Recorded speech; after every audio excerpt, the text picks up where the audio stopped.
Di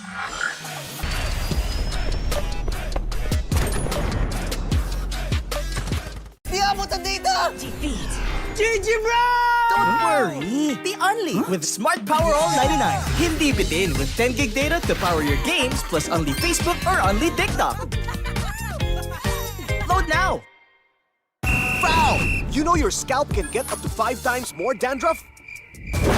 Get triple anti-dandruff power. Supercharged with Clear.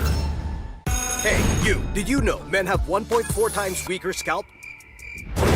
Get a shampoo that's 100% made for men. Supercharged with Clear. Enemy alert. Your scalp gets 1.5 times greasier, causing dandruff. Get triple anti-dandruff power. Supercharged with Clear. Stop and pull over. Your scalp gets 1.5 times sweatier. For cooling power. Supercharged with Clear.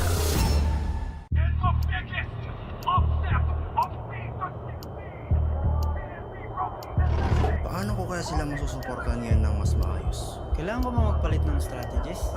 Nagagampanan ko kaya ng maayos ang role ko. Will I be able to meet their expectations?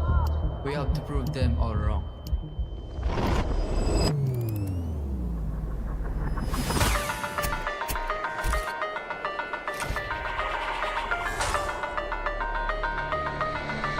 Time to win.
Defeat!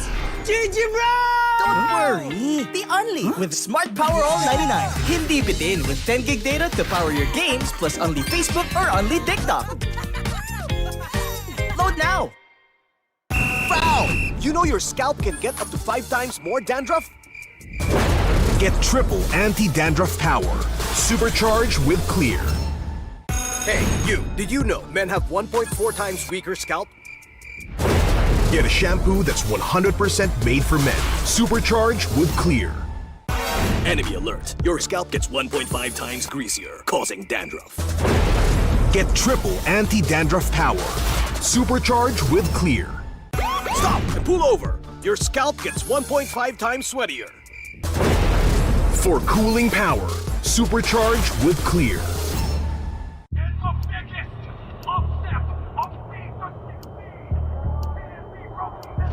Paano ko kaya sila masusuportahan ngayon ng mas maayos? Kailangan ko ba magpalit ng strategist? Nagagampanan ko kaya ng maayos ang role ko. Will I be able to meet their expectations? We have to prove them all wrong.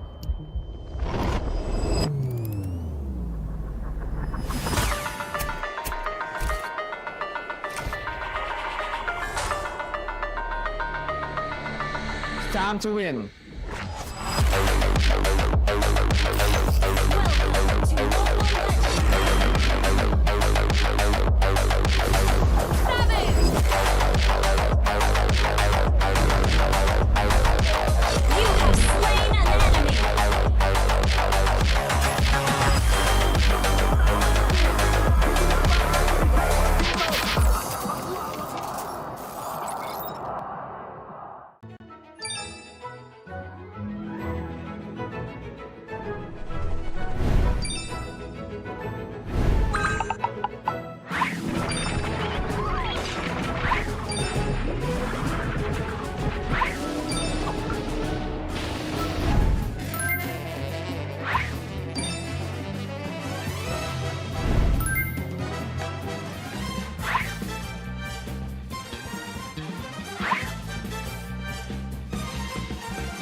The 17th season of MPL Philippines is brought to you by the following sponsors.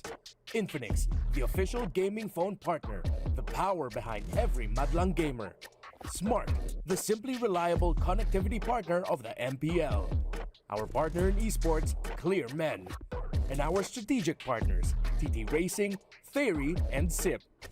Don't miss any MPL action by following our official Facebook and subscribing to our YouTube channel.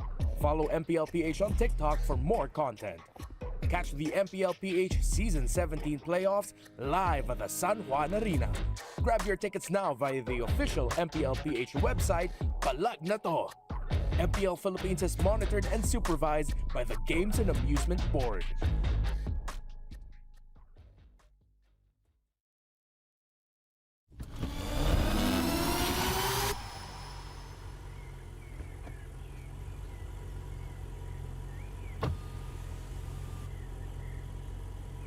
Ano, Palag?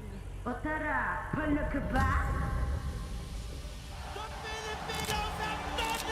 7 taon na simula nang lumakad kami ng katatag. Simula noon, tumibay lang ang tahanan ng pinakamalalakas. Ngayon, nagbabalik kami kung saan nagsimula ang lahat. Pero isa lang ang plano. Palag na to. Sa tahanan ng pinakamalalakas, ano nga ba ang ibig sabihin para maging pinakamalakas? Ayun nga world champion kami pero top 6. Habang nasa tuktok kami ng mundo, hindi namin namalayan na nakakahabol na sila. Kaya ngayong playoffs, wala nang world champion. Palag na to. I can say I am the gold standard. The beauty about having a super family is how everyone gets your back. The gold standard may be irreplaceable, but coming into the playoff, the pressure become the best gold laner. Gusto ko makilala yung Smart Omega ngayong season na lason na mas pinalason pa. Kita ko sa mga kampi ko, pati sa mga boss namin na gusto talaga nila makapasok playoffs and makapag-compete para sa trophy. Hindi na kasi ako bata and kailangan all-in na talaga to. Marami akong sinakripiso para makarating dito. Mahirap magsisi sa huli. Asahan niyo, napapalag ako. Masabi ko siguro pag Prime Haji na pag nag-champion na ulit kami. Nung last season, kasi sobrang miracle na nun na nakapasok kami. Kumbaga, sa sobrang liit na chance na yun, kaya namin makapasok. Kaya yun din yung nag-drive sa akin kasi kahit anong porsyento talaga tinitake ko and tinitake namin na sa team. Para mapigilan yung Team Liquid pati si Curl, mawala talaga yung mga kampi niya. Kita naman sa regular season and pinatunayan nila kung bakit sila yung top seed ngayon. Gigil na gigil siya ngayon. Gusto niya mag-Paris. Confident ako na sabihin na kami yung pinakamalakas ngayon. Sa tahanan ng pinakamalalakas, ako ang pinakamalakas.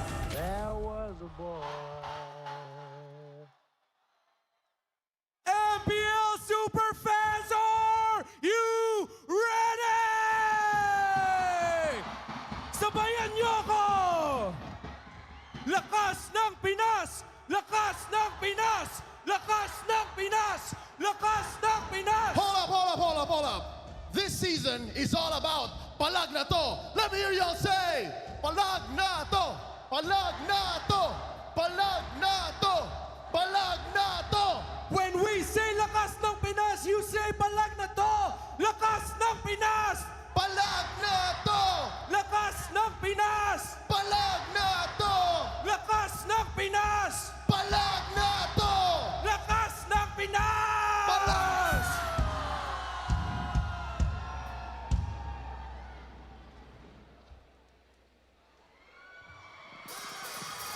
O tara, palag ka ba?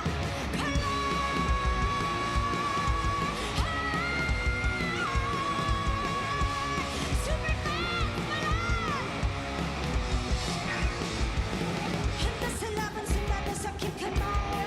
Watch with my click, burn fire in the eyes. Yeah, I walk with my head held high. Ano ba yung bakit kung tari ang aking gabay? Di alam if I'm young, I hold down my pain.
Superfans, mag-ingay! Maligayang pagdating sa Champions Arena! Ito ang MPL Philippines Season 17 Playoffs! Palag na to!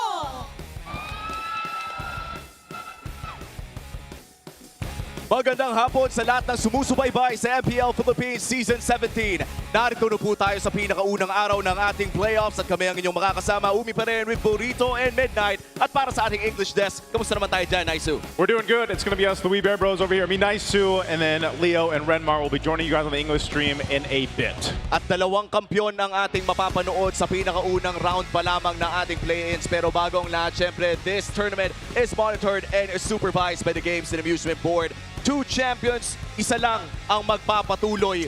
And this is a very crucial match for both teams involved. Yeah, masakit ang ating mapagdadaanan ngayon kasi isa sa mga world champions natin ay bababa muna sa kanilang trono. Yeah, and ganoon naman talaga ang resulta, men. Kapag yung tournament mo ay punong-puno ng world champion, isa lang talaga ang lulusot. And ang problema lang ngayon, ang dami kasing contender. Yeah, what a season we've had. I think, leading up to this point, 8 weeks flew by through Season 17, and it all highlighted here throughout the season. Who'd have thought that we would end up in a place like this, a beautiful, historic place like San Juan Arena, with the world champions from M7 at number 6, facing off against the M6 champions in ONIC, and then, get this, maagang nakapasok ang Omega at number 4, tailed by Twisted Minds. Yeah, they weren't the only plot twist. Of course, we had the entrance of Tracy for Twisted Minds to revitalize their run late in the season. But of course, you see the Titans up on top. TLPH and Falcons are waiting in the second round. ONIC, Omega, Twisted, and Aurora. 2 of those teams go forward. 2 of those teams get eliminated. At sa hinaba-haba ng history ng ating liga na patuloy pa rin sinusubaybayan ng mga Pilipino, narito ang ating mga manlalaro na ilang beses nang nakuha ang kampyonato. Look at Carl TZ and JP. Humihiling pa rin na makakuha ng pang-anim. Hindi pa talaga tapos to para kay Carlito, no? Kaya nga sinasabi natin na ipagpapatuloy niya na ipagpapatuloy. Siguro kahit mga 50 anyos na mag-ML pa to eh. Oo. Alam mo, ang daan yung cabinet niyan, feeling ko punong-puno na ng trophy. Kanina nakita natin na showcase sa video, nakakalat na yung trophy sa paligid ni Carl TZ. I love what he said too at the end there, for the international viewers too. I know they also had the same reaction. In the strongest region, he claims he is the strongest. And of course, for the first day of the playoffs of the strongest, toughest, most difficult, brutal region in the global MLBB ecosystem, as we mentioned it's 2 world champions facing off against each other in the opening match of the playoffs. You can literally only say that in the Philippines. And I hope you guys are ready because given it's a holiday today, nobody went to the office, you have to strap in for a long day. Yes. Tonight, possibly the best of 5 you'll see ever, wherein the last one goes up against the plot twist. I think that's the one that'll go the distance. When we look at both of these series na mapapanood natin ngayong araw na to, parang nakakalungkot na tanggapin na may dalawang team na kailangan ng umuwi pagkatapos ng araw na ito. This is just the play-ins para sa lahat. And for ONIC and Aurora na mapapanood po natin sa pinakauna nating serye, ay dalawa na nakatikim na ng World Championship. Parehas gustong makarating ng Paris, pero mahaba ang actually kalsada na tatahakin nila patungo sa gusto nilang makuhang goal. Yeah, totoo yan. Lalo na ngayon na ang dami kasing doubters din ng Aurora Gaming. At ang ONIC Philippines naman, napunta siya dun sa footing na parang sakto lang eh. Yeah. Diba? Hindi sila yung pinakamalakas, hindi rin sila yung pinakamahina. Yeah. Nandun pa lang sila sa gitna eh. Tama kayo, nandun yung doubt, nandun din yung pressure. Kasi nga, being world champions at their own rights, mind you, M6 and M7. Tama si Renmar, dito mo lang pwede sabihin yan sa MPL Philippines. Maglalaglag ka ng isang kampiyon. And for Aurora, ang laki ng task na galing ang World Championship, kailangan mong pumalag, kailangan mong kunin yung unang local title mo for your franchise. But that's also very true for ONIC Philippines. Savero is a living pressure. He is. He claimed it himself, week 1 or 2, when he said, I'm the pressure, when everyone was asking him how he felt about being in the gold lane and being the only import here in the MPL Philippines. And he's had a phenomenal run throughout the regular season. I'd love to see him continue on alongside the Superfam if they can get through today. A dozen heroes, a dozen. A play style that you can only see here in the Philippines. Hindi siya ganito sa Indo eh. I saw him when he was new. I saw him in his debut, what was that, early 2025 Snapdragon Pro Series. iba siya. Going up against Kelra, the gold standard, he's learned a lot in his time in MPLPH. Yeah, there are Filipino gold laners admitting just how surprised they are with how good Severo is in the laning phase. He is going out for blood every time you go up against him. In the gold lane, he will hunt for that kill. And looking at the hardships of a champion, parehas kang nakakuha na ng kampyonato, parehas sa kupunan na ito. And when we look at the stats, ay talagang nakikita natin na nagsa-struggle talaga ang mga teams matapos sila makuha yung mga malalaking championships na nakamit ng dalawang ito. Yeah, and I would like to quote all the past champions, all the coaches na nag-spearhead na ng international campaign ng mga teams natin. It's easy winning the championship, but it's so damn hard to be a champion. Yeah, because we've heard it in a lot of the videos we got to share with the teams, especially Aurora, you know, and what the other players thought about Aurora, how after winning a world championship, like what was the drastic change that they went through during Season 17 where they struggled so much. And I feel like even at the end of the last week of the regular season, you saw the sigh of relief, not just from the players, but also the huge fan base that they have to get to this point. So what does that break, a week and a half, bring now for Aurora? Yeah, it's not even a meta shift, it's a mindset shift. Aurora has admitted it feels like all of the teams watched our M7 campaign and said, all right, good luck coming back home. Thank you for winning another world championship for the Philippines, but you're not going to be able to win one here because we're going to make it tough for you. And I love how we're featuring these two. We talked about Severo, Dom and Kite. I'm excited to see how he's going to deliver against the pressure. I am guilty for being one of those naysayers. Madalas ko nababanggit sa videos ko kasi nga nababanggit naman sa community. Hot takes, they say, Dom and Kite can't carry. But today, maybe he can, maybe he should. Because after this, makalampas ng play-ins, 2 lives in the playoffs. At sobrang importante nun for Aurora and both ONIC. Honestly, dahil ito rin ang pinakaunang season ni Severo dito sa MPL Philippines. The first active import na makikita natin bilang gold laner na malaki din ang role na pinalitan. Again, this was the replacement for Kelra, the gold standard. And now, between these two gold laners, ay makikita natin mamaya kung sino nga ba yung mas makakabuhat dahil isang chance lang ang meron sila. Bisitahin natin itong hot take ni Midnight. Prepare ka na ng depensa mo. Picture ko na naman! Kamusta pare? Sabi mo dito sa dalawang Filipino World Champions na ito, ang best performance ay galing sa isang Indonesian. Yes. Actually, galing to sa isang mabuting kaibigan natin. Itatawag siya sa Bossing M. Ayan. Okay? Bossing M. I would like to agree kasi in a world na kung saan yung buong Pilipinas sinasabi na ang laki ng pressure na mag-perform dito sa MPL Philippines, especially replacing the gold standard that is Kelra, sabi ni Severo, paliktarin natin yung script. Ako magpa-perform, kayo humabol sa akin. And we've seen that throughout the regular season.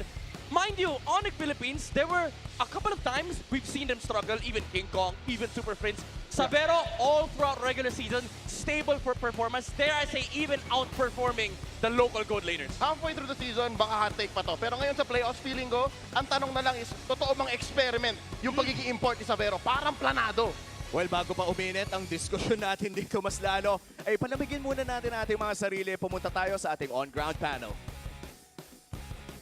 Maraming salamat sa ating mga casters. This is Hans Galeria together with Wolf at kami ang inyong magiging on-ground panel para sa araw na ito. In fact, our casters already talked about a bunch of different things sa kung paano ba mananalo and what were some of the hot takes that even Midnight has mentioned kanina lamang. Nakaramdam nga tayo ng init ngayon because of those statements. But what we do know is this is going to be a very tight match. Kaya naman, ang dalawang teams natin kailangan talagang mag-focus. They also have to start with the draft. Isa sa mga na-notice ko, Hans, na dalawang teams na tayo, kapag nagkamali sila sa mga priority heroes dun sa kanilang draft pattern, biglang nahihirapan na silang makahanap pa ng mga additional na panalo dun sa mismong game. Parang dun sila nalulugi, hindi dun sa draft mismo, dun sa order of picks na meron sila. And also, when you're looking at ONIC, Philippines naman, nung gawin up against Team Aurora, ang kailangan nila gawin ay manage yung mapa. At ipuwersa nila maging greedy yung side laners ng Aurora. Kasi naman, pag ang Aurora ay masyadong greedy, parang nawawalan sila ng control sa mapa. And with ONIC Philippines, lalo na yung pag may mga Harley sila kay King Kong, nagagawa nilang i-punish yung mga greedy lineups ng kanilang kalaban at mas nananalo sila doon sa mapa. And lastly, dito para sa Aurora, kailangan nilang kontrahin yung King Kong's Gambit. It's not the King's Gambit anymore, it's not the Orange Gambit anymore, it's King Kong's Gambit. Yung early game ang kailangan bantayan ng Aurora. Their jungle has to be secure. If not, Nako po, ONIC Philippines can take over. I mean, dude, these are some very important games that we have to talk about. Maraming salamat para sa iyong real cooling tactics brought to us by Infinix Wolf. Maya-maya lamang, because in just a bit, we're actually going to be looking at one of our super fans na nandito kasama natin. VIP access together with everybody else. Hello guys, good afternoon. And of course, one of our super fans actually volunteered to be here with us today. So pakilala ka naman para sa ating MPL super fans. My name is Patrick Rebato. Right, Patrick, you've talked and kita naman sa uniform mo na supporter ka talaga ng ONIC Philippines and they're walking right behind you sa panahong ito. Malaki ang tiwala mo para sa kupunang ito. Ano bang pinagkaiba ng ONIC PH this season compared to the last? Ang pinagkaiba ng last season is mas maganda yung chemistry nila ngayon kaysa dati. Siguro, nung regular season lang is nahihirapan sila dahil sa import nila kay Sabero. Pero habang tumatagal, nakakasabay na sa laro. And, hey, you know, I completely understand what you said, Patrick. Kasi nung una, medyo maraming doubters si Sabero, di ba? But later on, he's starting to make doubters into believers and I hope you continue to enjoy. Makakaupo ka na, Patrick. And of course, to our VIP super fans na nandito mismo sa San Juan Arena. Tickets, I think, are still available. So if you guys would want to go for that, you can take it at the official website of MPL Philippines. Pero na-mention mo kanina, Wolf, something that is quite similar para manalo itong dalawang teams na to ay yung draft pattern. What are some of the things na pwede nating pagtuunan ng pansin before the start of the draft? Late-to-late matchup, yung gold laner na hindi pwedeng malugi. Pero parang nung dumaan yung mga coaches dito kanina, parang may na-feel ako kay parang gusto ko itapon yung mga sinabi ko mga kiss nila kanina kasi parang iba eh. But what we do know is magkaroon ng magandang draft battle dito when it starts and I'm excited to see kung ano yung baon ng dalawang teams na to. Wolf, you've talked about baon and in fact, it's 2 weeks na halos hindi natin nakita itong dalawang teams na ito. In fact, all 6 of them. First things first, Aurora versus ONIC. How essential are those 2 weeks? Magiging malaki ba talaga yung changes na makikita natin in your perspective as a coach? These two teams ay mga klase ng teams na hindi tatamad-tamad. Alam mo yan, Hans, parang willing sila na maglaro ng only games all throughout those 2 weeks. And I'm sure na yung mga coaches din nila ay sobrang naghanda for this one. Tingin ko nga, baka makita tayo ng mga kakaibang mga picks na mga pocket strategies in this particular matchup, lalo na best of 5 na yun. Yup, and nabanggit din ng ating mga casters kani-kanina lamang that this is the M6 World Champions facing off against the M7 World Champions. Kaya siguro sa ngayon, isa na lang ang natitirang tanong na nasa aking isipan. San Juan Arena, handa na ba para sa unang laban ng araw na to? I think we're gonna have to split it out. Nasaan ang Super Fam Sonics? I love the spirit. Nasa naman ang mga liwanag ng Aurora? It's Aurora Gaming Philippines against ONIC Philippines. It's been Wolf and Hans. Teams, time to shine. ONIC time, ONIC time, ONIC time, ONIC time, ONIC, ONIC, ONIC, ONIC, A sweep in the first leg, a clinic in the next. They own this international rivalry. All doubts put to rest. Bila ONIC pinagandali, jangan semua harap dapat gas. Dari coba if you let me. Sekali listen to God on mercy. Baby, jangan lupa nyantai. Leading the super fam is the Aura Farmer, the Sigma Jungler, looking to prove that no celebrity can shine brighter. This is King Kong, and this is ONIC Philippines. ONIC time, ONIC time, ONIC time. Aurora, shining for the place we came from. Carry every heartbeat like a war drum. Forward, never bow, never run. Homeland in our veins till the lights go numb. They crawled through the dark, and they found the lights within. The regular season is in the past. Another conquest begins. We march lifelong.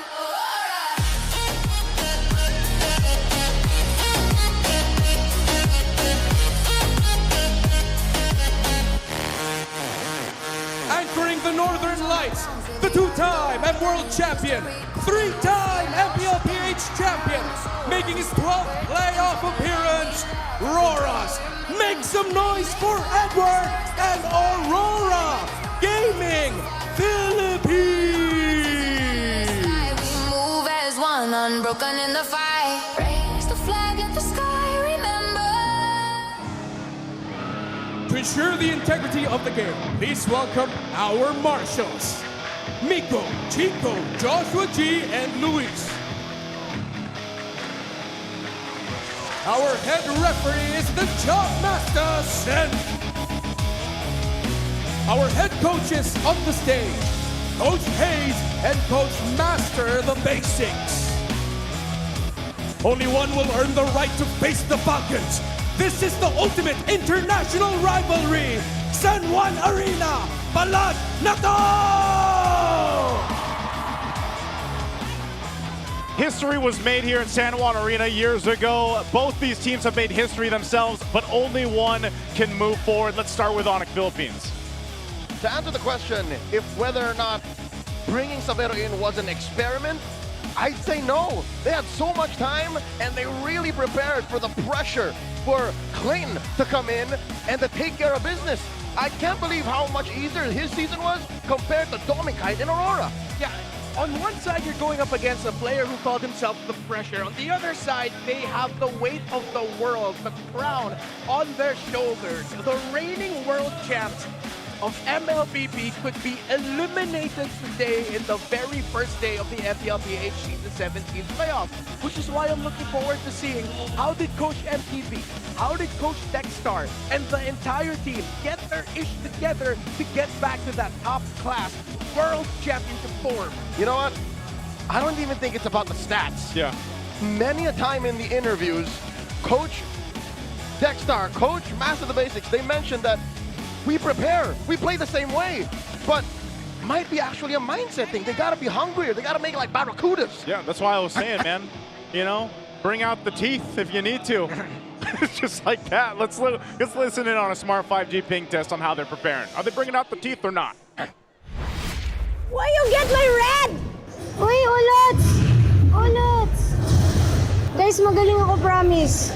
Okay na. GG na. Ikaw na, Jet. Why is bro barking laser?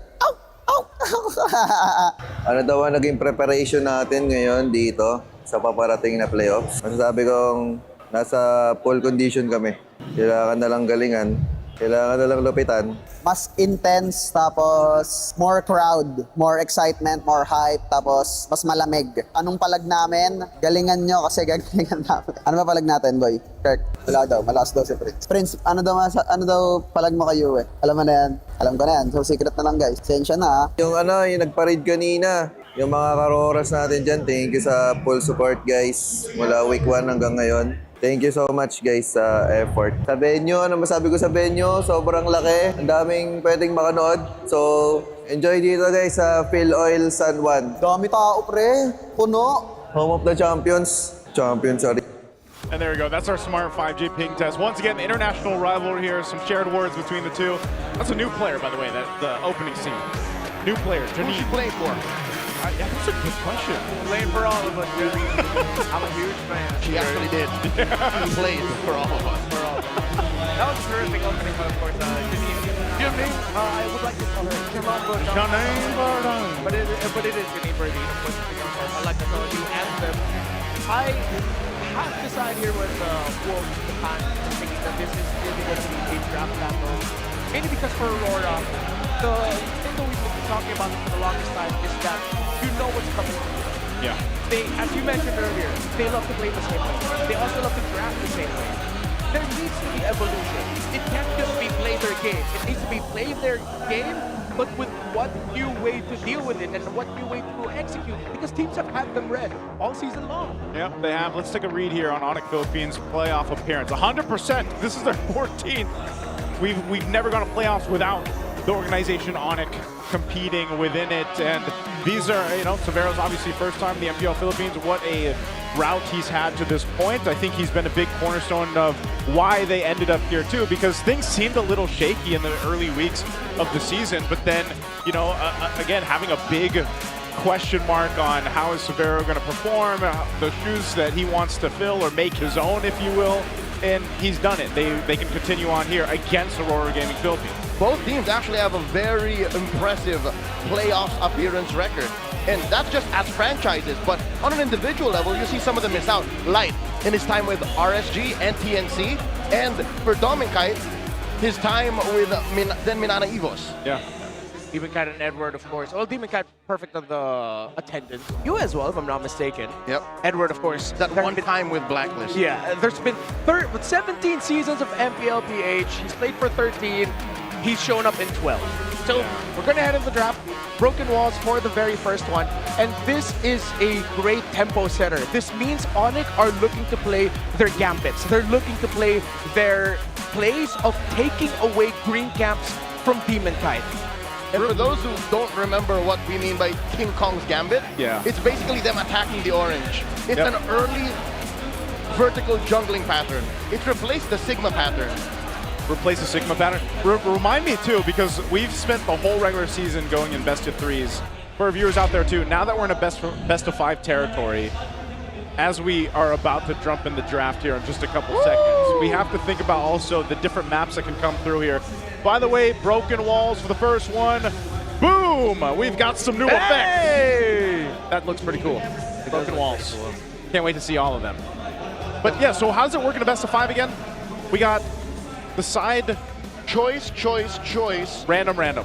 What's left, and then I think it resets at the 5th. Yeah. Okay. The 5th is an open random pool. Yeah. All right. So choice, and then exactly what Leo said. Okay. All right. Well, jumping into this one, Ben's coming through already. We got ONIC on this blue. They're going to take out the Phobius, the Hilda.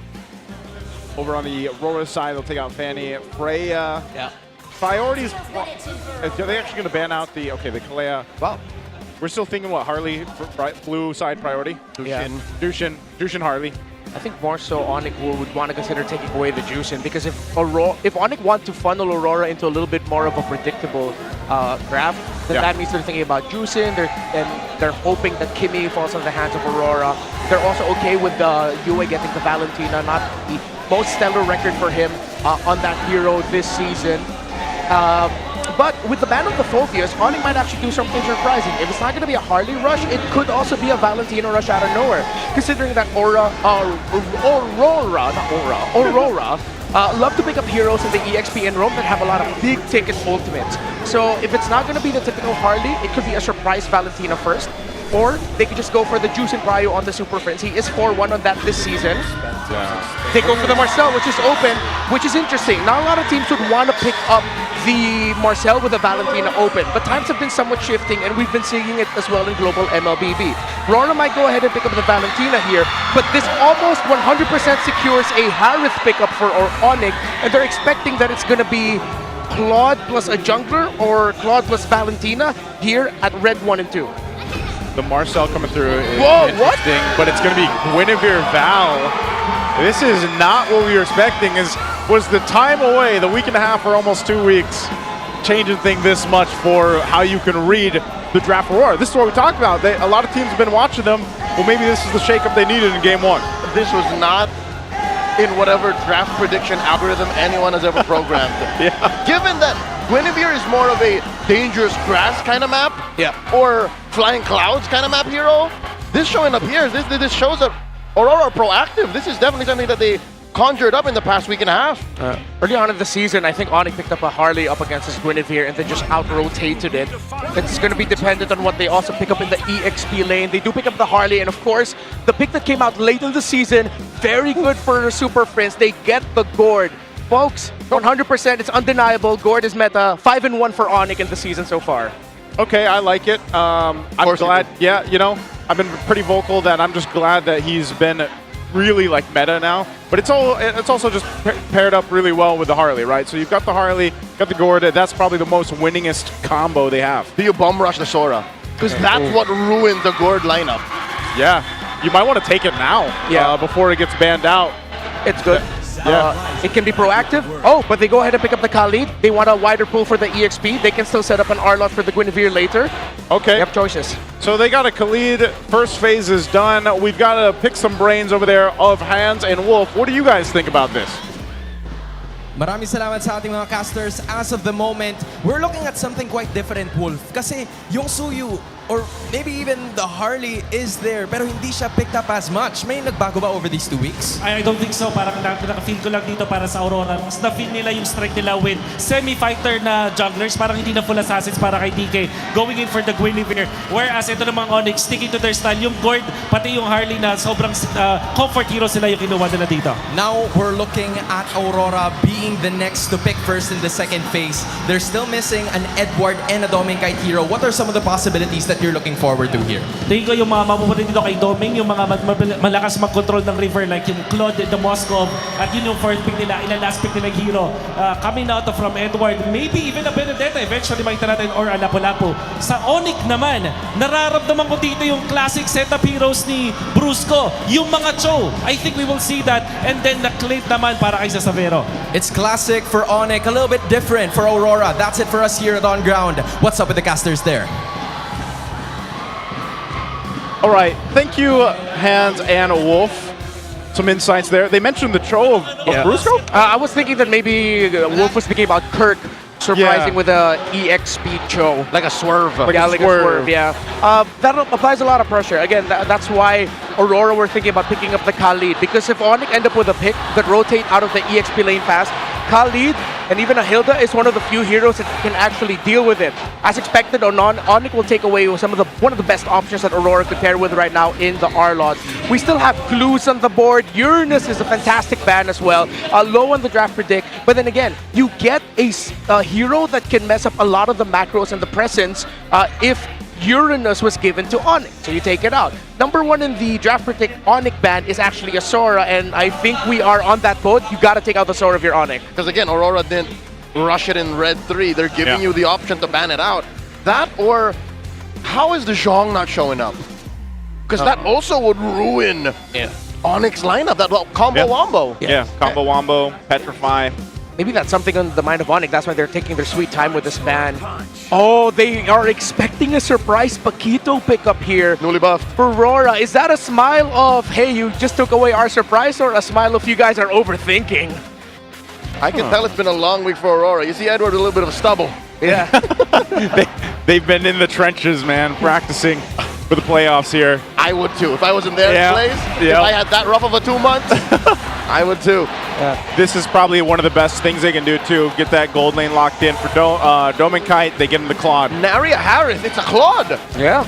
I think Aurora know that ONIC would be too greedy if they go ahead and pick up something like a Harith right now. That's too much magic. They'd want to go physical if they're in the gold lane. Either go back to the YSS of Savero or the Moskov. Or the Moskov. Yeah. You can even go surprise with the Clint. Despite all of that dive, you have space creators for you. You can pair that Gord and the Clint together. You don't really need to match mobility per mobility, but you definitely can. In terms of the EXP for Kirk, again, something that can get out of lane quick. You can't pick up the Sora right now. I think you already see the Valentina. There's a chance to swerve. Lapu, Alice are going to be really good. Oh, they go for the Bruno. Okay.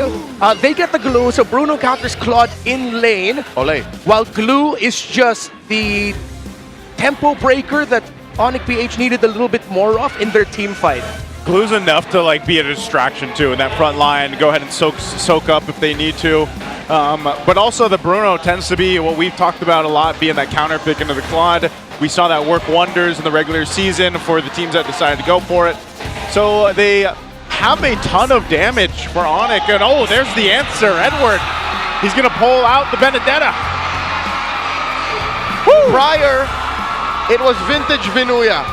But now we're going old school Mr. Consistent. Yes, sir, we are. Superfans scan the QR code and predict the match winner correctly for a chance to win 1,000 MLBB Diamonds. This one is a heated way to start this best of 5. If you want to go a little bit more PH theme with that, you have vintage Vinuya. This is dating Dapadap. Old Dapadap, bro. Dating Dapadap. Yes, sir.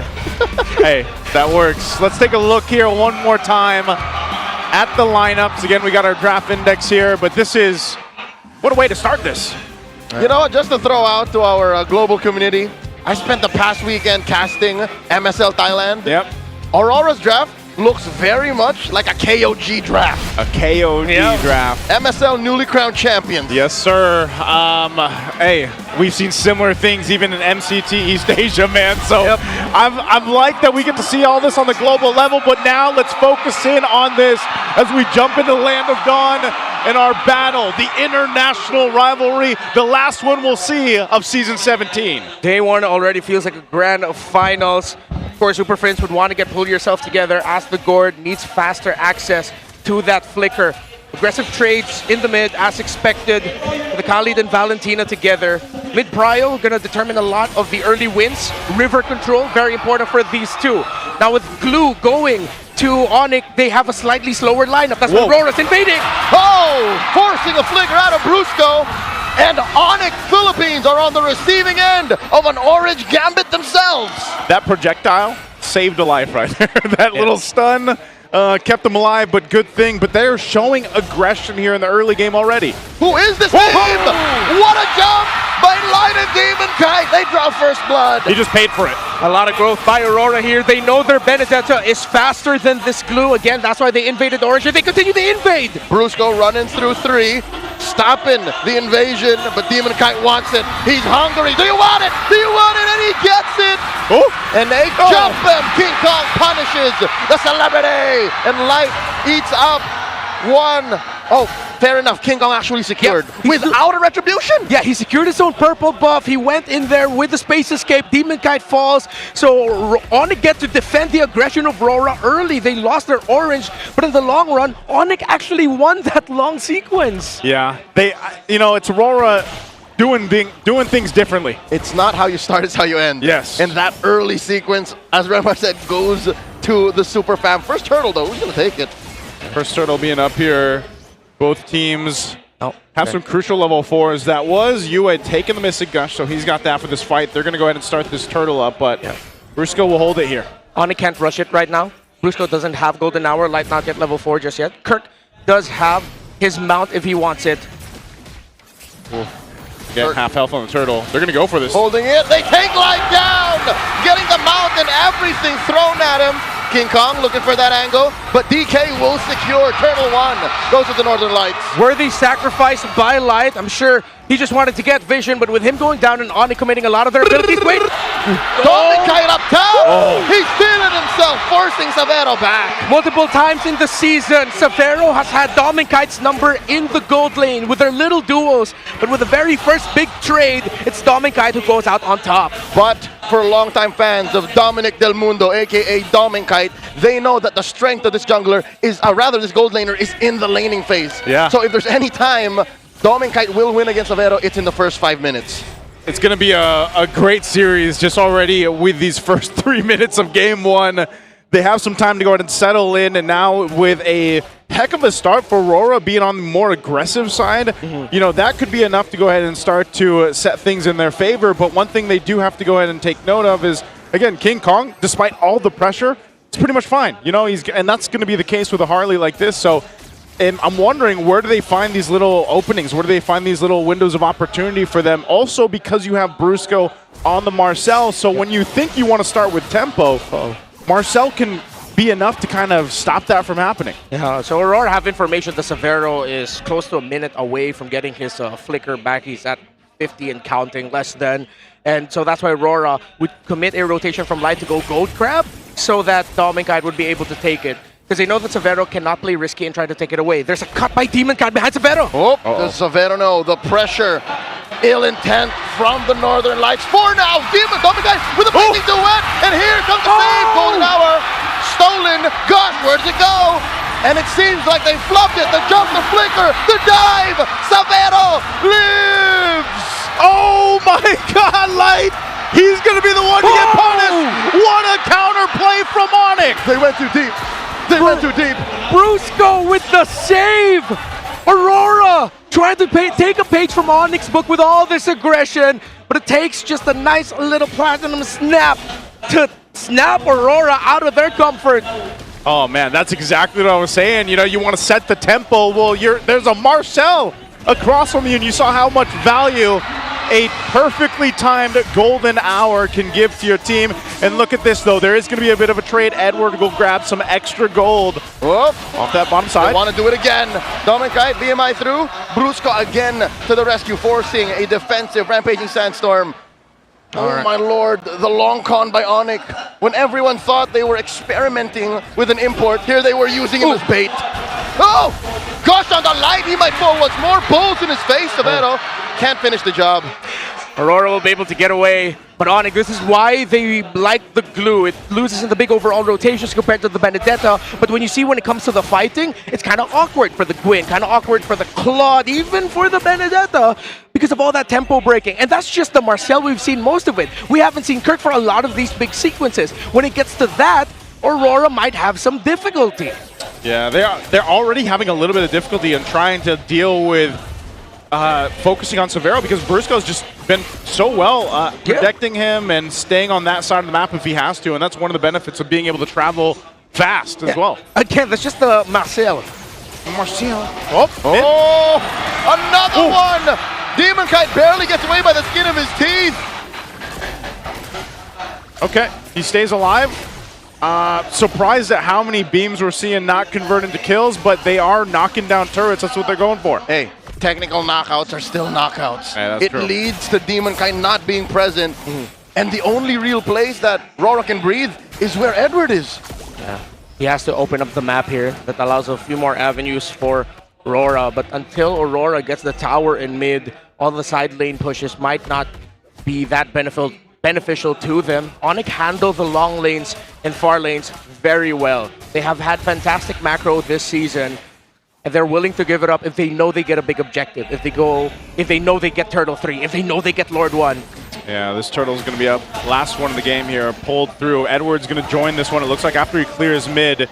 He's got a Blade of Hepsies too, so depending on where he puts his Petrify, like the final blow, he's going to be pumping out damage. And there they come, Golden Hour stopping the action, and a stolen one by Yue. The fight has broken out all the way back, and Brusco falls. Requiem by Demon Kite finding Kirk, and this has split up the Super Fam. And just like that, RORA gather back, and King Kong running away. Yue, down goes King Kong. They go for the turtle. RORA scores the final one. Terrific counter by Aurora. ONIC tried to salvage that by sending Severo and Super Prince in the mid, but since Edward was there, they couldn't cover. I was a little bit wary of that fight for ONIC heading into that, because Kirk was in the mid trying to clear lane. It seems like they weren't talking with each other. If Brusco and Kirk were a little bit more connected and you had the glue messing up the backline of RORA, it wouldn't have gone that way. Since the glue was slightly out of position and out of time, ONIC just got run over by RORA. Great golden hour as well by Yue. Benefit of the doubt. I myself am an advocate of Kirk. Maybe he was playing man-to-man defense with Edward.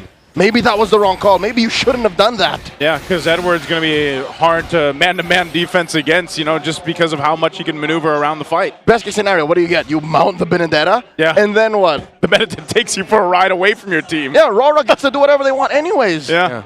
I know ONIC were thinking about the chance of RORA getting a big team fight win and then getting their tower pushed in mid.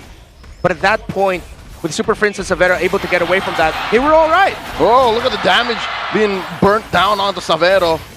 ONIC, just like that, suddenly struggled to play proactively against Aurora. They're up 2,000 gold. Dominicite getting this push up top, and the map suddenly turns red. Oh, he got an easy push on that tier 2 top turret. Dominicite bringing that down, and you're thinking here for ONIC. Oh, shut up. Requiem, beautiful catch. This is the defensive use of the Golden Hour. The answer as well, stopping them from pushing forward. Light, barely alive, gets taken down by a rolled projection coming from Prince. The World D came out in time as well. Super Prince, his first initial Mystic Gush was actually diminished by Yue, but the Golden Hour by Brusco to follow up after Yue's Golden Hour is what put RORA in a better spot for ONIC to at least get a kill onto Light. River control and mid control still for ONIC heading into Lord 1. Edward will push the side lanes while ONIC will have to manage that one up top. In terms of the gold, big lead for Dominicite compared to Severo. But Severo isn't that poor in terms of the resources. He's getting his items on the way to a Malefic gun. Yeah, he's got that. Not only that, but he's also got a situation where, you know, he's got his 2 items. They're going to have to fight for this Lord here. It's at half health on this point. It looks like they're blitzing it. Yeah, because Brusco has no golden hour. Super Fam, respond. Aurora jumping in. Dominic guy with the blazing duet. And the golden hour stopping it all. And they do find the Lord. Demon Kai was working hard on it. Mr. Consistent finds one. Down goes the pressure. And they get Kirk. Kirk very low. Kirk surviving, but just barely. As Aurora take everything. Requiem knockup just in time by RORA. And ONIC, since they picked up the Marcel and gave away the Valentina, the snapshots, the golden hours have been better for RORA. Yep, they've been really great. Yue as well, deciding on what ultimates to take here. He's been so good and efficient on the ultimate choice, but even just utilizing the Terrify that comes with this, or the Valentina, man. I mean, there's so many ways for RORA to go ahead and play around these team fights, and that's what's happening here. So this Lord is up. They're going to go ahead and try to push into the base, get some of these shields down, and then potentially the health of the turrets. Tier 2 in the mid will fall up to this point. Lord being worked on very quickly by Severo. He clears that out, but the mid shield will fall. Bottom lane, Edward has Severo taking so much damage. Blasting him. Yue from range. Super Frame's defensive use of the gush, pushing back the Northern Lights. Aurora are just all over them. Bottom lane taken down. All work from Edward. Well, this is why we were posting the possibility of a surprise Valentina pick first for ONIC. But they were willing to give the golden hour to RORA, and they've made the most out of it. Even better because they have the utility jungler. And now Brusco forcing out a Requiem from Demon Kite. Will not stop the rest of the waves though. Golden hour will at least keep that inhibitor alive. ONIC are just keeping their heads barely above water. Yep, flicker used as well by Dominkai, but so far Aurora in the driver's seat throughout this one for the past few minutes. You got to start to see what ONIC can do here. Can they actually utilize this Bruno pick? You saw how fast he got blasted though, and that's a problem because when you don't have that range and it's that hard to get into a fight, again, you don't have that many escapes to get away. That's why he does get the Malefic gun. He's got a little bit more range to work with. But man, the positioning on Severo, if we talked about his mechanics, his micro skills throughout the season, this game 1 is a true test for them. Yeah, Dominicite, of course, in that last few big team fights ago, beautiful entry with a blazing duet. Has had a better time farming compared to Severo. So far, the gold per minute for Severo is just floating around 580. Dominicite is at 710 plus. It's been a much better time for this Claude in terms of getting the resources. And it wasn't just because Aurora were also getting big wins as a team. Gotta acknowledge, Dominicite beat Severo in lane for this game number 1. Yeah, even looking at this, White providing so much information throughout this game. That's again why the Khalid is such a big top priority pick in the roam right now. Not only that, but you know, even if you take a couple shots, you can just heal back up. And so they kind of just take some time, wait for this Lord coming up in a couple seconds here, taking a last look at the items. ONIC, if they want to, they can try to contest into this, but will they just get decimated through a team fight? Likely yes. It hurts that they don't have an actual peel. Their lineup doesn't revel in, you know, free hits from Prince, free hits from Severo. They have to get crafty with it. And Aurora, look at Edward. He's built 3 swords plus the wings. And this is why the Benedetta pick was really good. If this was a different EXP laner, be different. Kirk would be much happier here. But the Benedetta changes the big picture of team fights for ONIC. Again, they have a utility jungler, they have a Khalid, they have their own golden hour. Oh, they see that King Kong's down on the bottom side. They're going to blitz this Lord. ONIC might have just decided, you know what, let's just give it up for that Lord secured here for Aurora. They're better off defending in their base, it looks like. And that could just be the case here for ONIC. If they really want to get this game under control, get it back in their favor, they've got to have a miracle defense. And that can happen, honestly, with a Marcel on your side, too. That can actually happen. Marcel, Gord can clear these waves pretty well. So this might not be a game-winning Lord push just yet for Aurora, despite being up this much. Playing the map, the pressure. I think Aurora, they can get the base balled here for ONIC. Take away all the base turrets, throw bodies. Dominicite has to survive, though. Edward as well. Maybe Edward could be one of your sacrifices, but Dominicite needs to survive this push. Yep, Lord's going to push in and take down that mid turret while they focus here on this bottom side. Oh, Edward. Oh, light. Looking for it. The deep cut by Mr. Consistent. Golden Hour. Stopping the exit, but really not much there. Another one helping delay the gush. Going through a lot of members of Aurora, but Kirk has fallen. Light picks him off. King Kong goes for the trade. And I think Aurora are happy with a 2-lane push, but it looks like top lane and bottom lane will get taken care of too, just mid-falls. Yeah, as I was saying, part of the key to this defense is that Gord and the Marcel. We'll see if they still hold on to the turrets. It looks like RORA pulls the trigger, but I think they know that this is a little too fishy. Yeah. That was actually a smart play by Dominic. I think his condition there was the moment he saw that Deadly Magic was used on the Valentina. That's why he decided to BMI in, because he knows he can afford to be a little bit aggressive and survive, because nothing's going to delete him instantly. He has his own way to lifesteal and spell vamp as well through the Clods, the basic attacks, the blazing duets. So that was just a smart little decision and gave Aurora the space to actually get away from that. Yep, and looking at these...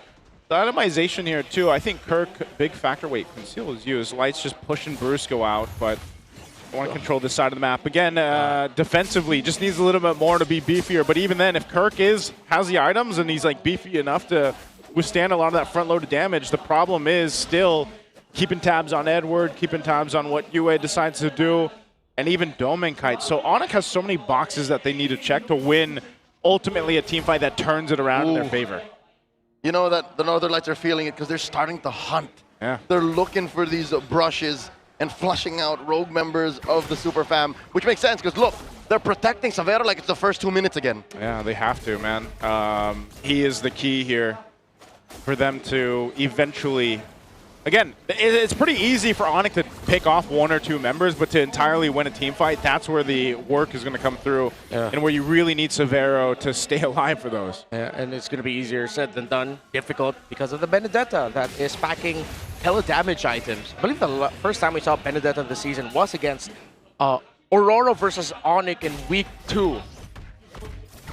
Yeah, week 2? Yeah. Edward did use a Benedetta then. It did not win, but it's a completely different picture. Oh, it's a blitz by Aurora. Oh, ONIC are trying to respond. Brusco here, Golden Hour. Early. Delaying the Lord take, stuck at about 1/10 of its health. In comes Demonkite, looking for more. Dominkite forced to use the freeze on that Wintercraft, plus the blazing duet defensively. Lord will still be secured. They take out King Kong, and now the jump, the Requiem, the clash. And Kirk falls, and they're not done. They're looking for more. Savero kicking bows, trying to stop him. Another knockup, down goes Brusco. And Savero holding on. Maybe I can, maybe I should, maybe I shouldn't. It's just him and Savero left for defense. Early on the Golden Hour from Brusco. I think a little bit of a panic button. And then Aurora just decided to go for the jump. They saw King Kong first, found his hat. Brusco got taken down, or Kirk got taken down next, and then Brusco. Aurora looked to take game number 1. Yep, they're going to be pushing in with this Lord. A little projectile thrown up, but it's only 2 guys of ONIC left. And in comes the Electo final blow. That's it. They escort the Lord out of the base. Aurora draw first blood in San Juan Arena. Early on, that's one doubt answered. They still have a long series to go, but Aurora looks so much better than they looked in the regular season. That was just game 1. A very different Aurora that we're seeing here. That week and a half, that 2 weeks, whatever it was, ended up paying off, at least here in the first draft, first game. And it leaves to wonder again, you know, in this case, down from the drafting, down from the execution, as we look at the highlights throughout this game, they started fast and they ended fast. I mean, it was a pressure game themselves that they put on against the Super Fam. I think in the long run, the glue ended up becoming a pick that hurt them more than it actually helped them. And of course, very easy as well to get AOT stacks for the Claude through the glue. After that, even if you get a mount, with how mobile the lineup of Aurora is, what are you trying to break? What tempo are you trying to break? There is no tempo to break. And you can't break Dominkite, who is the MVP of game number 1. He won that because of how he handled Savero in lane. He delayed the Bruno. And of course, his entry with a blazing duet during Lord 1 was beautiful. I kind of get now why people doubt his clutch gene. It's because he doesn't have to carry single-handedly. Yeah. He played very well from early, mid to late.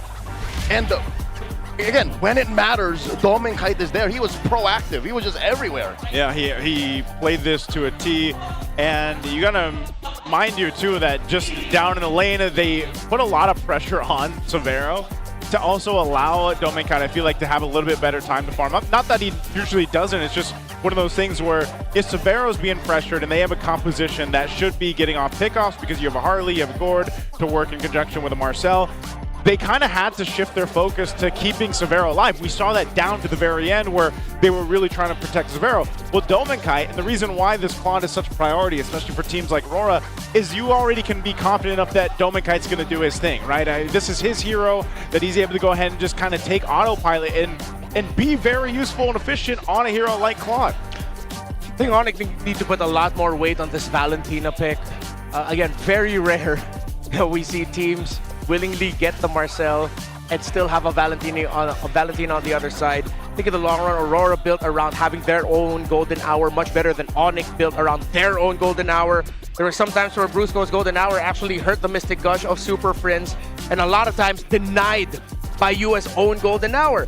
Now, for the trades, I think ONIC put a little bit too much value on the ban on the Kalea because they can pick up Kalea themselves. They are one of the teams that have picked up Kalea as one of their first picks, and they've shined with it in this season. That's one of their highest win rate heroes. Yeah. So the fact that they picked the Marcel when they could have maybe found out Valentina at the blue 3, then pick up the Kalea for themselves, so there's no Tsunami Slam for Rora, you're okay with picking up Kalea over the Marcel because we've seen she's one of the best responses to a lineup with the Marcel. Yeah, there was, that's why I was saying, the Marcel there was a lot of good moments from Brusco, honestly. Like that incredible save that he made up top, they really utilized this Marcel the best they could, but I think there was just a great way for Rora to execute things. And my low-key MVP for this would have been Yue, because on the Valentina, there were so many good moments where he was actually able to go ahead and, utilize his own golden hour, utilize his own Mystic Gush, utilize his own tools.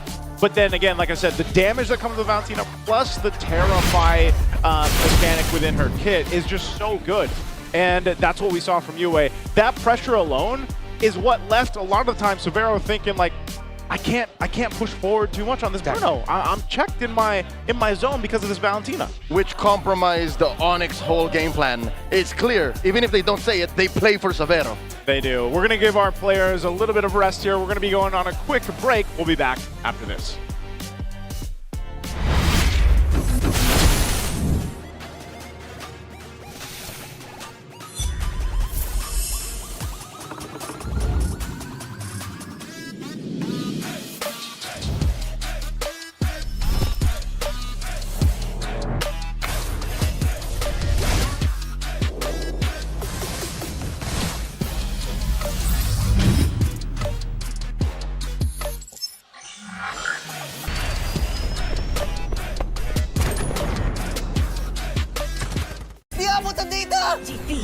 GG bro! Don't worry, be only with Smart Power All 99. Hindi bitin with 10 gig data to power your games plus only Facebook or only TikTok. Load now! Wow! You know your scalp can get up to 5 times more dandruff? Get triple anti-dandruff power. Supercharge with Clear. Hey, you! Did you know men have 1.4 times weaker scalp? Get a shampoo that's 100% made for men. Supercharge with Clear. Enemy alert! Your scalp gets 1.5 times greasier, causing dandruff. Get triple anti-dandruff power. Supercharge with Clear. Stop and pull over! Your scalp gets 1.5 times sweatier. For cooling power, supercharge with Clear.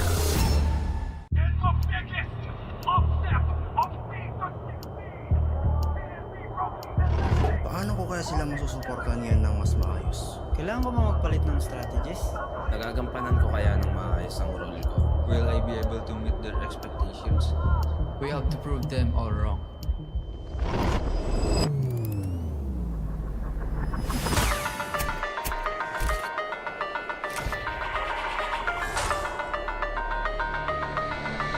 Time to win.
kanina, no, sinimulan natin ang first day ng playoffs with an intense performance by none other than this beautiful person. Nakatabi natin, Janine Berdin!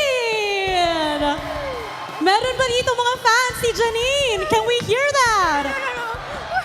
I think she's overwhelmed right now. Janine, am I right? How are you feeling? Opo, sobrang excited ko. Thank you, super fans kanina, and have fun po! Woohoo! And we would like to thank you for that great performance, by the way. Anong feeling na you did the opening for the first day of the playoffs and at the same time, sobra yung pagiging energized ng fans natin. Well, alam ko sobrang excited kasi talaga ng super fans natin for the matches today. Everyone's excited. So ramdam ko yung hype kanina. Tapos adun pa sila, actually first time ko makita si Carl Tizzy at Sanford noon. So parang sabi ko, kasi sabi nila choreo daw, iganon ko daw sila. Ala, ginanon ko lang sila. But anyway, it was so cool. Thank you so much, MPL. Thank you po. And you know, Janine, this is like one of the times na nagsama ang esports at OPM. Gaano kahalaga yun para sa'yo? Ako, sobrang grateful ako na part ako sa unang parang collab talaga ng MPL for esports and music. Kasi feeling ko important talaga, pampahype kasi talaga yung music. And all my favorite games, dun din galing yung mga favorite songs ko. So, grabe, dream come true. Dream come true. It's always a great time seeing, you know, different fields, music, and esports colliding. And she's also a fan, diba? We've talked about this. Fan of Carl Tizzy and also a player of ML. And also, may pinapakita dito si Janine, a collaboration. If you guys can see, she has an exclusive photo card for MPL Season 17. You guys can see that? Okay, Janine, why don't you invite your fans, you know, they can get these photo cards later on. Yes po, sa lahat ng hindi pa nagsistream ng Palag Na To, meron din tayong photo cards. Stream nyo na! Woohoo! MPL! Palag Na To, streaming right now, if I'm not mistaken, that's 400 million. Yeah, and it's a perfect song to stream while you're playing kasi talagang andun ka sa mood na makipag-clash sa ML while listening to that song. But you know, Thea, also good music or song to stream right now. Janine's music. What if I missed you for the rest of my life? Wow, yes po. Let's talk about that because it's trending on TikTok. Ano bang kwento nito? Napaka-interesting ng kwento nito. Sobrang musical genius. Yes. Ay, interesting. Hindi ko alam. Kasi nasulat ko siya habang nasa CR ako. So, alam niyo yung naiwan ko yung cellphone ko. So, wala akong choice. Nag-isip na lang ako ng mga sad stuff. Na nakasulat ako ng kanta. Yay! And right now, it's all over TikTok, not just in the Philippines, but also internationally. Oh, thank you. Janine, well, since we've mentioned your new song, okay lang ba? We hear a bit of it. Okay lang ba mag-sample po ako, super fans? Sisigaw lang ako sorry, emo. Sige, 1, 2, 3.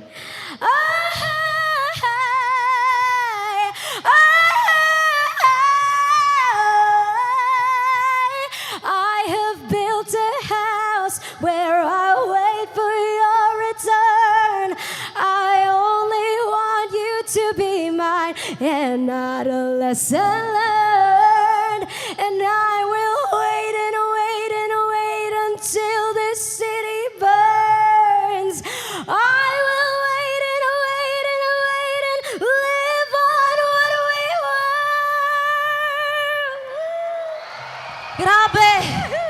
Denise, parang wala lang kay Janine. You know, while I was listening, aside from being in awe, I was like, paano mo maiisip yun habang nasa CR ka lang? Kasi naiwan ko nga yung cellphone ko. Grabe! Parang lagi kailangan iwanan mo na yung cellphone mo palagi. So you can bring more songs to life like those. Supporting OPM. Thank you po. Support OPM. I can't stress this enough, a musical genius. At dahil we love your presence here.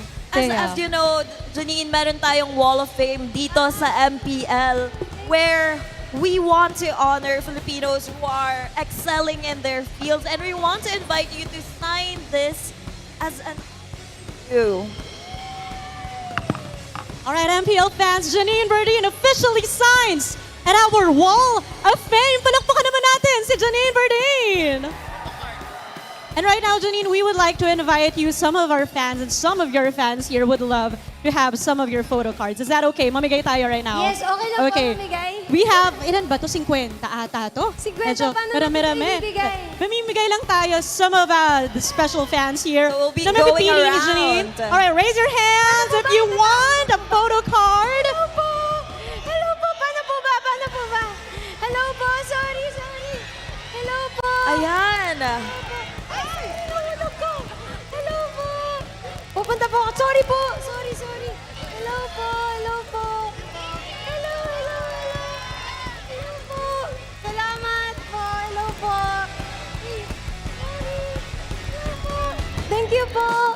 Ay, meron pa po isa. Thank you po. Ay, ito. Madami daw eh. Ito po. I'm sorry. Gusto niyo po ba? Sabi niya, ayaw ko. Char! Ay, sorry, Maite. Thank you po. Hello. Sorry po. Kulang. Sige. Sorry, isa lang mo ba? Ano ba yan? Hindi kita. Nanay. Pangit ang silat ko.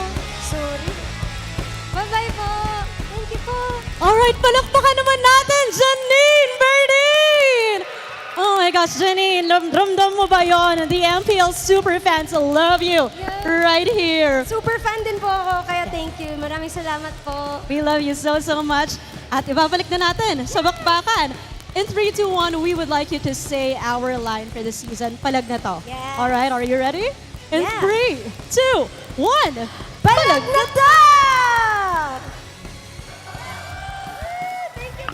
Thank you so much, Thea, Denise, and Janine Berdin, the singer, the creator of our current song right now, Palag Na To.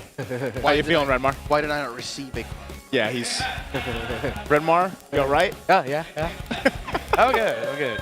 I'm still salty. I didn't get a card. Hey, maybe we can get one of those special edition cards.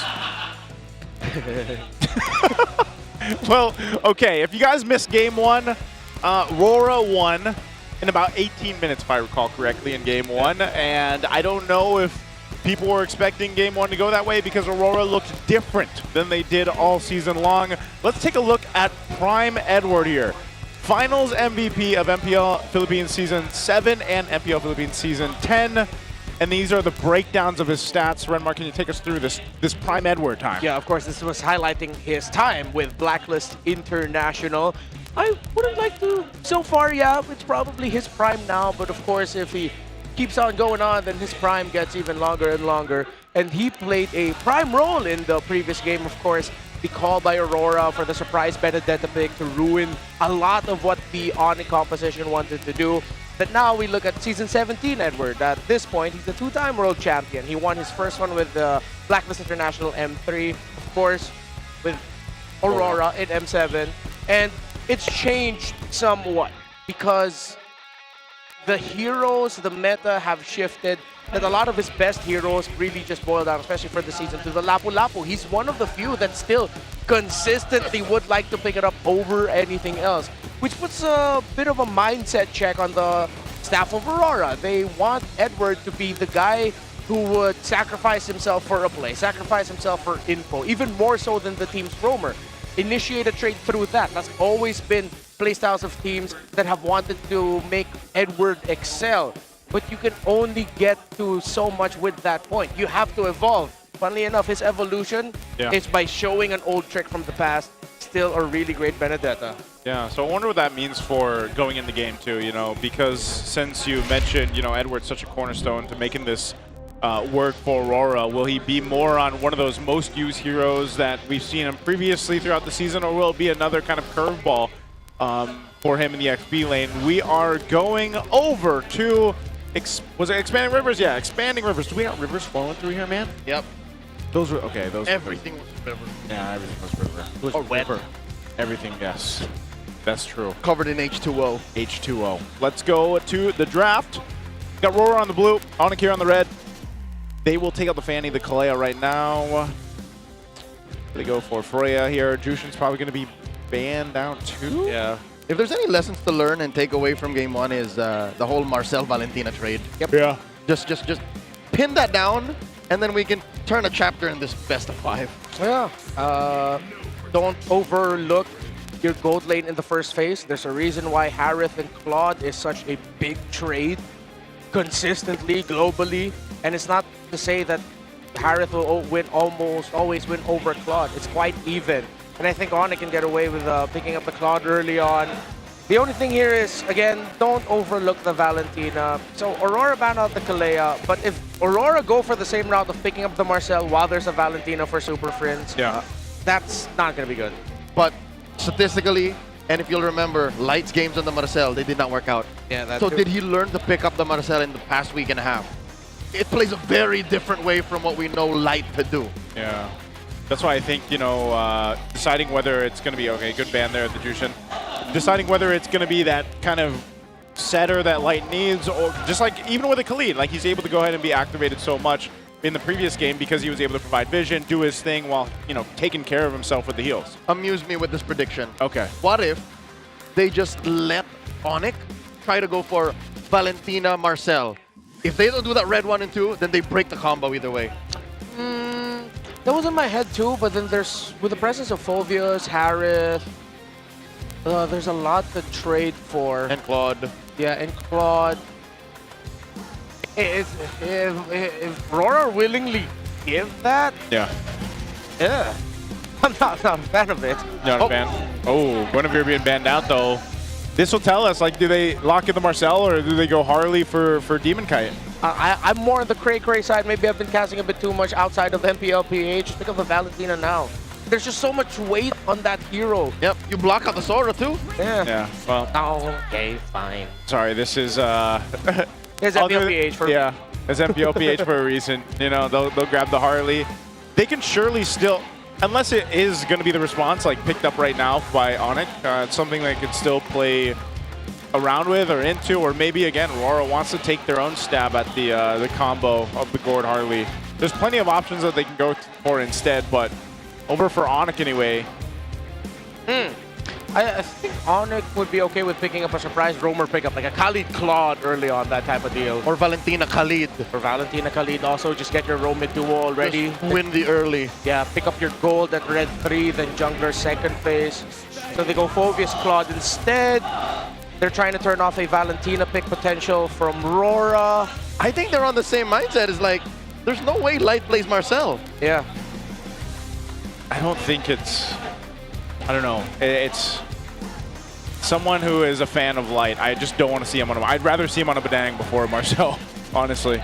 On a Cho. On a Cho or something else, yeah. If ever RORA might get greedy and then suddenly surprise pick up like a even Harith together, just so that they can get their combo in, but you show all magic damage. That's your course. Yeah, your course, and then they'll adjust for EXP and roam, which would make the drafting quite obvious. So they get the Clint. This is one of the bans early in the first phase by ONIC. Take away the Hilda. And I think this is where we're going to see Light teeter around. Just trades between Hilda and Khalid. You really can't go wrong with just prioritizing those two heroes over and over again in this current metagame. So now the pressure's on ONIC. Do they pick up their jungler here? They do. And the Leomord. They'll take their Leomord. If this wasn't like Edward, for example, I'd say, you know, this Hilda could still be flexed. Technically, I just don't think we're going to be in a world where Edward plays the Hilda. But who knows? Aurora has changed over the week and a half or so. So maybe they have something up their sleeve. But what about the Clint? Is this the right time to go and just pick this up now? Okay, so the problem is they have Harley in the jungle, they have Hilda in Rome. You put all the pressure on Edward now. Unless Edward goes into the EXP with a Hilda, then you get something like a Hylos or a Gatot for Light. Maybe even a surprise Badang pick later on to break the tempo of the Leomord. I think ONIC should not forget about the Sora here. If they give the Sora somehow to Edward, King Kong's gonna have a bad time during the turtle fights. Even Claude on the Claude, even Severo on the Claude, excuse me. Joseph, to tickle your brain on the whole Clint situation, why it came up so early. Remember in the early days of Season 17, RORA brought out the Leslie? Yeah. Clint does a better impression of that kind of damage profile against the Claude. It's on-demand burst that the Claude can't deal with. That's true. And it's safer than a Leslie. So there's more range. I guess it also kind of helps, like, for example, we saw how tough it was if you don't have the range, like on a Bruno. Well, Clint, at least he can still do damage from afar, you know? So, I've only ever casted elsewhere last weekend, and that time I saw Thailand. So that's where I saw it. Yeah. It's a Clint versus a Claude. Did it usually end up winning then in that matchup? Or was it more so just kind of a 50-50 tie depending on who's playing it? I need to revisit my stats. Okay. I think the tough thing here now for the second phase is Lilia is going to be... Okay, never mind. ONIC read the Lilia perfectly. Thinking if RORA are crazy enough to pack something like a Valier onto Yue with all of the dive, a well-timed Searing Torrent ruins the teamfight of ONIC, and the pokes as well, which might alleviate pressure from the EXP and the roam to hold down long enough. RORA also needs some really sure stun. I know they have the power of wildness, but I think High Loss or the Badang is just really good for their lineup right now. All that tempo breaking. Yeah. With the Marcel open, tough because you still have a Marcel Valentina trade also still active. It's looking like... Oh, wait. No, they forgot the Sora. They're willing to give the Sora? Oh, okay. I guess they are going to give the potential for a Sora to come through. And they're pressuring ONIC like, go ahead. Pick up the Marcel. I think ONIC would want to consider something like a Leomore now. They take out the Khalid. You're gonna be slower in terms of the map, but as long as you can get fast clear, they took away the concussive blast roamers, unless they settle for either Gatot or High Loss. Oh, RORA are in ONIC's heads right now, man. Yeah, this is sort of one of the things that you look to see in the draft throughout the playoffs and how it differs from the regular season, and some of these patterns definitely are different. Yeah, I think crazy enough to pick up a Cho if you're ONIC later on. They take the Valentina, good, but they lack a reach. They are all gonna be dive here, and RORA can change that with a great pickup in the mid. I got it. The Clint did win against the Claude. It was Bacon Time versus ACT. And Guns on Bacon Time just ran roughshod on that Claude. So yeah, it does work. It's a better impression on what RORA did early in the season, which they lost, by the way. Yeah. This is long-term storytelling. Long-term. And it's nice that it comes through, because I think in this case you'll get to have that picture painted too, how well that Clint does, because he's slowly popped up towards the end of the regular season more and more. Lacking. Oh, so high chances Hilda might actually go into HP, but there still could be a swerve. Got the gotcha as expected, and they get the gourd. That's what I thought, man. Yeah, good closeout, good range, good balance. It's just so balanced right now for RORA, while ONIC are just full in your face that if they don't win Turtle 2 or Turtle 3 with significant kills for the Leomord, maybe even the Phobius, RORA can win this in the long run. The only way ONIC can actually get to the gourd is through the Claude, weirdly enough. Yeah. For now. Yeah. And that's a little too dangerous. It's expected. It's what was left on the board. Yeah, that's why they needed to pick up the Cho. They picked up the Valentina for safety, but you knew the Cho was coming out because of the Clint there, and even with how a Harley and Hilda would like to enter. Wave the Dragon's really good, but this puts a lot of pressure on the Roman trio of ONIC and their early to mid game. That if they don't get a considerable lead early on, RORA win in the long run. Yeah, this is quite the interesting draft to go through for Game 2. Some similar concepts, but just kind of flipping over onto the other side.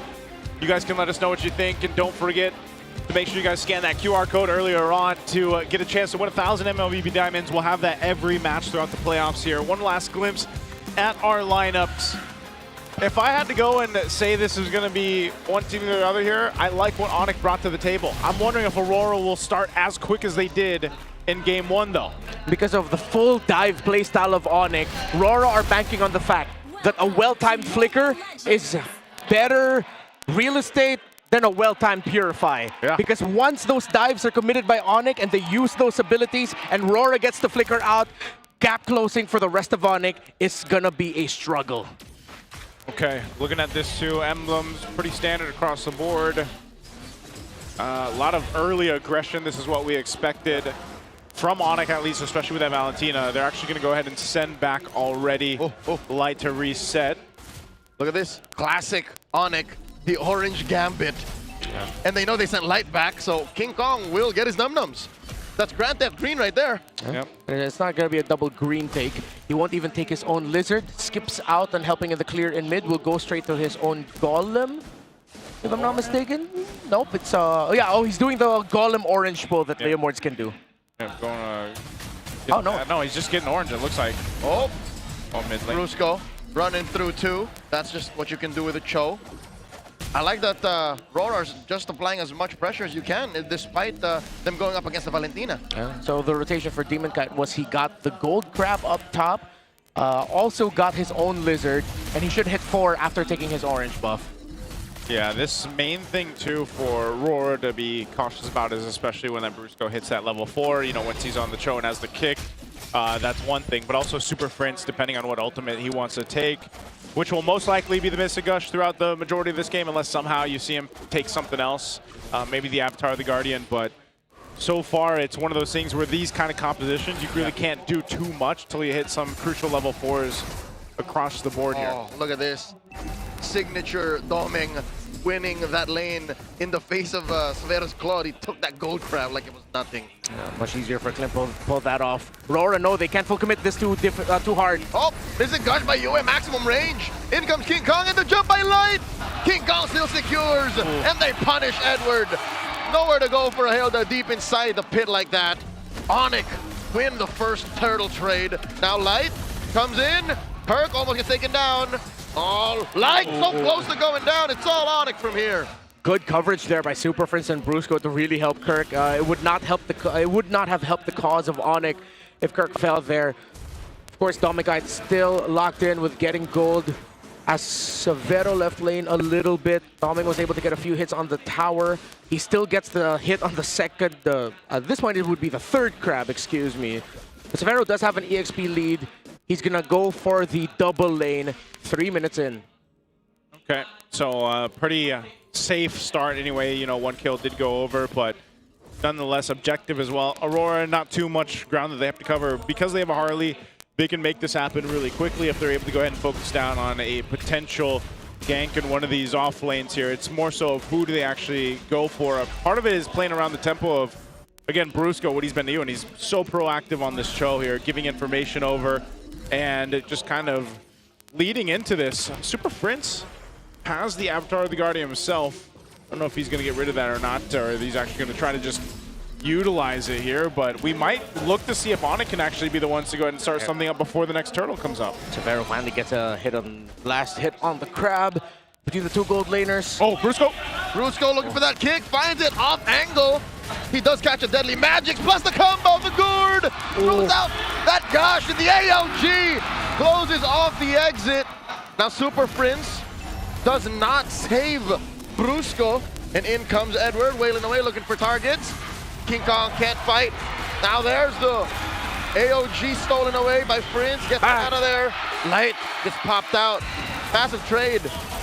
ONIC still, though, up ahead by 1. Yeah, for a lot of the early to mid-game expectations, ONIC are taking their conditions, exactly what they need to do here. Turtle 3, if it spawns on top side, near the gold laners, and ONIC still win that, that could mean a exit of Severo from the gold lane. They're gonna dive Domenkite, and then first tower breaks up top. ONIC are looking to see if they can expedite that process. Yeah, the biggest gap here, too, between the lanes anyway, is Kirk leading Edward slightly. Well, no, hold on. Yes, quick math. It's about the same between him and mid. Gold lane is nearly dead even, so this is more so who has the upper hand in terms of timing with the ultimates or the kits that they have here, and that's what we've seen ONIC a lot of times. Aside from that kick that was off by Brusco, that's going to happen sometimes, especially when you're trying to get that angle just right. Yeah. And that's where that tough work comes in for Brusco on this Cho to utilize it. Blade of Hephaestus, first item for Edward locked in. Genius Wand 2, pick up now for RORA, so that's going to help UA's damage burst profile a little bit more. Yeah, so a lot of the problems that ONIC might have in team fights when it comes to reaching the gourd, reaching the Clint, is also answered now by the fact that Super Prince keeps getting the Avatar of Guardian of the Gatot Kacha. And I think that's going to be okay. Keep that pick up. You don't need to rush for or get the Mystic Gush. You'll have enough damage in your dive. Just go all in the idea of getting in the face of RORA to make the gourd and the Clint uncomfortable. Yeah, you put enough pressure there where you can't even get the right lineup there with the ultimate of the gourd for UA. Uh-oh. Oh, this pressure on Severo. Severo answers with a blazing duet. Down in the jungle, though, they find DK, the celebrity. Gets caught down by a 3-man paparazzi squad. Oh, Yue and Edward. Okay, good projectile there by Yue. It gives space for Domikite and Light to push that tower up top. Severo not falling is good, but Super Prince has an angle to hold. 10 seconds for the next turtle. Uh-oh. I think it's going to be all ONIC for that one, unless Aurora catch ONIC off guard. Dear God, off cam, the beast actually took DK's lunch money. Yeah. That is a purpleless Harley going into the final turtle. We were wondering where they were going to put the pressure. They put it on the jungler of RORA. Demon Kite goes down, now is buffless. Turtles up here, last one of the game, and ONIC has control of this. RORA might want to just let this one go. And there's nowhere for Edward to go. The gush, the full combo, the answer, blazing the wet, the forward push. Brusco gets punished. And there's an AOG by Light, no one home.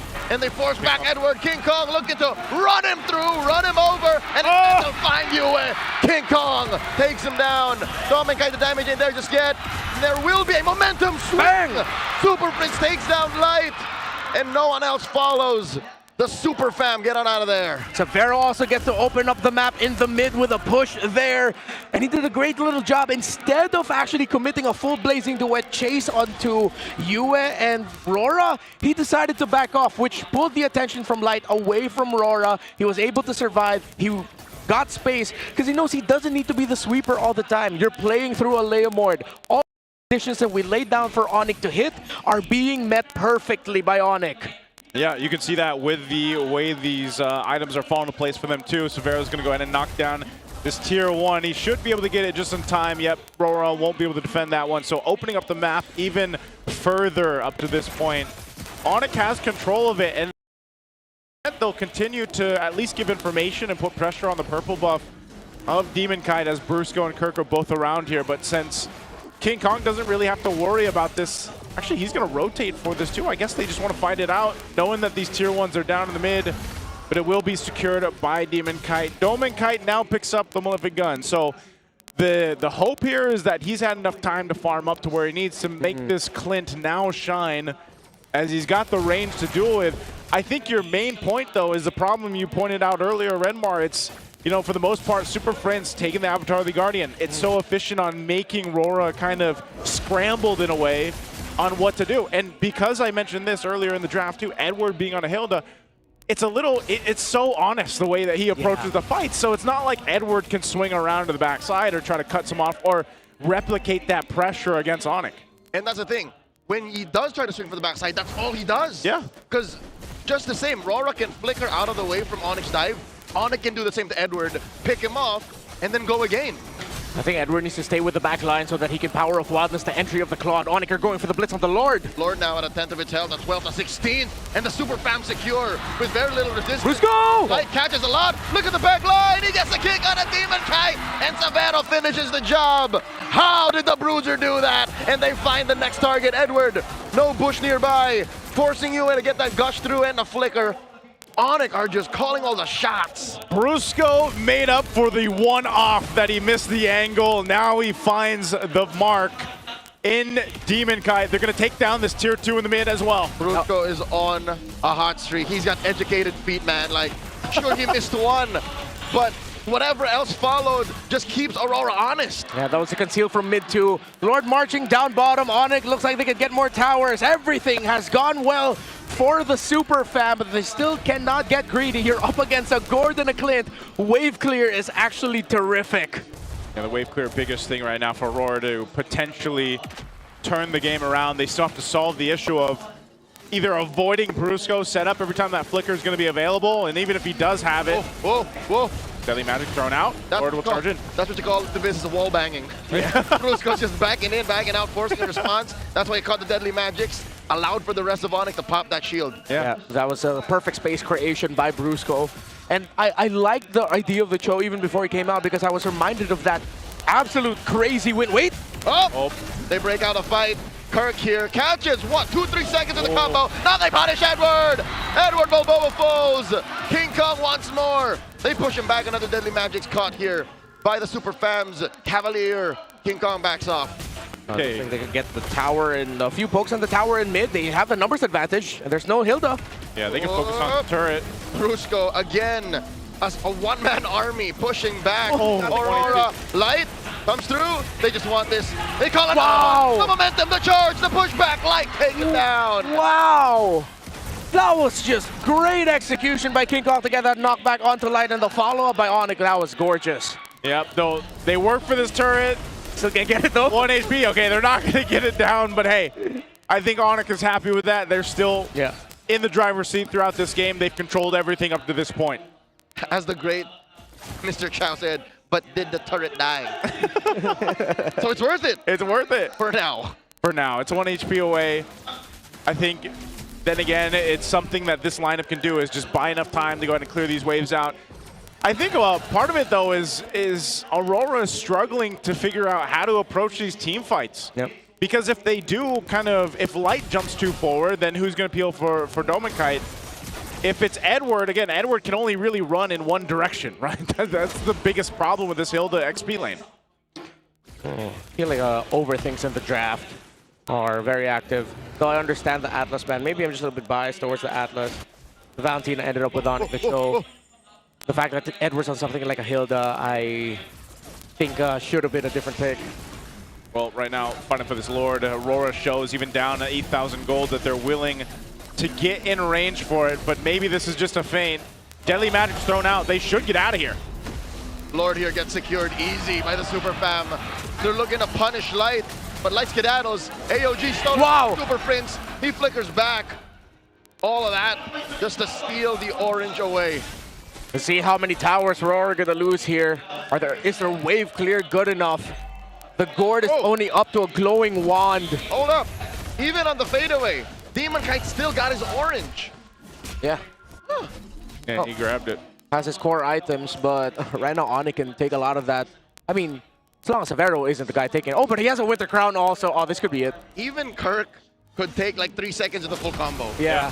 We saw that just a little bit ago. And still re-engage. Yeah, Radiant Armor, Athena Shield is pretty much all Kirk really needed to withstand that. Plus the tough boots. But yeah, plus the tough dudes. Yeah, that's part of it too. Turret finally falls in the bottom lane. Lord is there. ONIC, do they try to punch this one in with a win? They don't have a wave pushing in. That's the unfortunate thing off this Lord. They don't really have further waves other than the mid. Can they get this though? It's going to be cleared out pretty quickly. Brusco coming through, kicking Edward in, but Brusco will fall. They trade out for that King Kong! And King Kong finds DK. Down goes that little magical baby boy. And there's just 4 defenders left. Aurora have lost one of their cores. ONIC gonna take this slow as they take 10,000 gold up on Aurora. That's worth it, man. In our own RGs, that's when we'd be saying, nice trade, nice trade. Yeah, nice trade. I think they wanted to potentially take the top one too. Severo held on to the Blazing Duet. Didn't have to use it. ONIC showing discipline. They just get a base turret. Yes, they have to sacrifice Brusco for that, but worth the trade. They'll take what they want from Rora and further in their lead at 10,000 up. So Dominic still got a good time getting farm. He's only 1 full item behind Severo, if I'm not mistaken. Severo's about to complete his last one, which I believe will be the Malefic Gun. Well, Dominic just got the first component for his last item after getting the Sea Halberd. This could be a BOD, let's see. While the difference between the mid laners, again, as we've said a lot this season, this is how you can tell if it's comebackable or not. Once Yue gets his 4th item, unfortunately not his 3rd, then it's ONIC not ending the game quick enough, and Rora can definitely make a comeback. But so far, he's only up to a Blood Wings, and still on the way to the 3rd item. So it's going to be a long time until Aurora can make a comeback. ONIC just, well, they shouldn't throw, to put it bluntly. Yeah, if they end up losing this game, that's kind of what it's chalked up to. Divine Glaive's picked up, though, finally, here for the Gourd. In juxtaposition, they should throw themselves at Aurora. Yeah. Now that they have a 10,000 gold lead, just ride that to victory. Blitz this Lord coming up in 10. Yeah. And then end there. Yeah. If Aurora still survives this Lord, that's alarm blares ringing already. Yes. Yeah, it's not impossible to come back from these types of deficits if you're Aurora, For sure. 9, 10,000 gold. We've seen it before. That can happen. This Lord is up. ONIC's going to go ahead and start it. Aurora has the information here, though. They're still going to try to contest. They try to blitz down Light, forcing out a Revitalize from that Gatot Gacha. Lord at 1/3 of its health. There's a projectile thrown out by Yue. And it gets soft reset. Wow, ONIC are respecting Rora. Yeah, Demon is way too close within retry range. Brusco still has his kick, though. No, Light's probably got to go back to reset this. He already used his regen and the revitalize, so with Light gone, they're going to delay it further. Oh, Brusco catches the deadly magic, tries to... Oh! There's the BMI, there's the gush. Down goes Light, Super Prince takes him down. That is a man advantage for the Super Fam. And now the Lord still standing. Frozen! DK with the steal! But they punish Yue. They run through the rest of Aurora. Bang! As Dominkite falls. 3 for the Lord. ONIC needed to clean up house. Demoncat and Edward are the only ones left. Lord spawns in 10 seconds while minion waves are crashing for ONIC. Far from unfavorable. ONIC still go for it. The Lord will spawn in 10, but they will end right here, right now. The Super Fam are on the board, 1 for 1. Lord Gambit, Aurora matched it, but ONIC met it perfectly. 1 for 1 after cleaning house. And that one was a dominant one for ONIC throughout the game 2. There was a little bit of a chance if they could have just held on a little longer, but that dance, that's the new evolved dance, the Lord Pit that we see, where they whittled down Light, the front liner there for Aurora. Even with Demonkite getting in range to get the Lord, they just didn't have the firepower, the economy, the itemization to win the team fight. ONIC, I feel like they triggered that team fight knowing that Aurora would respond just like that. Because with the position of where Savero came from, with the Winter Crown Blazing Duet, that looked like a team that wasn't surprised. That looked like a team that was ready. It's like, guys, you just have to win it here. Even if they get the Lord, we can run them down. And they did run them down. Just let them. Yeah. It is the equivalent of throwing bodies. Yeah. They just wanted to throw bodies when they were sure. And when they saw that Demonkite overextended for the Lord, then all the more they were sure. What's crazier is Demonkite actually lived. Yeah, that's what I'm saying, that he was the one to live. King Kong will get the MVP here. Great performance on the Leomore. There's a reason why they went ahead and picked it, locked it in. This is the classic answer, though. When we see the Harley prioritize the blue side, you see Leomore picked up right away. And 100% kill participation shows just how locked in right now. Super Friends, King Kong, and Brusco was, especially in their last game. They get the Cho and Valentina together. Kind of criminal, they got away with it. But I think Aurora, again, looking at the Atlas and Khalid, if they banned out the Valentina, the Atlas could have been picked by ONIC by Red 4 if ever it was the Atlas they let through. And yes, the Atlas also would have served problems for Aurora. It's just that Aurora weren't able to find those early trades to keep the gap close. They couldn't be competitive for Lord 1 and Lord 2. And that's how, you know, ONIC can just run away with it. And it was up to them not to completely botch this game. Yeah, if they would have lost this one, it would have been a tough loss. And then they would have been facing, what, match point? Yeah. This is great that they were able to equalize the series, though, here, because now, you know, when you come into this and you go into game 3, it's like, all right, maybe it's more so this drafting chess game that we see so often between these teams in the MPL Philippines. And, you know, even when you have a solid combo of heroes, specifically the Harley and the Gord, for example, it doesn't necessarily mean you're going to have free reign. ONIC answered that so well by putting pressure back on Aurora just the way that Aurora did to them in game 1. Dominkite didn't even get to play. I'll tell you now that this Clint did not reach even half of its potential. He wanted so much more to do. It's just when it came time, there was no one to peel for him. Yeah. The Hilda pick, I feel like, was a bit of an overthink also. Just because they saw the Claude, I was like, oh, let's go ahead and pick Hilda. I know that they were playing on the idea of flex. Yeah. But even if you put that on the roam, it would have been the same problem with the EXP side. You're up against a Phobius. You still wouldn't have enough peel. It's a little bit too offensive-minded. I think in the end, after everything I've said about ONIC and dogging on them in the draft in game number 1, the recovery in this draft for game number 2 was excellent. Again, they actually pinned down on what we talked about. The Valentina Marcel trade, and they played the offensive side of that coin. Heads or tails, whichever you take it. The fact that, hey, Light's not gonna Marcel. Yeah. Let's just secure that Valentina.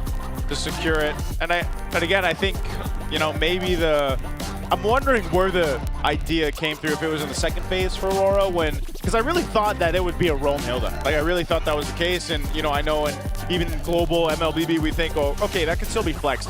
It happened to go over to Edward, and I was just like, that's not the hero that I'm thinking Edward would play after the Benedetta, or like that he would be the most efficient on, and it just so happened that that's what they went with in game 2. Yeah. I think what got stuck was the fact that since ONIC showed Valentina Red 4 already, they knew that they couldn't go Sora. The Lapu-Lapu or something like an Alice also would have been underwhelming. The Ruglu would have been risky again because of the multiple ways that ONIC can approach a team fight. I think it was just they were read out.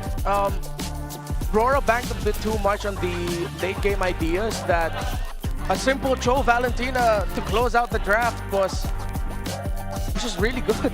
Yeah.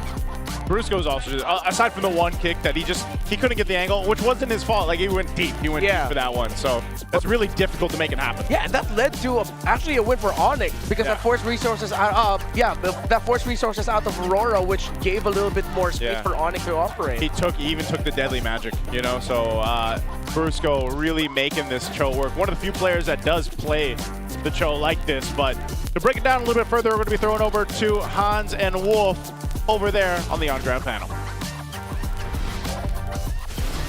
Maraming salamat sa ating casters. It is now 1-1 after ONIC Philippines have equalized the situation matapos ng magandang laro na ginawa din kanina ng Aurora. But let's focus on this game number 2. We saw King Kong play exceptionally well. Kaya nga siya ang MVP ng laban na to. But I think you have something else that you would want to cover for this game. Yeah, I think the reason bakit naging MVP si King Kong is dun sa pag-retry niya. Pero hindi niya magagawin kung hindi dahil dun sa Cho kami na from Brusco. At tingin ko rin yung hero pick na yung mismong pagkakadraft ng hero, the last pick Cho was really interesting. You wouldn't think na pipili pa rin yan kasi may gatot catcher na dun sa kabila and meron ng Hilda.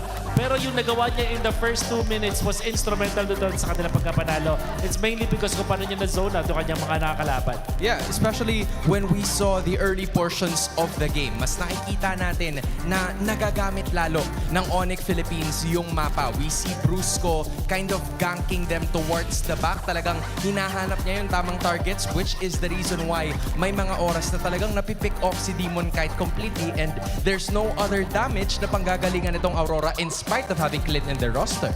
And in relation to that, makikita natin sa ilan sa mga papakita nating video dito, yung mga nagagawa na achieve ng isang Cho. Even when it's just a level 3 hero, makikita natin dito, yung gagawin niyang pang zone out at nung papansin nyo, hindi ko na kailangan masyadong explain kasi makikita nyo naman kung gaano siya naging problema para doon sa damage dealers. Even ginugulo si Yue noon sa nakikita nyo dito sa clash na to. And most importantly, makikita natin yung pag-retribution nga na pagpapanalo doon ni King Kong. So, there's really not much to explain about that but the fact lang na nag-achieve pa rin ito na isang hero mula dito sa side ng ONIC Philippines sa last pick na Cho.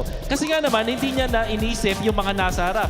This is not a stun plus retry na diskarte mula sa ONIC Philippines. Ito yung zone out mo, retry ko na galawan mula sa ONIC Philippines. Alam mo, kaya nga sinasabi nung Filipino casters kanina na parang yung ibang ultimates na hindi nila nagagamit, excess, example, yung AOG na nanggagaling kay Super Prince, hindi niya nagagamit completely. So just waste it, hanap na lang siya ng panibagong ulti na magagaya and then work their way from there. That's just how smart they were playing in Game 2. To add to that, makikita natin tong heat map coming out from Brusco. Nakikita niyo po yung first 2 minutes na galawan mula kay Brusco. Directed dun sa may gitna, control naman doon sa may bandang Rock Ursa ng side ng Aurora. And then eventually, pupunta siya dun sa may bandang purple buff. Makikita natin dito na ang daming nabibigay na vision coming out from Brusco at naging instrumento para ma-delay yung Harley nitong sa Aurora. Kaya naman dun sa first turtle fight, parang madami pang kailangan nagpasa na doon si Demon Kite. At bago siya makarating sa mismong turtle, bukod sa na-damage na ng ONIC Philippines yung turtle mismo, low na rin yung health at hindi na nakapwesto ng maganda doon si Jay. And having a Harley on your squad, kinakailangan mo talaga ng napakagandang scaling. And for ONIC Philippines, napigilan nila yung scaling ni Demon Kite na yun. And with that being said, it is Game 2 going to the side of ONIC Philippines. But from what I'm seeing in this series, early game is very important. Aurora has managed to get theirs nung game number 1. ONIC naman pagdating sa game number 2. But game number 3 is right here with us. Casters, balik sa inyo.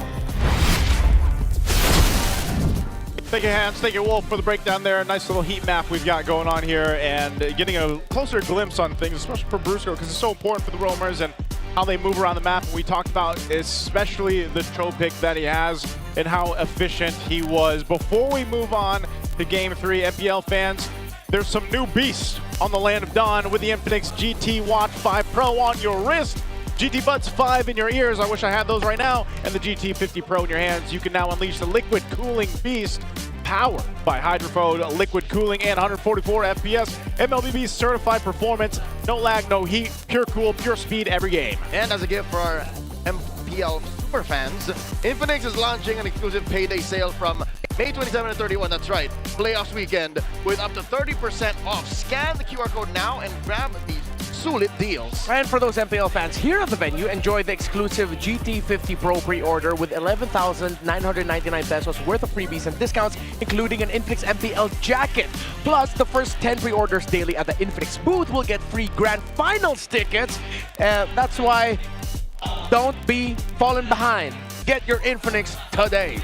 That's real-time translations right there. Hopefully, you guys get a chance to go ahead and grab one of those because it's amazing. Also, to dominate the land of Dawn, you got to grab this. You need a connection that never lets you down, from scouting rotations to tracking the pros, stay online and in the zone. Power up with Smart Power All 99. Get 10 gigs of data for MLBB and share every GG moment with Smart. Yes, simply reliable partner of the MPL. Hey, you know what? Just keep it. You're welcome. So sometimes we got to have each other's back here. Again, with our sponsors out, shout out to them. This wouldn't be possible without them. We've got this new venue, the MPL Arena, going on. I'm looking above us, man. I think the seats even all the way up there, are starting to fill up. Those seats, like in our view, I don't think those are for sale, right? Yeah. But those will probably be full towards the end of the playoffs too, just because they'll put people there. Like right behind us, that's just full. Like you probably don't say, oh my God, no one's watching MPLPH. But right there, full. And then there's lovely people right here. What an opening. There's a lot of super fans. By tomorrow and by the weekend, this should fill up. Yeah. I remember we completely packed the house for the Grand Finals in Cuneta, last year. Yeah, we did. But I don't know, San Juan Arena, this is my first time here. I love it. But before we go into Game 3, we're going to have to go ahead and throw it over to our hosts to see what they've got going on for us. International rivalry, putting on a great show. It's 1-1 for Aurora Gaming and ONIC Philippines. And right here in the Champions Arena, please welcome the MPL Philippines Season 7 champions, Aurora Hunters! But guys, before anything else, why don't you introduce yourselves and your roles to our MPL super fans? Hello everyone, I'm Zen Romer from Aurora Hunters. Hello po, ako si X6 man ng Aurora Hunters. I'm Dev, head coach of Aurora Hunters. I'm Vlad X Belay. Kapo mid lane. Jungler Dangero. Atams, gold laner. Atams! Nung Season 5, kung babalikan natin, you were almost there, being called the champions. At ngayong Season 7, finally, champion ka na. Anong pakiramdam na champions na ang tawag sa inyo? Siyempre, unang-una masaya nakapag-champion din. Then, grateful kami na kami pa rin yung magkakasama na champion. Congratulations once again. Andun ako, napanood ko sila. Grabe, ang ganda ng performance ng Aurora Hunters. And speaking of Odin, yung performance na yun, napaka-unforgettable and talagang pinakabang lahat ng nanonood because you guys were able to come back from a 1-3 game deficit. Pwede nyo bang makuwento kung paano yung nangyari doon? Yung nangyari po kasi doon, so unforgettable moments po yung paano kami mag-reset tsaka paano na pinag-usapan yung mga mali namin. Naka-reset talaga sila. Grabe yung atmosphere doon sa Tagaytay Sports Complex. And right now, we're here with Dangero, a two-time MPL champion. At alam natin na iba talaga yung feeling kapag naglalaro ka with the crowd, live audience. At ngayong nandito ka sa Champions Arena, ano ba yung vibe mo dito sa ating audience? Yun, mas nakaka-excite pala manood dito sa MPL PH Arena. Lalo ko, ang dami nanonood. Kinakabahan ba kayo para sa Aurora Gaming? Sakto lang. Confident kami na mananalo naman sila. And speaking of the excitement, namomotivate ba kayo na baka kayo na yung susunod na maglalaro dito sa arena? Pwede. Pwede. Siyempre, yan ang developmental league natin. And moving forward, baka malay natin, kayo na ang susunod na nakaupo sa ating mga chairs. And after winning MPL Philippines, ano ba yung aasahan namin sa Aurora Hunters? Ikaw, Eska po, bilang regular season MVP at ang ating finals MVP, ano pa ba ang goal nyo na susunod? Makapaglaro sa MPL, tsaka ang kaya international. Aabangan natin yan, Thea. And with that, maraming salamat. And you know, tapos na yung MDL, guys. And I'm sure you're here to support your main roster. Ano naman yung message nyo sa kanila, guys, now that they're playing and tied yung series? Focus lang sila sa strength ng team. Tapos, since lahat naman gusto manalo, sana wag nila kalimutan enjoy yung game. At enjoy nga yung game, Odin. Thank you so much once again to MDL Philippines champions, Aurora Hunters. At ngayon, balik muna tayo sa ating international rivalry para ituloy ang bakbakan sa loob ng Land of Dawn. Casters, Palag Na To. Thank you so much, Odin, Thea, and the Aurora Hunters. Whoa, estimated crowd attendance, by the way, of 5.5 thousand people. 5 bands of worth of people here? 5 bands. If you ask each and everyone here for 50 Philippine pesos each, you'd be loaded. That's a lot of money. I wouldn't mind walking away with 1 Philippine peso each. Yeah. That's a pretty good amount of money. Hey, I would treat all of y'all. You would treat a meal. Oh, okay. I would. What would I get off that? Yeah, I'd treat you too. I would treat you back. Or you'd buy yourself protein. Yeah, I would. 5-pounder. That's about 5 pence. You protein. still owe me some protein. Do I? Yeah. Oh yeah, that's right. What did I take? He gave you his meat? No. Oh. No. He has to because he took my. I have to. Yeah. Okay. What did I take again? He took my protein shake the other day. Oh yeah, his scoop of protein. Well, you know who else takes protein? King Kong. King Kong. King Kong. Yeah, well, he takes protein. You know. He did take mine. I know. Well, how about Prime King Kong? King Kong. Let's look at his. This is his season 14. His stats across the board here. Sigma jungling patterns. Yeah, that was his season. That was a point where you could still play these heroes. Nolan definitely is still a surprise pick that could show up. We did see Ling show up from time to time in MPL ID, even just like last weekend. During their last week, it showed up. Roger, I don't miss him, honestly. You don't miss Roger? I don't miss Roger. I miss Roger. I miss Ling. But it's just way too demanding to play him now. But compared to where he is now, Suyo's still up there. Yeah. But look at the growth. And it's the Baksha pick for King Kong this season that has been such a revelation. The fact that for the longest time, it's always been, King Kong can't play the tanks. He shows up with 1 really good tank pick, and now that changes the picture of the draft greatly for ONIC. I was going to say, now it's always purple band. Yeah. For the most part. And then when teams don't, it actually comes through. So map 3, we're going to Dangerous Grass. Randomized. It's choice, random. Random. Last available for game 4. And then totally random for 5. There you go. Okay. All right. Well, at least we get to see more of the maps here, since we're going to have a guaranteed at least 4 games through this. And we see all 4. Yeah, we see all 4. Yeah. Let's jump into the draft here for game 3. Again, both teams having relatively strong games individually from game 1 for RORA, game 2 for ONIC. And this one, again, the big pattern comes down from that first phase of the draft. Whoa. That's a lot of grass. How come we didn't have that much water for expanding rivers, man? Yeah, can we just drown out the crowd? It was with, very translucent. Yeah. Water. I think they utilized the water from as like a light effect instead. Yeah, but, definitely fueled by SIP, by the way, from the volcanic rocks. Filtered through it. It is good. All right. That. Phase is almost done here with the bans already. Nothing too different. Interesting though, yeah, that the Hilt is actually going to be banned this time for game 3. So ONIC will go ahead and take that out, especially on the Dangerous Grass map.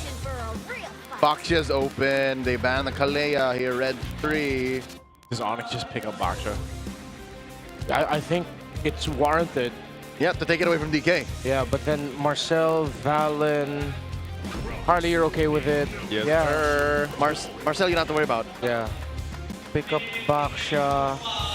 I think they have to consider something that can help invade here. Yeah, Jushin, Claude. Jushin, Claude. And So expected by RORA. Then they can steal Marcel. Yeah. which is so much more possible because there's no Valentina on the other side. Yeah, and there's a stat line here that Harith and Marcel together actually have a really good win rate. I took a screenshot of it, I can't find it. But Harith and Marcel? Yeah, it's like around a 60 or 70% win rate together, and with a pretty good amount of games. I think there you can get away with a Harith Marcel here. You already get your gold lane. It's the typical duel between the Harith and the Claude. You get the Marcel and the tempo breaking. It's fine. If you want to be disruptive, then maybe take away the light Khalid option. Oh, what a surprise! Debut pick Paquito. And in the first phase too. In the first phase, going to Kirk. That's how important it is to get the Paquito now. So this was banned in game 1. Yeah. Ignored in game 2. Now it comes through in game 3. What happened with Paquito? Huge buffs, by the way. Yeah, like specifically just damage throughput. Yep. It hurts, smoother to play. Yep. A little bit less awkward. We don't get that kind of XP laner in anymore. Yeah. There's just no XP laner in the past year that does what Paquito does. Which is why I'm glad, at least towards the regular season and then now, you know, we have some damage coming back into the XP lane that isn't just kind of like these bulwarks. They can be very threatening because just like the Benedetta can, Paquito as well. Like you always have to worry about your back line. Where is this Paquito going to come from? The space is created too because you have a Vaksha in the jungle. Harith, nothing new there. Harith, Claude is what it is and has been for the past, you know, seasons and years. I think Aurora might have to consider either picking out the Alice. Glue most likely will get banned out. Alice and the lesser sexier option in the Uranus. I think their XPs need to revolve around that.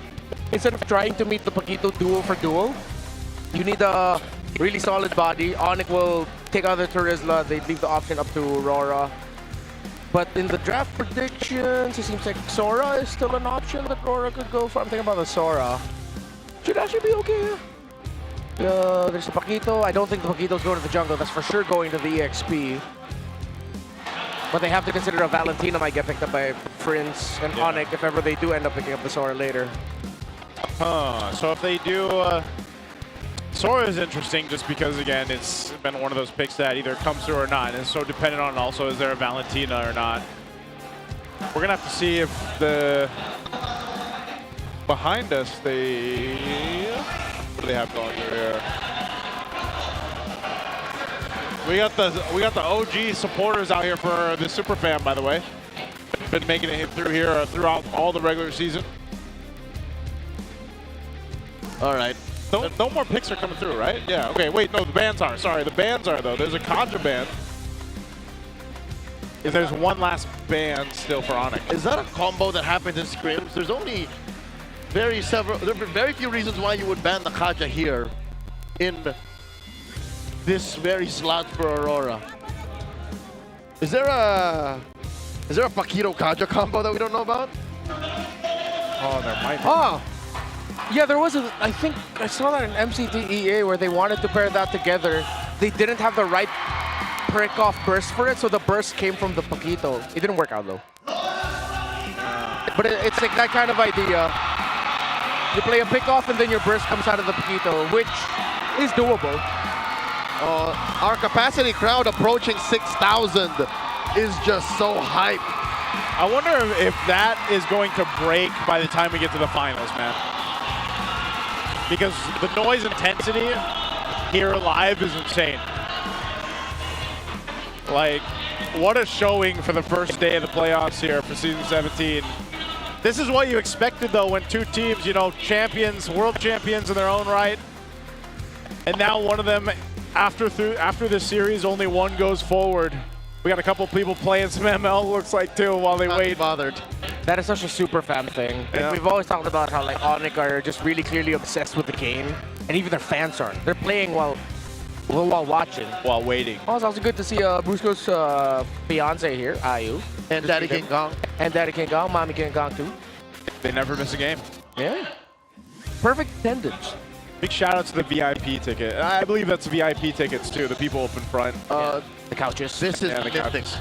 This is mythic, but then you see the little couches when we get a glimpse of it. That's the VIP tickets. Oh, 6-7. Oh my god, a little bit scuba. Follow the brain rot. Is it counted as brain rot? Ooh. Oh man. That's knock-nick. What happened to mewing? Is mewing still a thing? Oh, with all the looks maxers? Well, kind of. Is that how you get a jawline or something? Yeah. I don't keep up with the trends, man. Mewing. Everybody's showing their jawline. They're mogging. Oh, it's a mog off. The mog off. Mog off. Oh. I think this guy wins, man. Oh, it is actually a mog off. It's size versus definition. Oh. Majority of people. Hey, this guy's got extra camo work. Yeah, that's true. He's got the extra camo work. He going needed on. the help. Yeah. Oh. Oh no! That's the winner right there. That's the winner. That's the winner right there. Is that our baby, the baby cub? Yeah, that's the baby cub. That's the baby cub. Fourth bear, bro, by the way. Bear number 4. Sorry, Ray Ash. Yeah. Oh. Oh, wow. Oh. Yeah, there we go. Oh. I was this cute when I was a baby. I could see that. Right? There's very little effort. He's just like, he knows. Yeah. I think they, so yeah, it looks like they're getting things situated. Is that Coach Justin? Did he come home early? Coach who? Coach Justin of KOG, is he home early? Was it him? He was in Jersey and everything. Oh, wow. That makes sense, though. I mean, Guangzhou Gaming's done. It has been a few days. Yeah, I was gonna say, it's been some amount of days. Oh, and Bingwin is playing later, so he might have come here with CY. What are they showing us here? Our little baby friends. Yeah. Oh, yeah. So for people wondering what's going on the ONIC side, seems like there was a bit of a mishap during the draft. We're not sure of the issue, but the Marshals, including our Chop Master Cent, are talking to Coach Bluffsy and Coach Hayes. So they're making sure that everything's settled. On the Aurora side, looks good. Hey, was that former Liquid member Gian? Where? Was on cam earlier. Leo, you're really good with faces, man. Yeah, no, I mean, it's lore. And Those don't know. There was a time where KOLs and influencers were actually part of the lineup. Yeah. So that's when Gian was part of Liquid. Ah. Echo at the time, if I'm not mistaken.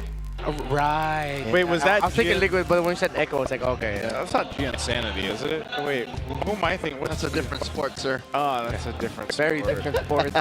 Gian with a J. Ah, okay. It's crazy how this our arena looks just on match number 1. I hope we have the mines and the Brung guys show up later too. You know what's crazy? Last season we opened up with M4 and M5 with Falcons and Liquid. Yeah. Now we open for M6 and M7. Yeah. We know AP Brand are the champions of M5, but I'm talking about the rosters here, yada yada yada. It's them. Them. Taking a look at the head-to-head here for Severo and Nobenkite. This is what we were talking about coming into the series. You know, both of them locked in. It's also kind of crazy to see just how much focus goes into attacking the gold laners in this series, you know? Yeah, that's how RORA won game 1. Yeah. They denied the whole Severo-centric playstyle. I think also as long as ONIC doesn't get too greedy with very specific concepts where in game number 1, clearly they really wanted Marcel Harley Gord. Yeah. And then RORA just adjusted. I was surprised with the Gwyn, but then as it was going on and then as we saw it in action, it was just a perfect foil alongside the Valentina, then the surprise of Benedetta in the end. Game number 2, ONIC I think were a little bit more low to the ground. They pick Phoveus as one of their first 2 picks, and they make sure they secure the Claude. RORA, knowing that Harith into Phoveus is very risky, they went with a Clint instead. That was a bit of a checkmate.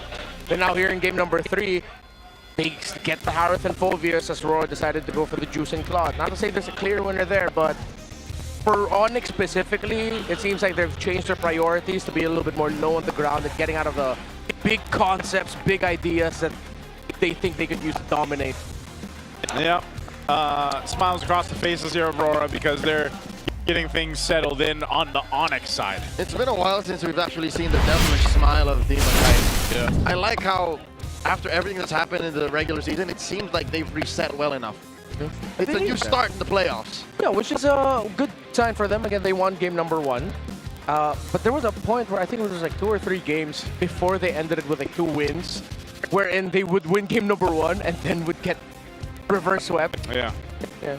I mean, through history too, this is what we look at through our seeding history. 3rd versus 6th seed in the MPL Philippine playoffs. This is how things evolve and come play. TLPH in Season 16 is the only 3rd seeded team to win the championship.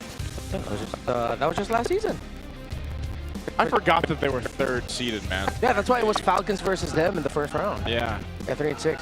2 out of the 8 times that the 6th seed won versus the 3rd seed in the MPL playoffs was in Season 9 and the Season 14 play-ins. Of course, the surprising result of Omega shattering the run of the then Echo Super Team, and of course, Blacklist versus Omega. And then it was that barangay that went the farthest any 6-seed team has gone in the history of our league.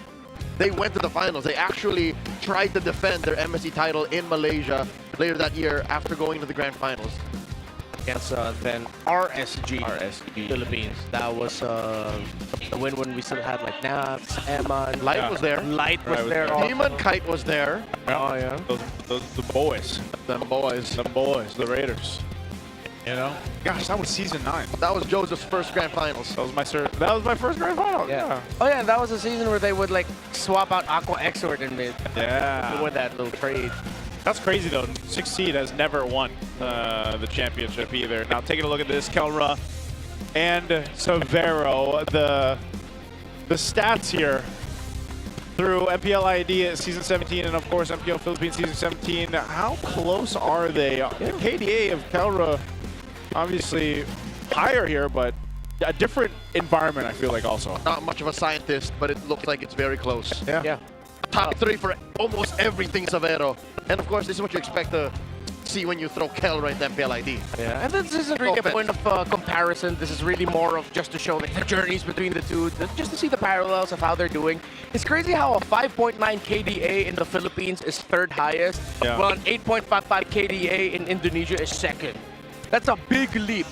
The fact that it's almost like complete, like 3 whole numbers means just how much more kills and assists Kelra's getting in ID right now. GPM quite close, pretty much average in terms of these numbers. That or just how many kills are expected out of players in MPL ID. Yeah. Just in general, not just Kelra. Yeah. That's what I'm saying, the environment there. Violent environment. I also think it's, you know, even if you're just looking at KDA here, it's like Severo brought some of that flavor to the MPL Philippines, and that's why I remember those first weeks we saw him play. What was it, the Moscow, when he was just the showing off the mechanics, you know, in the 1v1s, the 1v2s. Was the YSS that put him Oh yeah, the back YSS here, as well, yeah, the Which, YSS. by the way, I have to correct myself. I did mention during Wolf, and Midnight's little podcasting, that had 1 loss. No, still undefeated. Oh, the YSS? The YSS still undefeated. His YSS. Yeah, his YSS. Okay. Severo's. And so it's 6-0? Yeah, 6-0. 6-0, yeah. YSS in other people's hands. Not so stellar. Yeah. So I have a question about it. Did Severo adjust to the Filipino playstyle? Or did ONIC adjust to allow for him to flourish in the Filipino meta? I think I'm more in the boat of the second statement where ONIC did adjust at first, because despite them knowing that Severo at times could also just be left alone in lane like Kelra, you see a few more rotations. You see more movements on at least his side of the jungle to pull away attention.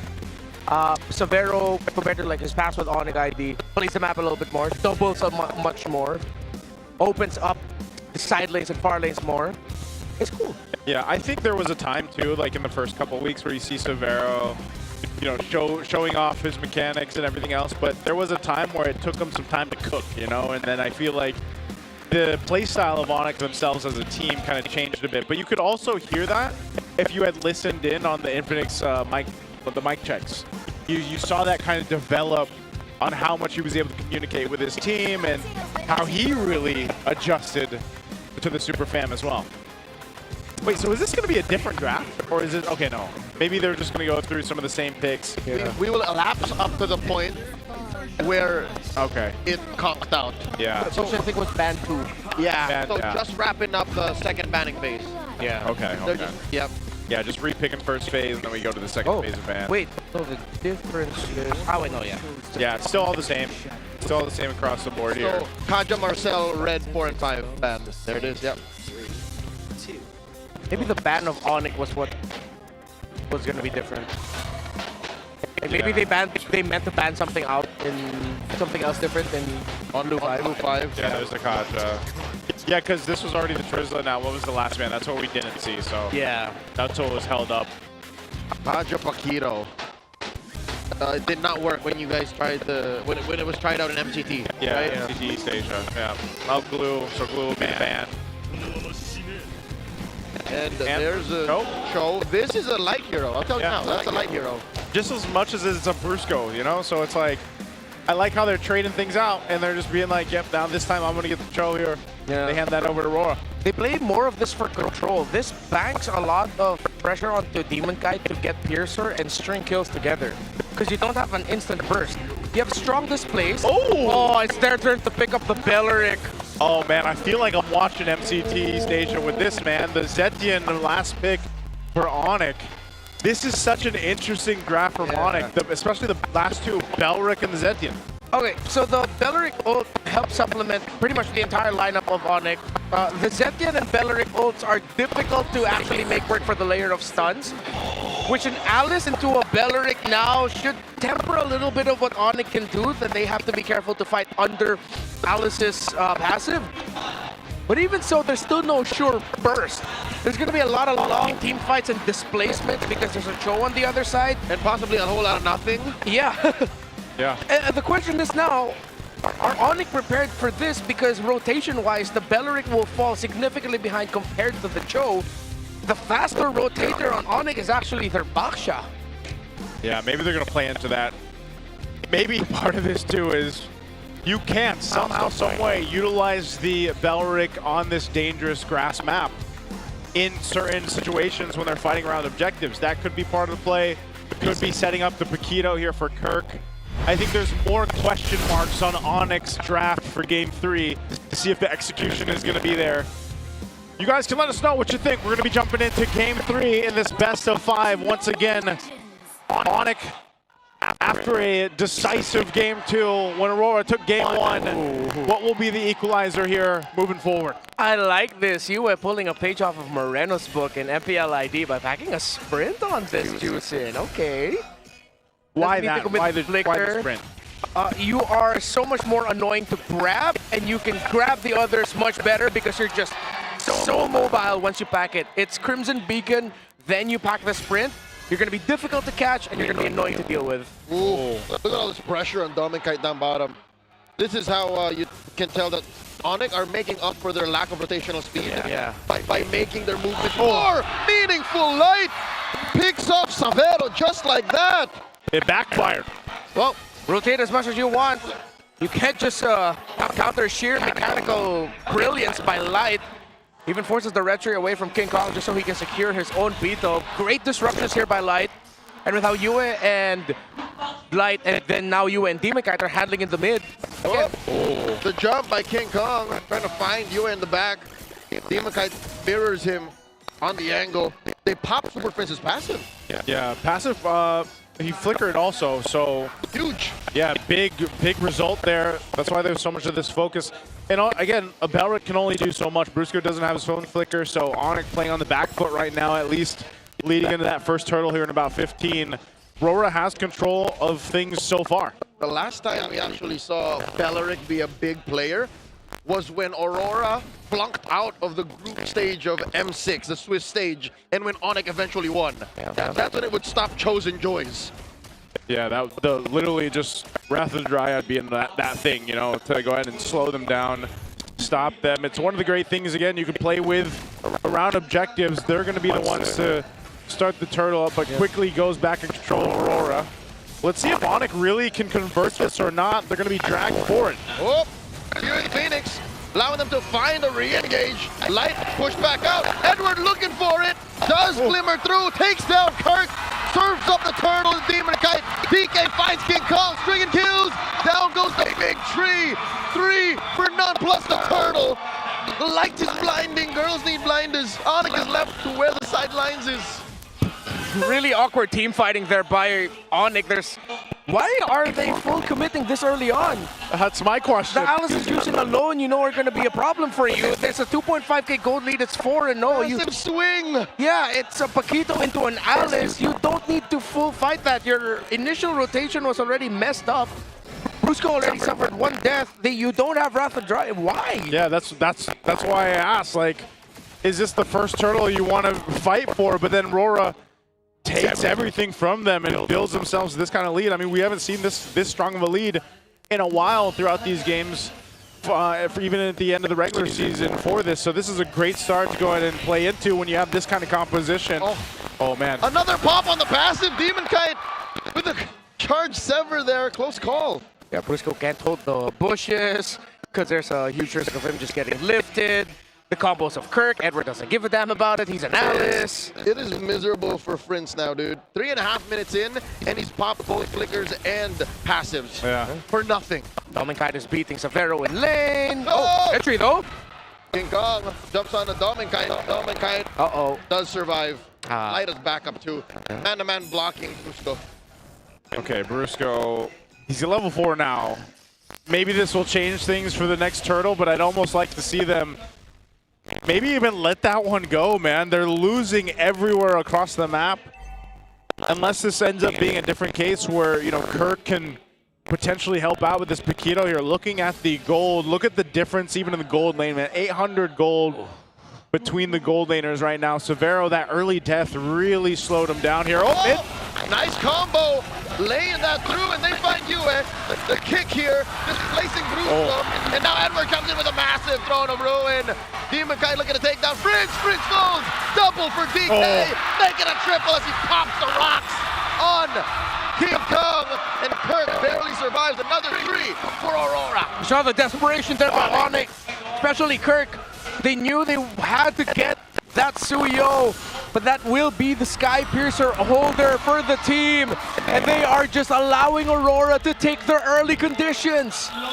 I don't get it. They go in for this. Yes, it's a pickoff. But then with RORA and the lead that they have, they just come in and slam down towards ONIC. And they got control of this. Not only that, Sky Piercer picked up. Yes, he had 3 kills already, but gets a stack off that triple kill for Demon Kite, and now he's just in full momentum on the Suyo. Because of the lack of control in the center, Severo has had a difficult game. Crimson Beacon forced on a Brusco here. No follow through.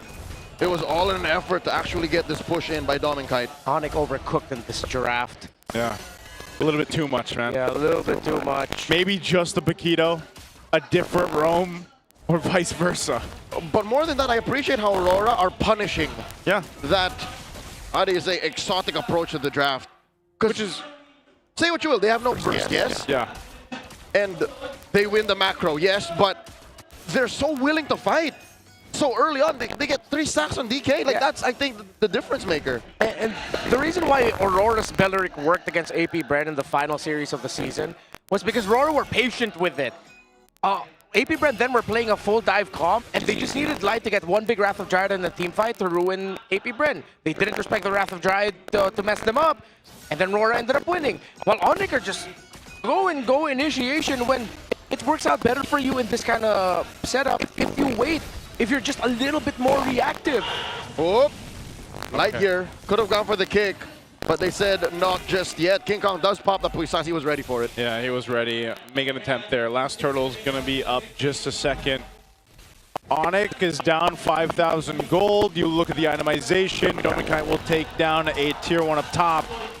And this is, I mean, there's 1 item on XP, 1 on gold. Starlium Scythe there for Severo. You're just not in fighting form, so they gotta give this turtle up.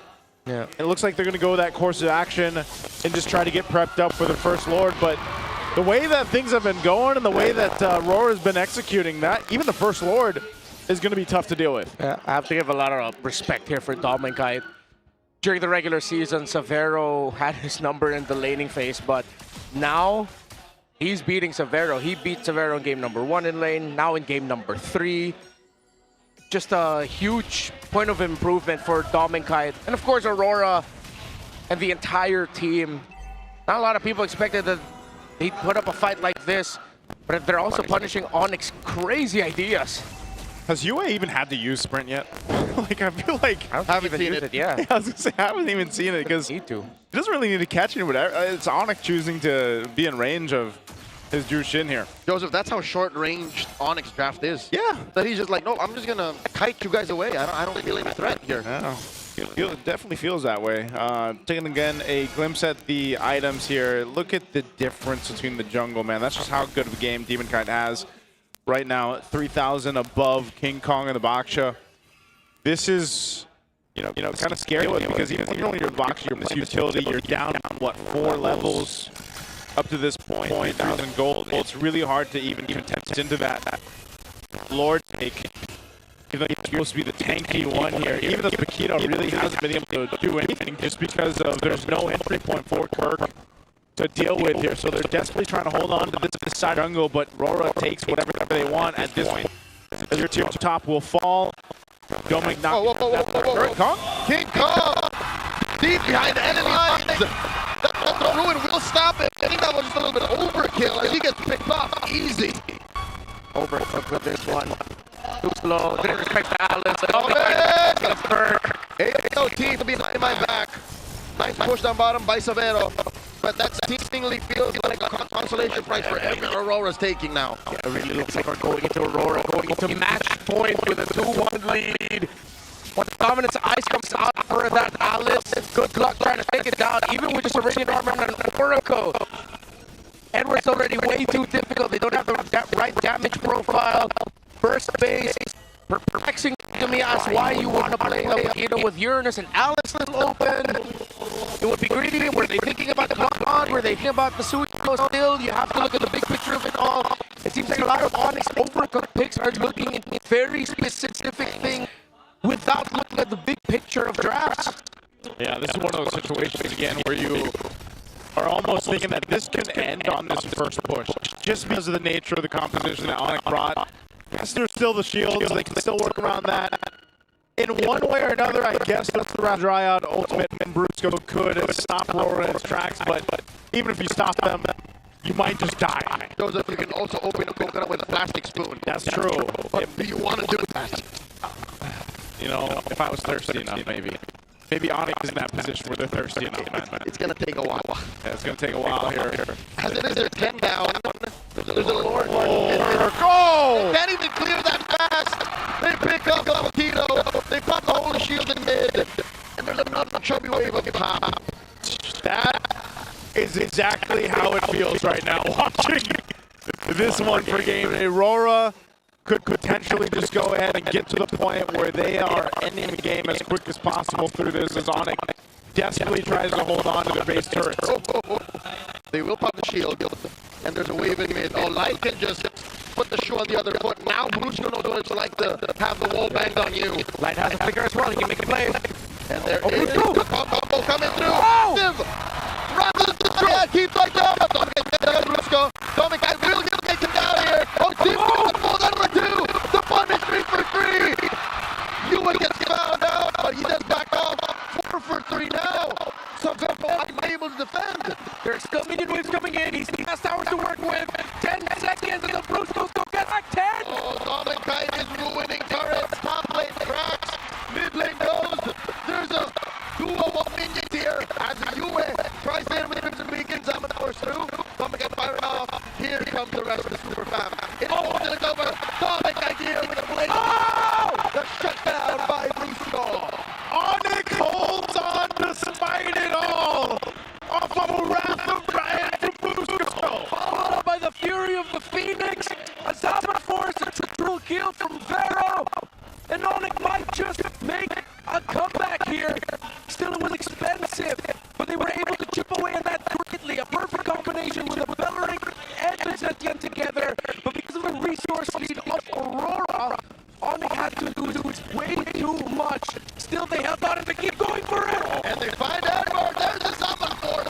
Finally, Edward cracks. And they force fight back. ONIC are an awakened beast. It's ONIC time. It's ONIC. That was a fumble by RORA, man. Fighting into the turret, even with that lead, you still got to respect the rest of the Dryad. That's what I was saying, under the turret. That's what they did, so now it's ONIC with this Lord. Again, Aurora still ahead of 5,000 gold. They can still secure this Lord here. ONIC has been able to pull it off so far. So can they continue it? Now you see the respect here on both sides for the positioning favor around the Lord. They have to go faster. Minion wing scratch here. S17, there's a summon force. Come to me, by US, going back. Oh, Demon Kite. Savernas get shut down here. Demon Kite does get a kill on Brusco. And ONIC are backing out the super fan retreat. Turning tail, happy with the Lord take. But here's 5 members of Aurora. They want to go. Here's Phoenix. Now goes King Kong. Kirk clearing the waves. Lord spawns in 15 seconds. It's miraculous that ONIC were able to secure the Lord for themselves. It has to spawn here. RORA might be able to end it. Oh, they're going to push in with this wave. Kirk and Super Fight with the flicker and the kick and the combo, serving up a kill to DK. And the Lord does come through. Brusco spawns. Savera 2, but the base is in jeopardy. The Northern Lights are at match point. ONIC needed to take desperate measures. But it's the simple thing in the Philippines. Minion wave, far lane. Aurora made the most out of it. And they are 1 win away from advancing to the second round. That looked spiked towards the end, and you got to give it to ONIC for trying. Despite being down that massive deficit, tried to turn it around. Aurora held on and held strong. And I think at the very end there, I finally saw UA pump the sprint to make sure that King Kong didn't go get away. And there you go, match point now for the current world champions to get closer to the grand final. That's the goal here. They've scrapped through this one again. They control the majority of this, and what a start for Demon Kite, what a start for them. You're noticing the hard focus on putting pressure in the early game, and that's what's happening here. I find it hard to pinpoint who the MVPs, but I think this is a award-winning performance by the celebrity. Yeah. I think it's gotta be DK. It's gotta be, man. ISKDA much more patient. And it was an easy gunfight because he just needed to capitalize on ONIC's questionable aggression. There's the celebrity getting it. Oh yeah. This is Demon Kite. I don't know, there was something about the what did you say, the grimace he had, or the smile that he had before the series. I know, Smiling Demon again, dude. Smiling Demon again. We didn't see that smile for weeks, man. 9-1 and 5, by the way, on the studio. And he can run that marksman emblem. Man, he made this work. He got stacks early on, and you know the idea, by the way, between the Belric Ultimate, the Raptor Driver, and the Fury of the Phoenix. In theory, it's quite deadly, but if you fall behind and you just don't have the economy there, that's where it falls apart. Which is why ONIC knows their combo. What are you doing full fighting turtle number 1 when you don't have that combo yet? Yeah. And the Belric already died early. Even Severo got taken out early. So what the heck are you doing full fighting that? A lot of the moves here in the draft and even in game from ONIC felt like it was just a lot of ego. Yeah. A lot of maybe overshooting and overestimating their own capabilities with what they have. But for Aurora, they really just stuck close to their guns. Their discipline of like, okay, we can just hold out here, keep going aggro. We have an Alice. We're happy with that. Your Belric doesn't have level 4 yet. Thank you. Why fight? But you see it here that despite this massive lead, ONIC were able to chip at it. And this was one of the few times in this game where Aurora got a little bit undisciplined. This is where I was thinking ONIC should have gone faster. The moment they saw light get brought low, with the minion wave up top and with there being a clear push angle there, they should have just rushed forward. Even if they didn't get it, they'd be able to get away.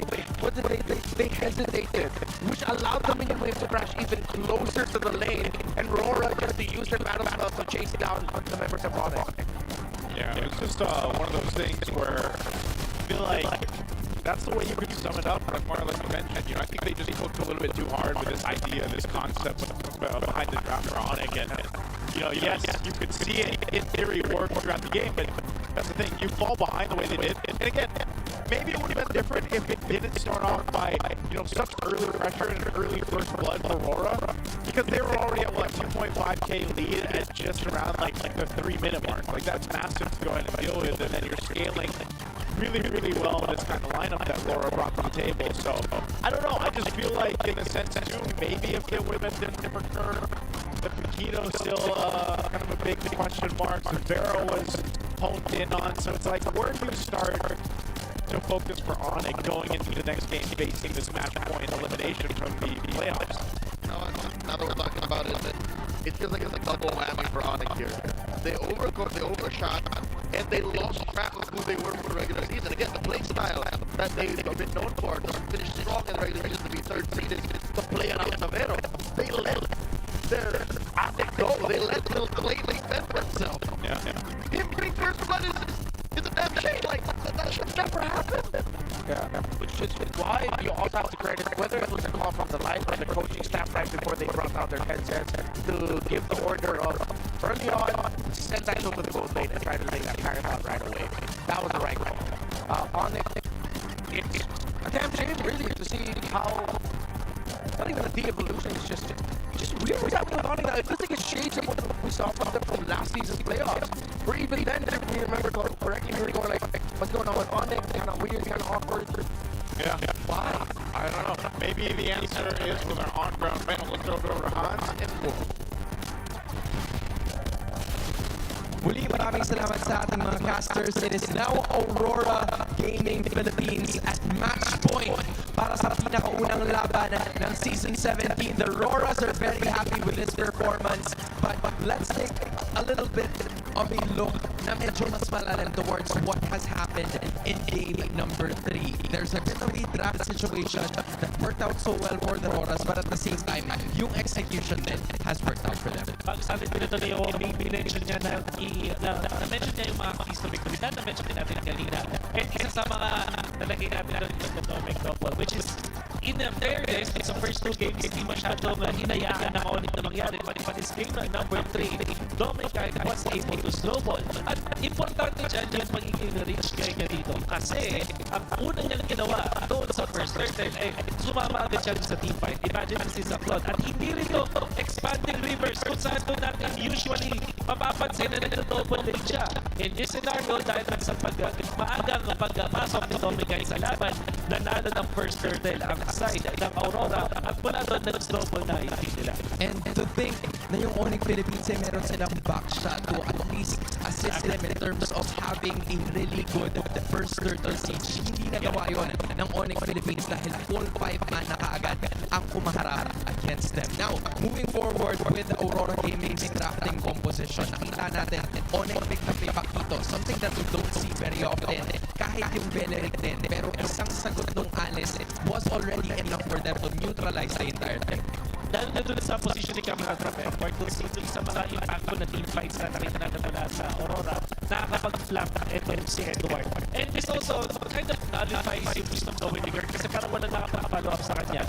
This composition mula sa ONIC Philippines ay based sa magic damage na meron sila. At ang pinaka-physical damage ang output nila was coming out from Kirk. Siguro true damage yung harit at certain points, pero in a way, in essence, magic pa rin yun. So, every time na ma-eliminate nila yung Paquito, nawawalan ng physical damage at lumiliit at sumisigit yung damage profile ng ONIC Philippines. So it was, again, a very risky choice that they had to make dahil nga sa kakulangan ng kanilang physical damage.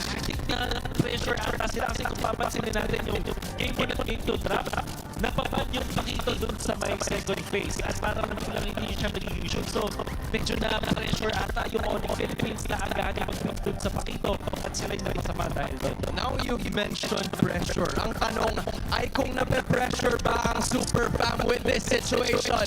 Sonic! Buhay pa ba ang ONIC Philippines? I'm loving the spirit still coming out of the fans wearing and bannering yellow. Kamusta naman ang match point ng Aurora Gaming? Everybody is looking forward to this game number 4 dahil hindi natin alam kung ano ang mangyayari. Will it be Aurora Gaming Philippines finally moving forward in 4 or will ONIC contestants to make it a 5-game series. Casters, it's time to find the answer. Thanks so much, Hans. We'll for the breakdown there on ground panel, and that's a good question. Go ahead and ask my fan base out there. Who is going to be moving forward? I honestly expect this one to go 5 games. I hope both matches today we get our 5 games, because that's always the case. You know, we got to send two teams home today.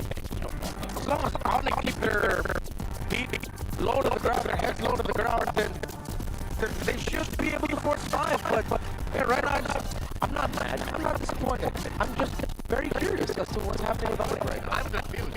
Confused, obviously. I'm sure there's some shared sentiments out there about confusion. RORA or Mike Chronic? Is it greater? Is RORA greater than Mike Chronic? Wait, Mike Chronic.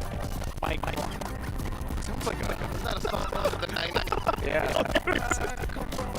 Yeah, something like that. You know what? But hey, 7 years later, we are officially back to where Filipino MLBB dominance began. That's here at San Juan Arena. The MPL Philippines Season 17 playoffs are live and underway at San Juan Arena.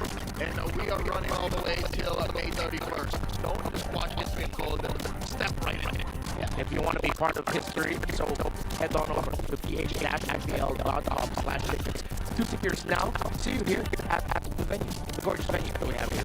Gorgeous venue that is now almost probably 6,000 strong here for the first day. Now also the All-Star Event Series is officially live, and the loot is yours for the taking. Care of Untitled Treasure Hunt and Untitled Gold Rush to score everything from free skins to dice. Don't forget to grab your All-Stars and give them a lot of ammo. Rather respond to Title Clash 5v5. Now it's time to gather your friends and stack up those points. And slug into the game, plug into your MLBB, jump into the action, don't miss out. What's the saying they usually say for that remark? Something about action. Turn that action into passion. That's a different script. Yeah, but I like that one. You know, you are a man of passion and action. That is true. Of course. You are a man of passion and action. I'm turning my action into passion, or my passion into action. One of the two. Also, here's the thing. This is crucial because for a lot of people, I think that are looking forward to one of these teams, whatever fan base you're coming from, right? Rooting to go forward here. In a way, whoever does moves forward, at least they have a little breath of, a little sigh of relief, because at least then you get to a point where you got 2 lives moving forward. You gotta survive through this, you gotta go through the ringer, you gotta fight the cavalry, no big. Yeah. Let's not worry about that. You know, like, it's the Falcons. That's the Falcons. I was saying it's the Falcons. Cavalry's waiting for Omega TWIS. You gotta fight the Falcons, no big. No big. Number 2, you know, just the other Titan. It's like, do you want to fight Aaron, or do you want to fight Water? No. Not the Titan. Oh, Aaron. Oh, yeah, I heard Aaron. I heard Aaron. Aaron or... I have to say it like that? Hey, spoiler alert. Can't say that. Why? There's some people who just watched the first season of Attack on Titan, also known as Shingeki no Kyojin, and they don't know. Brother, it's been out for like how many years now? More than a decade. There's been a final part. So that's their fault. But before we jump over to game 4, let's go ahead and take a look at our little video here with King Kong. Aaron dies, right?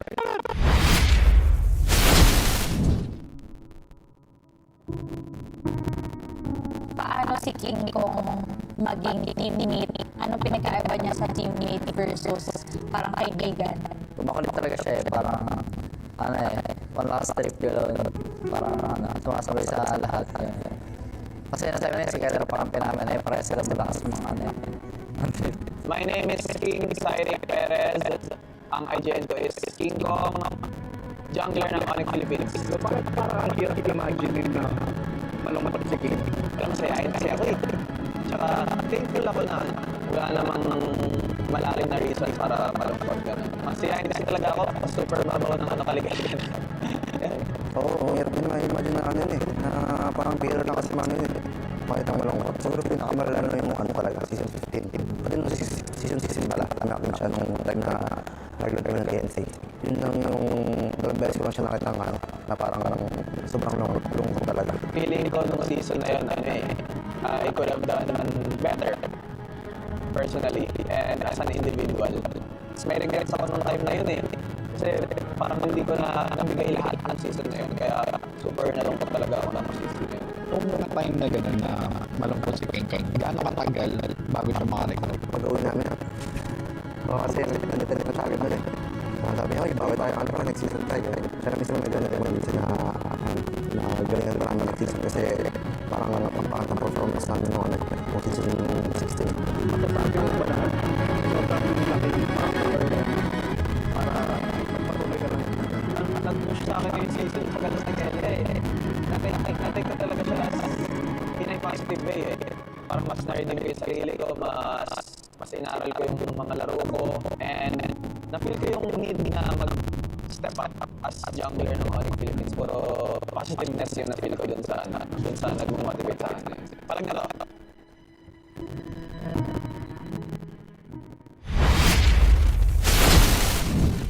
Really great video there with King Kong. Of course, Brusco there too, talking about just how happy of a guy King Kong is, and that's true. And yeah, I mean, even I remember that, seeing them.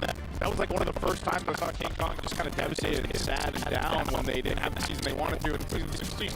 And I like how you mentioned that one of the things that motivated him was Kellen Lee. Yeah. Because that's a sentiment he shares alongside Kirk. Their ex-billionaire, Kirk Dennis. He mentioned in an early first break episode, we want to prove this season we can win without Kelra. You know, for ONIC PH, I think King Kong definitely backed that up. Terrific season. Of all the players in ONIC PH, I think he's the one, alongside, of course, Mary, you could really say that they showed up day in, day out, they got to do their jobs here.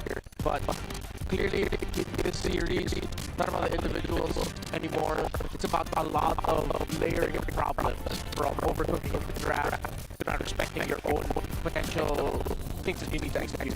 Yeah, I think even looking at this, you know, a team that really had problems was RORA, and this is from Master the Basics. I think number one was the mindset of the players, because even if we were on a lose streak, it was all about hard work and the dedication from them, the goal. The goal of each. And they still have one goal, and they all wanted to make it to the playoffs here. When asked about how they stayed motivated even after the regular season struggles, and we saw this throughout some of the videos and interviews that we had with the players and, of course, Coach Master Mason. So this was asked in week 882, and I think it's a question that was lingering all throughout their lose streak anyways. And I think it's good that it came from Coach directly, that it's a mindset thing, it's a mental thing. That maybe after winning the M7 World Championships, they all kind of went in different directions. But I'm glad to hear as well that the hard work is still there, the commitment is still there, and here we're seeing the results of those. And, you know, not only that, too, when we see what map 4 we're going to be going through here, which is randomized as well. So the last remaining match, it's just the last remaining match, so Flying Clouds, is also, you see how locked in RORA has been. Aside from the little glimpse of the smile that we saw from Deep Kite before the game 3, they came into this very serious, I feel like, very locked in. They want to continue to go ahead and ride on that momentum that they had in qualifying for the playoffs, and it's showing within the way that they're executing in the game. I think that's one of the biggest things here, too. Maybe after today, if they end up winning this next game and proceed to the next phase of the playoffs, we'll see them relax just slightly. Or maybe this is that world championship mindset where they're just hard focused in all the way to the end. I know that in the twilight of the regular season, I said that Aurora should not in any way be happy with what happened, even if they them qualifying. After this, I agree with you. Because maybe they can sign a little sign of relief. Maybe they can get on a little bit of flying cloud and say, you know what, we deserve this. We have 2 lives. But just the same, job's not done. Job's not done, man. One game at a time. We're going to jump to the draft here for game 4 against Flying Clouds. And Aurora will be on the blue side. We'll see what their idea of priority is still going to be here once we get through this. Historically, Aurora for this season is 2-6 in Flying Clouds, while ONIC are very 50-50, 5-4.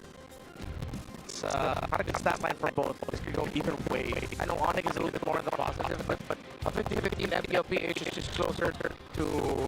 Are you sure? Phobias, Kalea, Fanny... Consider for a surprise Harris Rush. If they're greedy about it. But with the Juicing gone, Marcel's still active, Valentina, the full of they manage Phobias. Valentina runs doable also because he does not have the Phobias.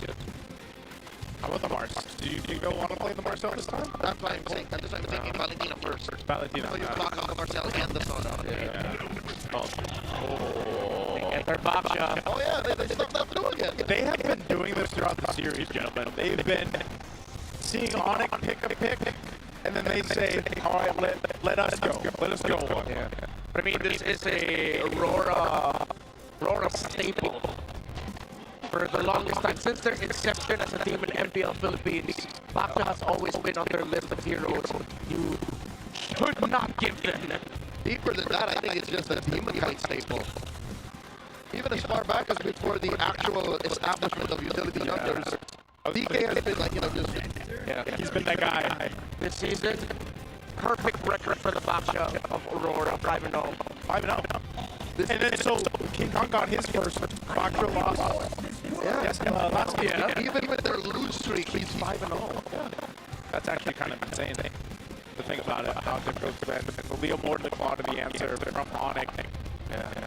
There's one pick here that Aurora could show up as poison later. It would be a Uranus and the EXP. Use it to go invade King Kong's jungle, whatever the Uranus is closest to. Yeah. Take a resource away from that. You still have some terrain view picks available in their mid with that full dive. It would be tough to play something like a... You might want to consider Lilia Khalid if they really just want mid lane domination and they want to play for their side lanes later. Pick up Lilia Khalid together. But Light wants to continue the show and UL will get a Valentina instead. Of course, because the Lemurs on the other side, there's a lot of value taking away the Phantom Steed, and because they know that the Marcel will be going into the other side as well. Oh man. Yeah, that's good. Not only that, but also, again, like you mentioned, the Sora, who really hasn't been out throughout the series at all, but you got a Valentina, so now that should kind of stop the issue of that coming up too. So really good first phase, I'd say. I mean, you could say the same thing. These are power picks for ONIC, but let's go ahead and get some insights here with our on-ground panel. We're going to be throwing it over to Hans and Wolf to share their ideas about this. Muli, maraming salamat sa ating mga casters. Kanina lamang, game number 3, ONIC did the same thing. They Baksha blew 1. But now, what do you think is going to be the difference moving forward para sa Aurora since parehas na yung ginawa nila? Yeah, I think kasi naanakaw nila dito yung show na magiging crucial para dito sa ONIC Philippines. At the same time, hindi pa natin nakikita yung kanilang gold later NXP. So madali pag-adjust yung side lanes dito. 3 of na kinuna ng Aurora kaya naman sa matches pa nila. I do like the adjustment para sa ONIC Philippines. Sino one nila dito Marcel?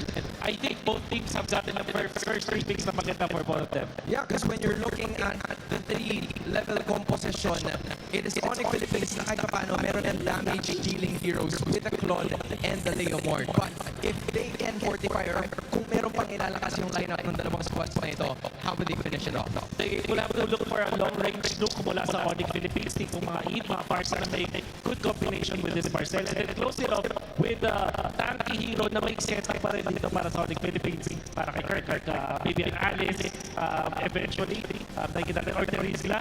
And Aurora kailangan handa rin doon sa mga ganong heroes. Eve, Barca, you've mentioned din para sa ONIC, but considering that the Valentina is on the other side, magiging malaking problema ba to para sa ONIC or will they have to worry about it less? Good point. Kasi yung naisip ko katulad yung Teresa at Alice, good copies agad yan para isang Valentina. Kaya maganda yung pagkakapwesto ng Valentina dito para sa Aurora. Now, if you're looking at the show and the Baksha na first 3 compositions para sa Aurora Gaming, facing off against ONIC, what would the Marcel role be para sa ONIC PH? Pag-set up to, maghanap ka ng mga tipong Kimi to combo it up, which means that Aurora kailangan na silang burst with this plot. Kaya magandang banyahanin. May click yung matitira dito para sa Aurora to go with the lapu-lapu para kay Edward. That's gonna be it for us here at the ground panel. Casters, balik sa inyo. Thank you very much, Hans and Wolf, there for your insights, and for our international viewers out there that are tuning in, and wondering everything they said. I know you probably heard some of the hero names thrown out, but yes, Wolf was also saying that in order to make this Marcel work, you need to tank your XP lane to go ahead and help them acknowledge it and also allow it to do its thing, and then at the same time, RORA most likely picks up a Lapu or a Clint to go ahead and highlight on what they already got in the first draft phase, but also the Valentina is just so strong here for Aurora right now, because it is also making ONIC consider, do we just overload the options of ultimates, or do we really want to pick certain ones? TWIS is also a great ultimate to take. We've seen this before where a penalty zone from a Valentina sometimes is more effective. This is a stroke of genius though, because ONIC knows that Aurora wants that Terizla. Yeah. They steal it, and they know that Aurora's not going to rush for either Selena nor, rather, a Marsa nor an Eve, as mentioned by Wolf also, because they were in the Valentina. Unless there's no way this source for the XP. I mean, they can still back up the Euro, just as we mentioned, but I like the idea of the Lapu-Lapu. Might be a little bit more viable considering the Selena and the Valir were banned out. There's the mid-pick for ONIC. Yeah, they need that burst or they need a little bit more range, but I'd want to see a lot of things on the ground. I want to see them considered a little bit. Edward brings back Benedetta, and they get up on Moskov despite there being a Marcel on the other side. This is just a confidence pick right now by RORA. Not always the easiest time to make a Moskov work when you're up against a Marcel, but yeah, they're feeling it. Oh, no, Luigi. So this is a super Prince pick. He's made it work before. Now he's going to bring it to this in a game that is so crucial right now for them to extend the series. Maybe only the second most prolific Loyi user in MPL Philippines. Second to the low stallion Sanji. This is going to be interesting. I like how ONIC are capable of, just folding the map in half and again using the world's longest BMI. Yeah. I also like that. I sort of got my wish of seeing a lot of things on the ground. Of course, the interaction of the Loyi abilities. You need something with a capability of zoning, crowd control, and damage, which is what is delivered by the kit of the Loyi anyway, when she wants to damage. While at the same time, as you mentioned, they realize that they can't go all in with team fights. They needed to find a way to play the map, and they got it with the Loyi. Honestly, the Loyi thing just answered a lot of things about ONIC needed. Instead of them leaning towards one way a little too strong, they were able to balance it out. Well, here we go. Match point for this battle, the international rivalry, the last one of Season 17. Only one of these teams can move on forward, and right now it's ONIC, the super fan that wants to extend the series to a Game 5. We're on flying clouds and we're jumping on in. Put yourself together for you, still Festival of Blood. For Edward, it's Fire for Fringe. We got the Nasty. Alright. Pretty standard on the emblem sense. So far, a lot of folks coming in from UN. George Bruce just wants to protect the orange side of ONIC. But get invaded by Edward and Demon guys. Now, core members of RORA. Oh, it's their turn to pull their own version of the orange gambit. Now Bruce go running through, freezing them all. Perfect. Does oblige first to flicker through that wall the long way around. Yeah. I think RORA wins that engagement. Yeah, King Kong needs to compensate by getting Litho and one of the green camps here because he got his own lizard. So the math usually is lizard plus one green camp. Plus your 2 buffs should bring you very close to orange. For Demon guys, still they weren't able to go. ONIC were still actually able to hold on to the golem. They compensated instead by getting a beetle up top. Oh, that was really close. They went and see if they could get an attempt on Brusco. They don't. A little bit of trading across the map though, in terms of jungle, but also I think one thing you have to worry about if you're Aurora facing against this combination of having the golden hour there, which could essentially set things up for Louis on Super Prince to really get the interactions off, and then utilizing a diversion too. There's a lot of kind of weird things this composition from ONIC can do. Taken and granted too that you're on a flying cloud map and you can get back to the fight time and time again if you need to. They just don't want to fall too far behind like they did previously. And they have plenty of tools to play around with. I think that's one of the highlights here for ONIC's lineup, as now the first turtle is up. Some of these level 4s still coming into play. Edward has his select the final blow, and even the Phantom Seed for UA could play a part. Diversion used up on the top side for Super Prince. ONIC are fully relocated. That is a 4-man coalition light. Force a response on Super Prince. There's a real Leomord calling in his own. Penalty zone! The battle coming in! Blazing the weapon. Bruce survives. Not so fast as you had taken down. King Kong finds a trade. Down goes Edward. King Kong will move down the field, advances through the wall. Uses the flicker and gets a trade. 2 for 1 for Aurora. US saved that for Aurora.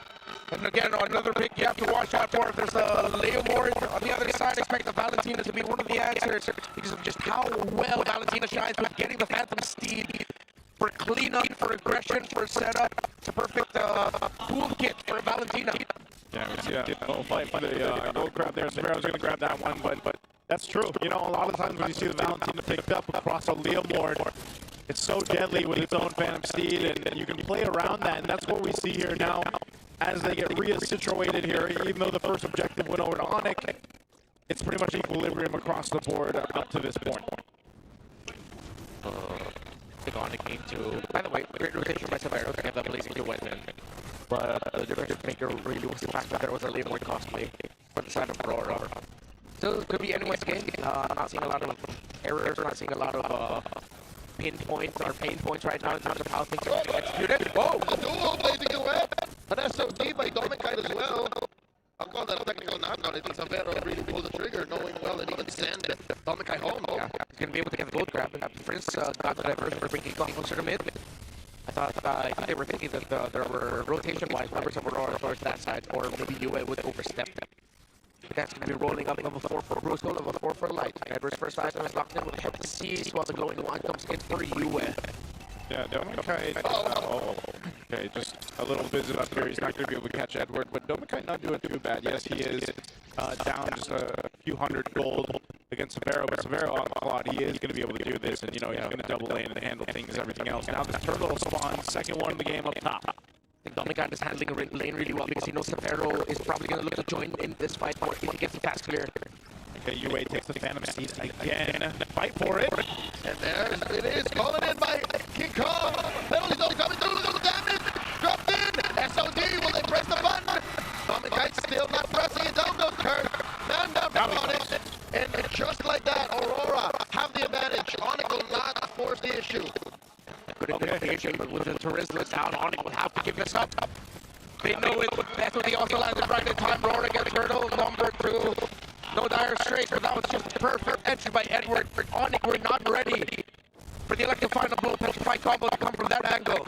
That had to be the very last second that he could follow through that SOD. Whoa, Edward! Forces the flicker out of Super Prince. Will he get punished? That's the question.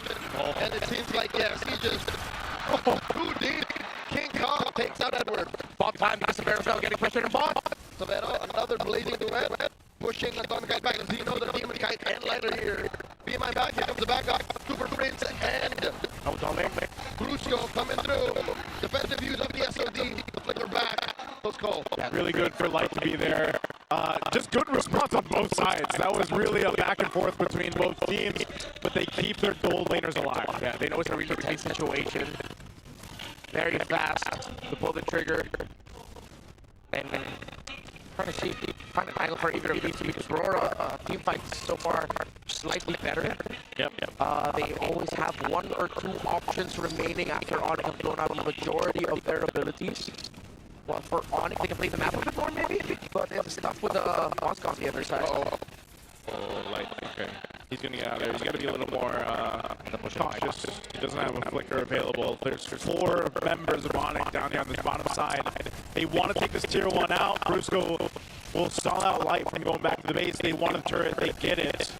They'll take a diversion back to the mid lane. Oh! Thrown out by Kirk. There's the other blow. Plus defended by Edward. Severo with the Blazing Duet. SOD catches it. Oh no, Demon Kickoff goes in. MPL. Demon Kite gets taken down. Kirk eventually still repairs the situation. If that was me, if I'm Kirk, I'm just going all part of the plan, boys. No one saw that. But we got the win. We got the win. Yeah, they made it happen. Again, both teams are doing a really good job of mirroring each other across the map to be there when they need to. But now it's 1-for-1 for the Turtles on both sides. This third Turtle in control of ONIC right now. Not sure if RORA is going to contest it. They just give it up because Demon Kite just spawned, so he'll go ahead and grab his purple instead as they get ready to prep for this Lord here. So the majority of these fights too, it's been the 4 guys across from each other. Now we'll start to see the gold laners come into play a little bit more here. I'm wondering where things are falling into place. Item-wise, golden staff now for Severo. He's got to be close to the... that was the second item, right? Yeah. Still kind of far. Still kind of far. Oh, Demon Kite. And the golden hour stops Demon Kite. Where are you going? Who's going to put the stack on that freeze on him? And comes King Kong running through. Charges through. Blazing Duet is back. So, Severo, still hold on. Wow. Oh, they're happy with the pushback. Yeah, same place, Kite Brother. Diversion just to quickly reposition instead of walking. Good little kill there coming out from the team again. That's been the nature of this game already, the game 4. RORA trying to peel for Demon Kite if he has to. And, you know, again, playing for Dominic Kite on this Moscow. We've seen a couple close team fights, and a big play of that with this kind of composition is, again, these gold laners. DHS just picked up, so both have the 2 items locked in as they build into their third here. Severo has been pretty good at just being where he needs to be and blazing duet and relying on, if he's got to rely on the Louis for super strength to get out and out, he can. They can use it later on, like we've seen before, when the Lord is up, and you can get that longest BMI positioning in favor of you utilizing the Louis. So this is all a great macro possibility for ONIC. Oh, mid lane. Oh, they're trying to collapse on the light, but he's just too elusive. Close call. I'm going to come right back. Oh, Kurt's in trouble. And Demon Kite finds a Bakshi Knight on him. Here comes Brusco. Golden Hour. The kick just right outside. Here comes the rest of ONIC. The super fat thinking should be. Shall we? He can turn. We will. In they go. Blazing to it. Last penalty zone. Toledo. Right in Demon Kite's face. As Kurt just survives but barely. King Kong wants more. King Kong running through Brusco. Very low. UA will not force the issue. That's a 1-for-9 take, plus a turret. ONIC are just pushing forward the tempo. Perfect tempo, and this is why this low Yi kick is so good for ONIC. They needed to be able to cover the map and cover the ground so much faster, but also have some great tools mid-team fight. Oh, this Lord is up. ONIC's going to go ahead and try to blitz it as fast as they can. It's already less than half health here. Is Aurora going to do anything or just give it up? I think they just should. ONIC are just playing hard to get, baiting them in. That's a Lord secured for the super fab. There you go. Well done, ONIC. Well done, Kirk, also with that turn, with the penalty zone and the flicker. Yeah, and I'm pretty sure RORA expected that, and they saw that coming, but they still found themselves in an awkward spot where 3 of them were close enough to get penalty zones anyway, so yeah. I think a bit of a misposition there by RORA, also trying to handle that whole situation. Yeah, it was so good, too, timing with the blazing duet from Severo. If only, you know, they were able to capitalize it on a little bit more, but I think they were happy with what they got. They're slowly chipping down these turrets. It's the first turret. Yeah, opening up the map. He's now got his Trinity locked in for Severo. Late player stuff for Aurora. They have to commit a lot of big ticket abilities just to clear the menu as well. Not to mention the range issue, which can be punished again by a mad combo between the DPC and the blazing duet. Quick rotation down bottom. ONIC are just in RORA's heads, like, where are we going to pop up next? Yeah, that's one of the things you kind of forget about the strengths of having a Louis in your favor. Lord will charge up into this bottom base turret. It'll swing with the cloud there. I don't know if Light's going to try to do anything off this. They just want to clear out the Lord and these waves as mid-tier 2 will fall as well here. As ONIC continues to build up on this lead. That's what he's thrown out. You don't want to follow through with that. They're trying to defend onto this. King Kong with the Phantom Steed. Oh, Edward. To disincentivize any more aggression, and Edward gets taken down. Light looking for something, but Superman violence serving up the kill. And they rotate. Diversion up top. Superman stays. He was going to go home, though, as Aurora still reeling from the pain of that rotation down bottom. Cannot defend this top lane push. The ideal was there. The timing just wasn't. Yeah, not yet equal, though. But ONIC played this brilliantly. I think that was a little bit desperate. I think they were trying to force out the BMI early from Severo. But Severo just stood his ground and said, I'm going to basic attack. I don't care. I have the Purify anyway. Yeah. And he knows that he has enough lifesteal, enough dam to survive the initial hits, and he'll get either from the Moscow or the Benedetta. And since he didn't commit that BMI, it forced RORA to awkwardly force an attempt on him and the rest of ONIC. That's what the last 2 big team fights have been. It's like this awkward fight for RORA that it's just not going to favor them here. And so, you know, it's really difficult to follow through on the members of ONIC if you're RORA, because not only that, their elusiveness, but also just the ability to reposition and get away. I mean, even Light trying to gather information, you know, he's getting checked here just from Super Prince himself. We'll see what they decide to do. Light's going to get chased out just a bit by ONIC. Might collapse down. They've got a flicker available for Kirk if he decides to try to push into the base, but they'll most likely just wait for the Lord. It's up here in less than 10. Then they get ready to cap out the game to bring it to game 5. Yeah, this is Marcel with the Guardian helmet and the photo flash of the Oasis, so a lot of utility. It's going to be difficult to take It's used. Going hunting, spots Light, and that white brush flushes him out. Yeah, one thing that ONIC has to be careful of is you already has a Divine Blade. Okay, let's see, doesn't have an ult stolen. Demon Kite gets blasted down. SOD. There's King Kong, popping in, gets kicked by Light, but Light goes down. Lord still standing, blazing away by Samara. King Kong secured, and they take it out on Demon Kite. 2 kills plus the Lord, all super fan. Very clean. They know they have a massive resource lead. And ONIC are just executing these fights really well. See? Keep it low to the ground. Don't overcook. And you're doing really well. UA's holding on to his own penalty zone. They gotta hold on for the rest of the team to come up for RORA as Lord makes his way up top. The last base turret does fall though. And now ONIC is just waiting for the potential to end this game. But at least for RORA, they'll have a full team up for this defense. But a full team going up against ONIC with 10 bans up, almost 10 bans up. They will try to take down Kirk. Kirk's still holding on to that penalty zone. Oh, here comes the big fat Lord wave. And it flicker! And the blazing to attack! There's a battle! Does take down Light! Double kill for him! And moves! And Demon Kite will try, but it will be all for naught as ONIC has their eyes on the base. We're going all the way as ONIC go to the The toughest region, the home of champions. Day 1, match 1, season 17 playoffs will max out. Hey, I'm glad we're maxing out here on this kind of match between world champions in their own right. And it all comes down to one game. This has been sort of a back and forth from each game throughout the series. But this time, ONIC didn't overcook, man.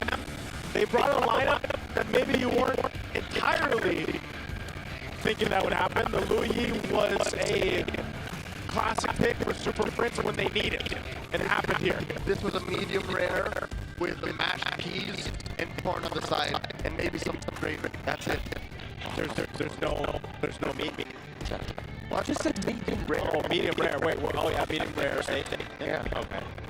Were you thinking he said medium rare corn? Yeah, that was medium rare. What is medium rare corn? You know, when it's still like a little bit, you know what I'm saying. I'll go into more. Brusco getting the MVP. Yep. So what part of the food plate was Brusco? Oh, he was the food blogger influencer taking the photo. Of the well-made dish. And he had a photo, by the way, right? The last few ways there. 0-2 and 10 on the Marcel. 100% kill participation. 2 MVPs for ONIC in this series have had 100% KP.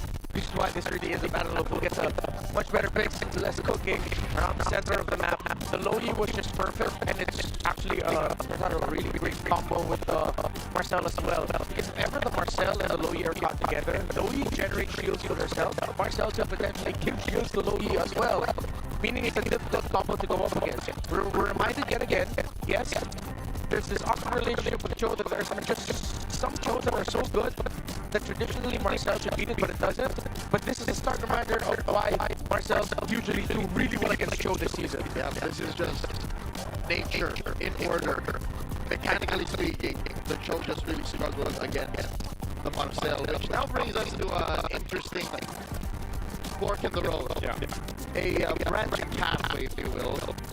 Now that we've kept it close down to the ground, both teams keep drafting excellently. Yep. Playing, to the best of their abilities. It was, pretty close up until the 6-minute mark. Yeah. Where does this leave the whole Marcel question? Does Aurora ban the Marcel? Because I think it's clear. I don't think I'm blowing smoke up anyone's behind. Yeah. Light doesn't like the Marcel. Aurora just doesn't play Marcel. Yeah. So do they ban it? That opens up a whole school picks for ONIC. It might be worth I don't know. It might be worth it. Yeah. It might be worth one of those moments where you just go for that ban on the Marcel in Game 5. Or was it the Cho into the Marcel? It might have been more so that. I think the Cho into the Marcel to me was kind of awkward, bro. Because the Cho came up in blue 3.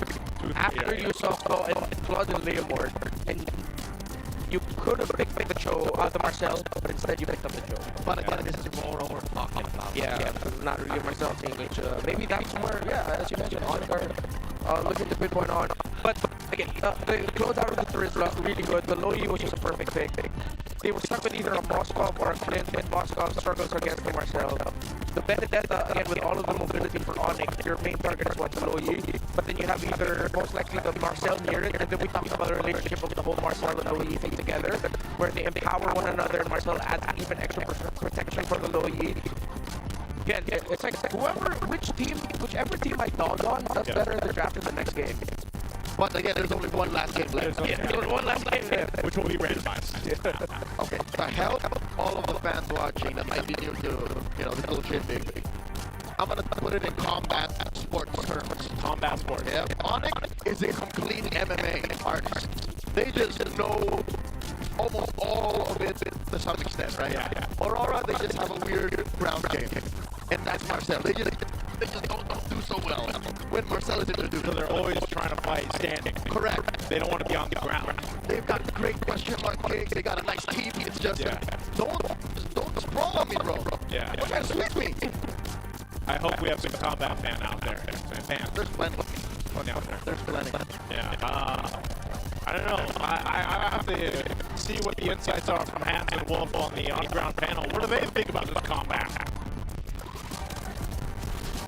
Maraming salamat sa ating mga casters. Wolf, I don't know what to tell you, but that is the perfect way to respond. The ONIC Philippines has won game number 4 at unang serye pa lamang natin ay 5-game series na kaagad ang ating makikita. There were so many good things that we can say about how ONIC has performed kanina lamang, but probably 2 things to be specific. One, first off, is Sabero not getting enough ganks. And in fact, siya pa nga mismo yung dumadalaw sa ibang lanes, right? Sobrang nakita ko din kung paano niya nakita yung kanyang laning attack. Pero part sa mid-game kung saan ginagyan ka siya ng 3 members at marami na akong umilikin sa kanya. Pero nagulat ako kasi maaga niya ginamit yung blazing to win. Delikado pala. Pero nangyari, nabigyan niya ng oras na dumating yung teammate niya. That was enough para bugawin yung side ng Aurora. Alam ni Sabero kung paano talaga makakapag-farm. Kaya naman siguro siya din yung naging eventually pinakamayaman na player dito sa laban to because of how he's able to keep his gold in check. And because of the performance na nagawa ni Sabero, merong mga naging failed ganks na nagawa yung Aurora that would have been crucial for them para makaangat palalo, but that did not happen. Another thing was some of the words na nasasabi ng ating mga casters. Diversion play. How does that exactly happen and how efficient was ONIC Philippines in making that work? Very, very quickly. Hindi lang yung ultimate tuloy. Pati yung distract nila dun sa invasion na ginagawa ng Aurora. Dun sa jungle nila, Stigo na mag-split push. And then eventually, Louis, the control of the map was there for ONIC Philippines. With that being said, I'm sure that we have a lot of thoughts, but I think we have to include one more person. San Juan Arena, please give a warm round of applause to one of our content creators. You probably watch him online. It's ML All Day PH. How would we address you? How would we address you? You know what? ML All Day na lang. I think you can work with that too, right?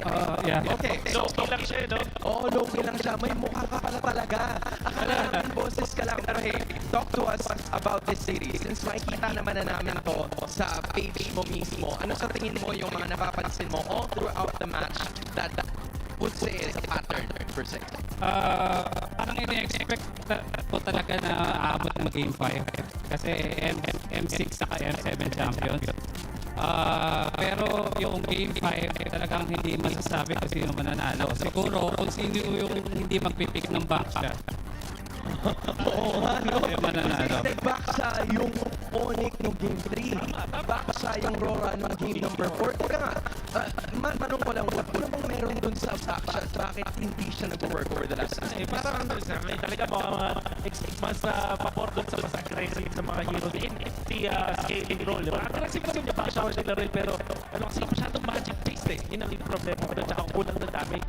Now, we're looking at some ex-laners naman, ML All Day PH. What do you think about Benedetta and Paquito being picked in this current meta? What are your thoughts on it? Yung Paquito, nakikita ko siya sa ibang region ng work. Pero so far natin, hindi pa napagana ni Kirk. Pero hopefully wag siya gamitin sa next match. Grabe, so yung Paquito yun.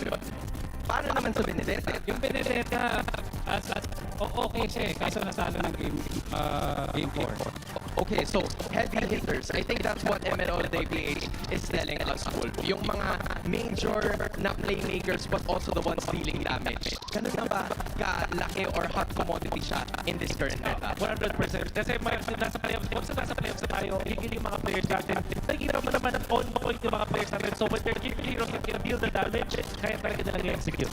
With that being said, we are moving forward to game number 5. San Juan Arena, they need all of your support. This might be the last game para sa isa sa kanila and only one is going to be moving forward. Casters, balik sa inyo.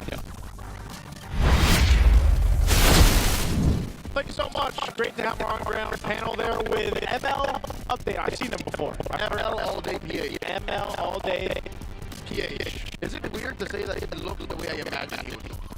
I mean, he had a face mask on though. Well, because he's kind of anonymous, right? Like, you just, I'm gonna lie, I thought he was a guy.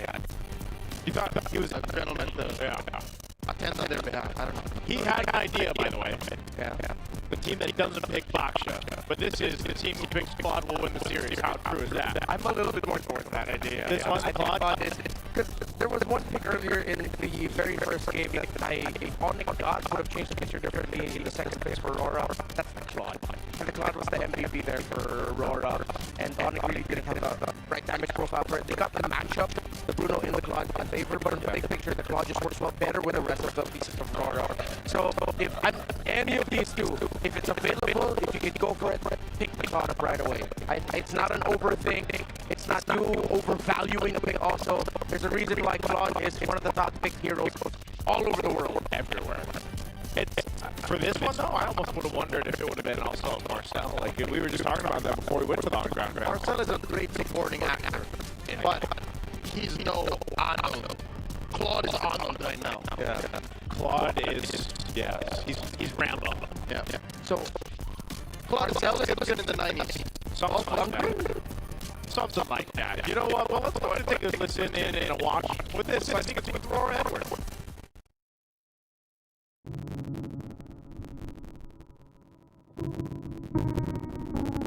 Ano pa nung nag-motivate sa'yo? Bakit ka pa pumalag ngayong season? Ayun nga, dahil sa MC rin talaga. Kasi yun na lang yung kulang ko sa try fight na eh. Kumbaga, yun na lang yung kulang ko para mabuo yung missing piece sa Trophy of Gabriel. Edward J. Tabada, explainer ng Aurora. Meron ka bang pwedeng i-share sa amin kung anong klaseng tao si Edward na hindi pa alam ng mga tao? Outside the game, makulit siya, honestly. Parang ang hiling niya makihalubilo sa team. Kumbaga, pagdating sa banding, hindi talaga siya nawawala. Kung sa boss time, ayun, lagi siya tumatawa, especially kay Laila. Kasi si Laila, ano siya, lagi ito, Johnny, kaya lagi nakamalas si Edward. Ano naman yung nagiging action niya kapag natatalo ka? Kay Edward, parang hindi sa kanya normal yung talo eh. Kasi napagdaanan niya rin yun. So, yun, parang tinitig niya lang. Wala acceptance kasi nangyayari. Hindi naman lagi kami nanalo. So, talagang pagdadaan din talaga yung team yun. Pagkatalo. Siyempre, yun. Ang nabawi naman lahat naman nung yun may purpose kung tatatalo. Ano ka nag-keep up sa changes? Siguro tiwala na lang din talaga sa sarili nila ako. Yun na. Kasi kung isipin mo nga talaga ko ng nakaka-effective or kahit nasa isang org lang ako or kahit hindi ako lipat. Ang dami ko pa rin talaga nakakasalap ko ng bagong players.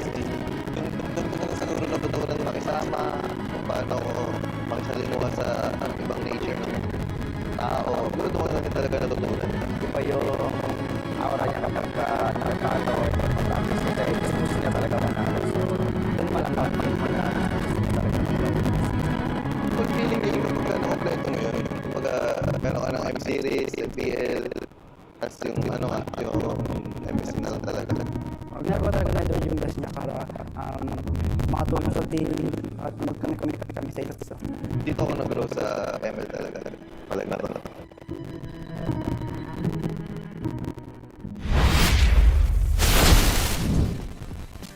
You know what? I hope that one day, in Perfect Player, someone says Aura Edward, because he has such a silent confidence. He does. He's got aura. He does. Oh, from Aurora. Oh, that's right. I was waiting it's for all right. a second delivery. You know, it's all right. But there was more to it. Yeah, I thought there was more to it. I was looking at you in the eye. That was a great dramatic pause. I didn't want to steal your thunder. Hey, you know what? You'll never steal my thunder, Marlon. Just I have plenty for all of us. Now, also, what I will say is Edward has a lot for the whole team, and I don't know, I get a little, I'm always pulled into these videos, man. They're so sentimental, like with the music and everything. I'm really glad that they get to shoot some content like that because, you know, we had the ONIC one previously for King Kong, and then now we have this one with Edward. And yeah, that's crazy to think that, you know, it's all of it. Think about all the teammates Edward's worked with, played with, everywhere he's been. And then the one thing missing from his trophy cabinet is literally the MSC tournament. Like that's his driving force. And so, you know, hopefully this next game isn't so. For me, I almost have to flip the coin for this one. Because I don't know who's going to win Game 5. Yeah, it goes back to the very top of the key to victory that was mentioned earlier by Wolf and Hans, which was just draft patterns. What you get, what you're willing to trade out. Clearly, for 4 games now, there's always been a pick or two in every draft that has made us go, huh? Or whoa. Yeah. Either because of sheer disbelief of that was picked and something else was given up, or just grand acceptance of a really good pick.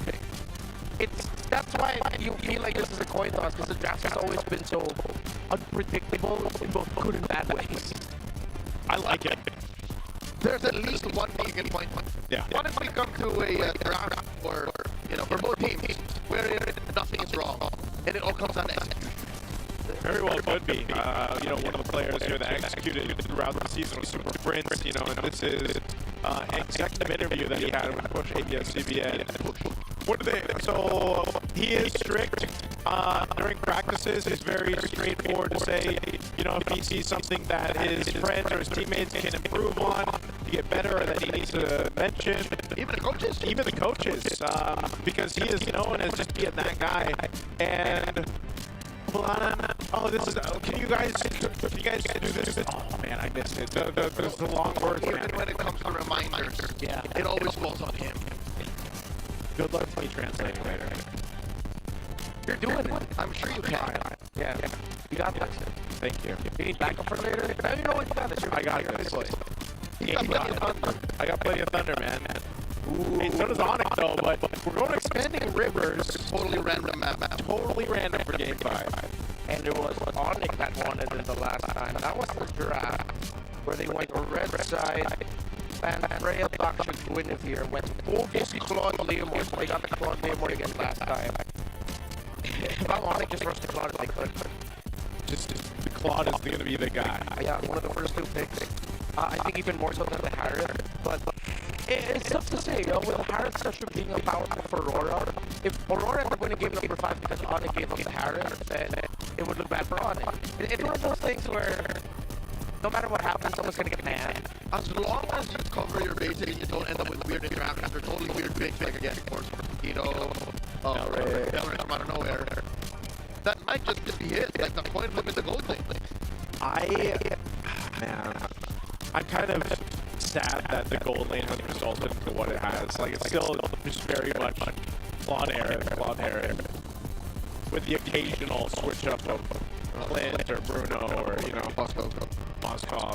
Carry is just totally kicked out. At least for this series, yeah. I think even overall, like worldwide. Oh yeah. We haven't really seen the shadow of Carry in weeks. Yeah. She really dipped out. It just ended up falling to Harris at once. There have even been like some weird random Granger picks that ended up making a lot more sense. And not Carry. Yeah, and not Carry. Because it's covered with a range. I think that's what hurts her the most. The fact that she's not as mobile. And sometimes her damage can be underwhelming for what she needs to do in a team fight. Right now, not a good Sky Piercer carrier. Yeah, there's just, I don't know. Hopefully we're in a meta where there's more than Claude and Harris being picked up for the most part, you know. Which is, again, a thing to say about the gold laners who have, 12 unique heroes being picked up throughout the regular season, so. Let's see, we're seconds away from jumping into our final draft between these 2 teams here. Again, it's Expanding Rivers for the final randomized choice for this Game 5. Oh, there's the Rivers, now I see it. Yeah, translucent and it's with the help of the light. Yeah, but they flew past the VIPs, I guess. Oh, okay. Different sides now, which was the weight of the whole Claude, Valen, Phobius, Marcel, Harris. Hardly Sue your weight on ONIC's shoulders. I think they have to not remove one of those power picks and just overload RORA with choices that they still end up with something really good. Oh, they banned it out. Very good. Very good. So this takes the headline out of the question now. Who cares? We'll ban them. Now it becomes even more important to us. It falls on the ML all day. PH's call now. The box still left open. Yeah. And then our low-key one, the Marcel.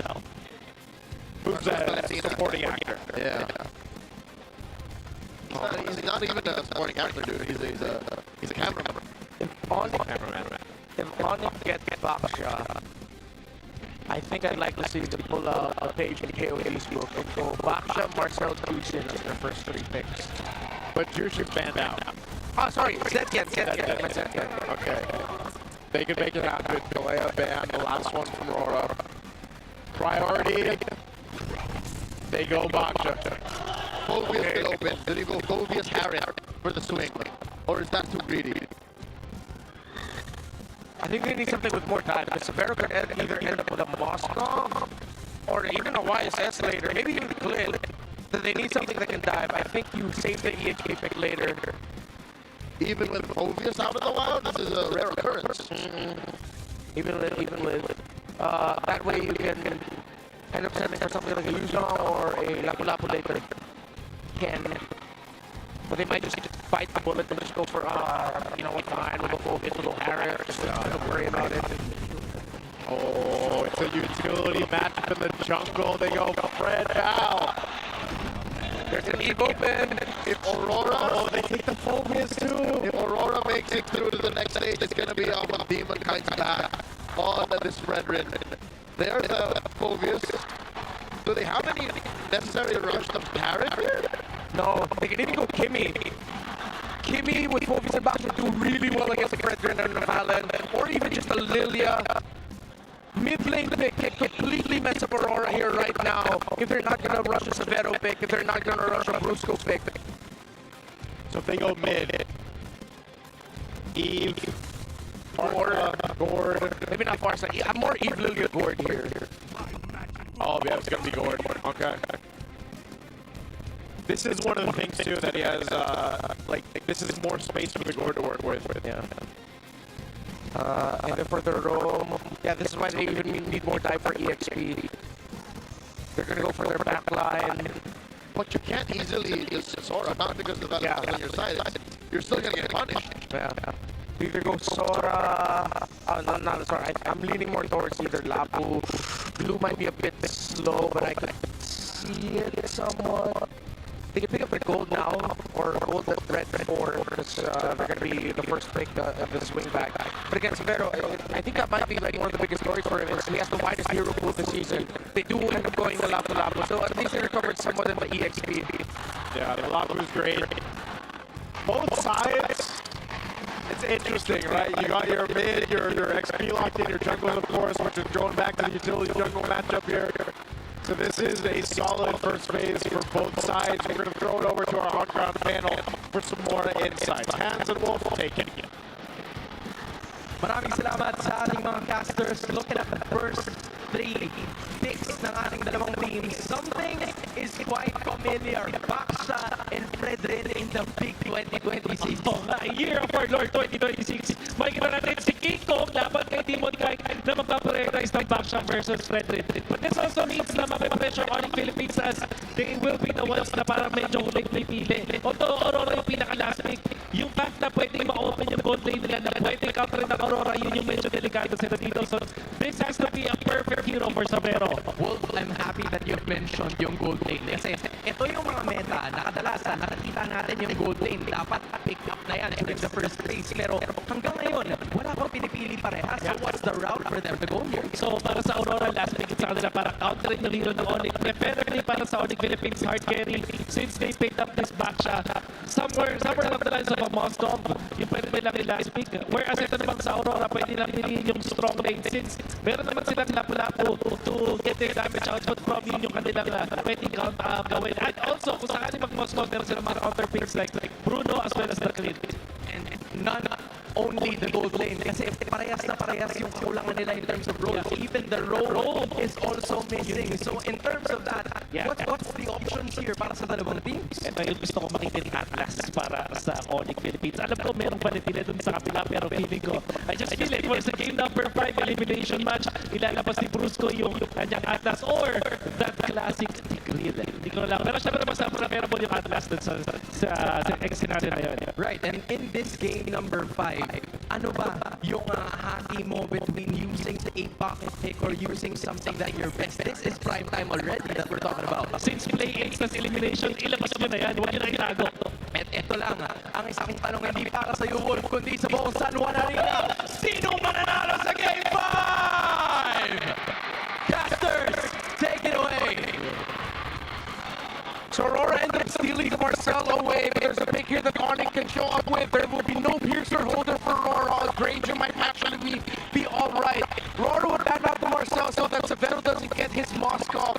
But you just need someone to stay in the back alongside Super Prince, which can either burst or have some good survivability in itself. I'm leaning towards Granger with the Sky Piercer for Severo. Especially since you already have space provided for the Granger to move around. And you know you want to play out of range against this Marcel because he's going to be trying to just be as annoying as possible here for Aurora. And there it is. Oh, the carry. The Hylos and the carry. We mentioned the carry not bringing or coming up often anymore. Well, now in Game 5 elimination, they bring out the carry. Not a single combo with the gourd. It's literally just, I have good drop control and I have good range. Oh, no, picks up the Granger. Okay, I don't know, maybe that was the wrong choice for ONIC, but this could be one of the cases where they just want to play in the comfort. You know what? The series opened with UM playing Valentina. He had one of the Valentina performances of all time earlier in the regular season. Light on the Marcel, maybe we gotta give him a second chance. Now the thing about the lineup of ONIC is, if you look at their pieces, reaching Dominkite will have to mean King Kong Shield Unity or Kirk Flicker Darkwave. For Aurora, it's so much coverage to be able to access the carrier. Again, it's going to be backing Flicker here, not Purify. No Purifies. But the difference is that there's a Revitalize for Brusco. The team, we were talking about team fights. ONIC theoretically should be a little bit better, but in terms of the speed, Aurora has that. Well, here we go. Which team is it going to be? It's down to this. We've crawled our way through the series to 5 games, and now it's either going to be ONIC Philippines to move forward or Aurora Gaming Philippines. They brought their best for this draft, and it all starts here. It's going to be the attack speed spell vamp for the carry. Oh, this is going to be determined by the team fight on the little skirmishes in the middle. The river, the turtles. This is old school ONIC with that orange gambit. They successfully take it away from the Demon Kite. Even looking at this, man, Demon Kite on the Fredrin. I know we talked about him playing the Baksha. Whoa, Fred here gets saved by Brusco, and in comes King Kong forcing a Flicker out of light. Wow, really good rotation. Yeah. The good thing is Light forces Flicker out. Brusco didn't even need to use his Revitalize. So you take an aggressive trade like that because you're trading out battle spells. Brusco, good discipline to not use it, didn't panic. Yeah, I'm wondering how this matchup is going to go in the gold lane, just because both gold laners, you know, sometimes I wish we could have just a dedicated camera for them, and we know how spicy it can get in the gold lane between Dominkite and Severo, but him being on the carry here for Severo, this is what we were left wondering. How would this play out in team fights? Good little stun. Jumping forward from Team and Kai with the energy eruption. Turtle's going to be up. They have control of this side of the map right now. We'll see what ONIC does. Brusco goes for the reset. He's held on to Revitalize, and now Kirk's going to go ahead and rotate forward this. Super Fritz not level 4 yet. Meanwhile, Yua has got his own Mystic Gun, so that's an advantage that RORA can play with for this first Turtle. Fritz is so delayed. Turtle now at less than half health. Massive gush from Yua, and there is a Razor's Wrath putting down the members of ONIC, but they still hold their ground. King Kong will put aside, but yeets that turtle from underneath them. King Kong didn't even use his retribution, and he was in range. Quick, simple take there despite the rotation by Severo. Question is why?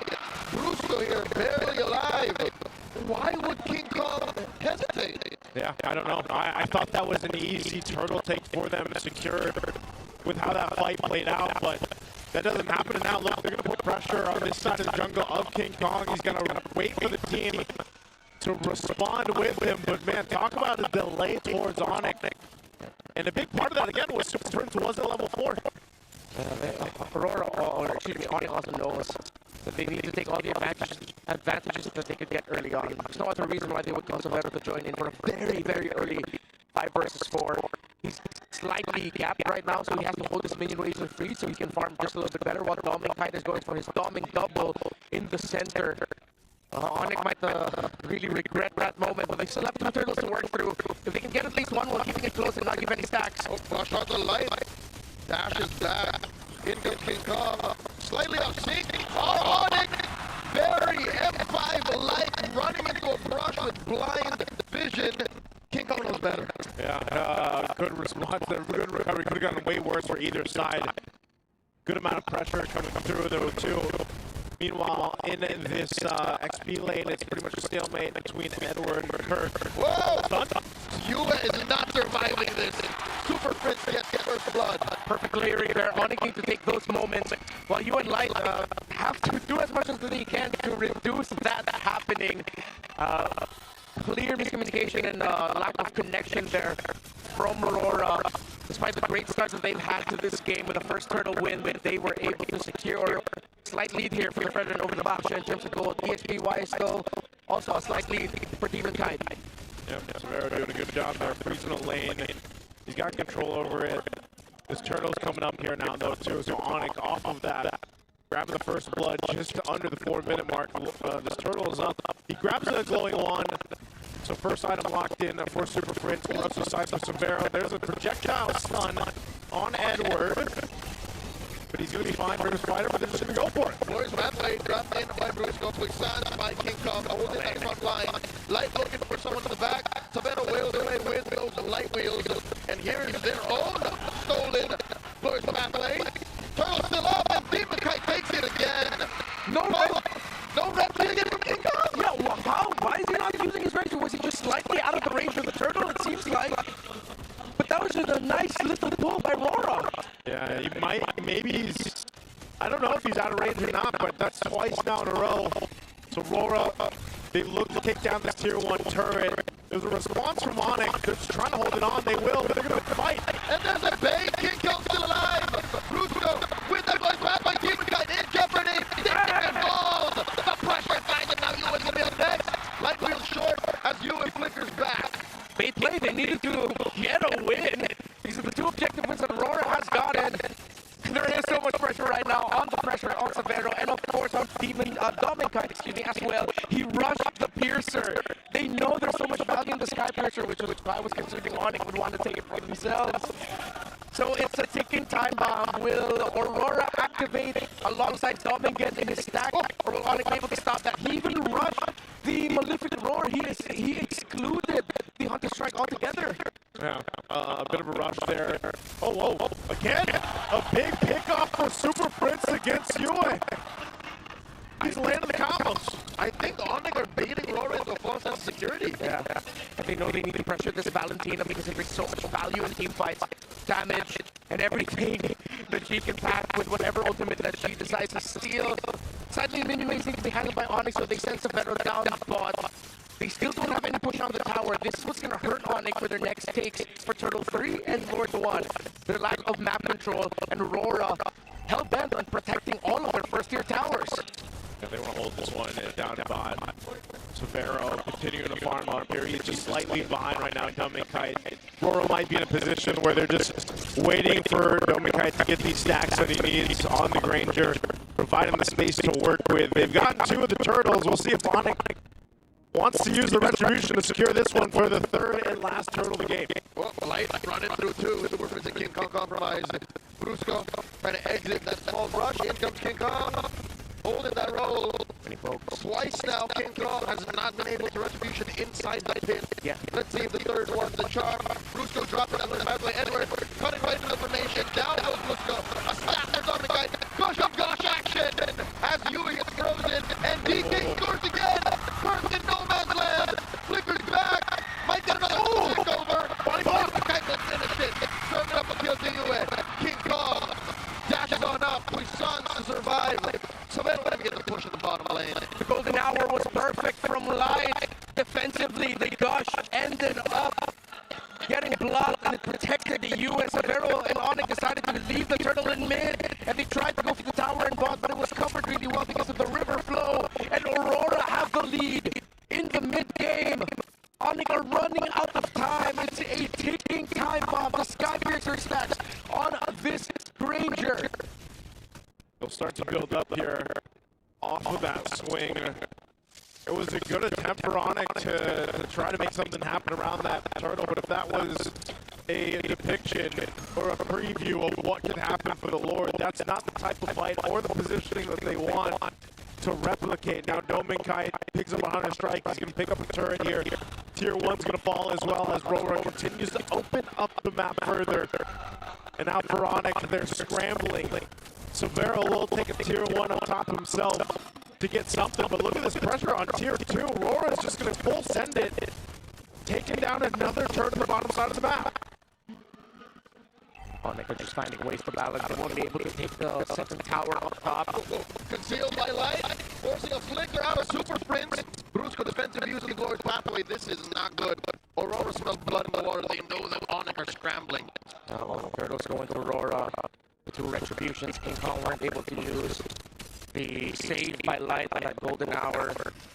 Looks really bad for ONIC, but Aurora, imagine how it feels. You're so close. You have the lead. Yeah. You've had the toughest season a world champion has ever done it after winning the world championship. You barely made it into the playoffs. And now here you are, one win away. Maybe just 4 to 5 minutes away from defeating third place ONIC, a rarity in the history of MPLPH. Right now, they are control the Lord here. This is about half health as ONIC is going to get flushed out. Gush from Prince, flushed out of that position by Edward, and the Lord gets easily taken by the Northern Lights. Oh man, that is exactly why RORA chose his composition. And Demon Kite, talk about a hero for comfort. He's played this Fredrin so much that he's just full confident around the objectives, and the team can help him secure it that way. So now ONIC defaults to let's just defend, let's use this composition we have to clear out this first Lord and to hold on to what we have.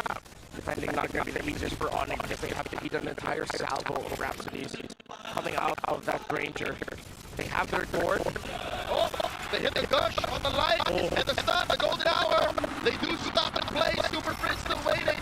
Kirk still getting engaged. Arthur in front of pursuit, and King Kong falls. Just and the back line, Mr. Consistent. Bravo, serving up a kill. The Dominic Kite, but they trade 2 for 2. He falls alongside Light. That tempers it a little bit. It could have been a massive loss for ONIC. They will still lose towers. The tower at bot was able to be charged by the Lord, but Severo stays alive.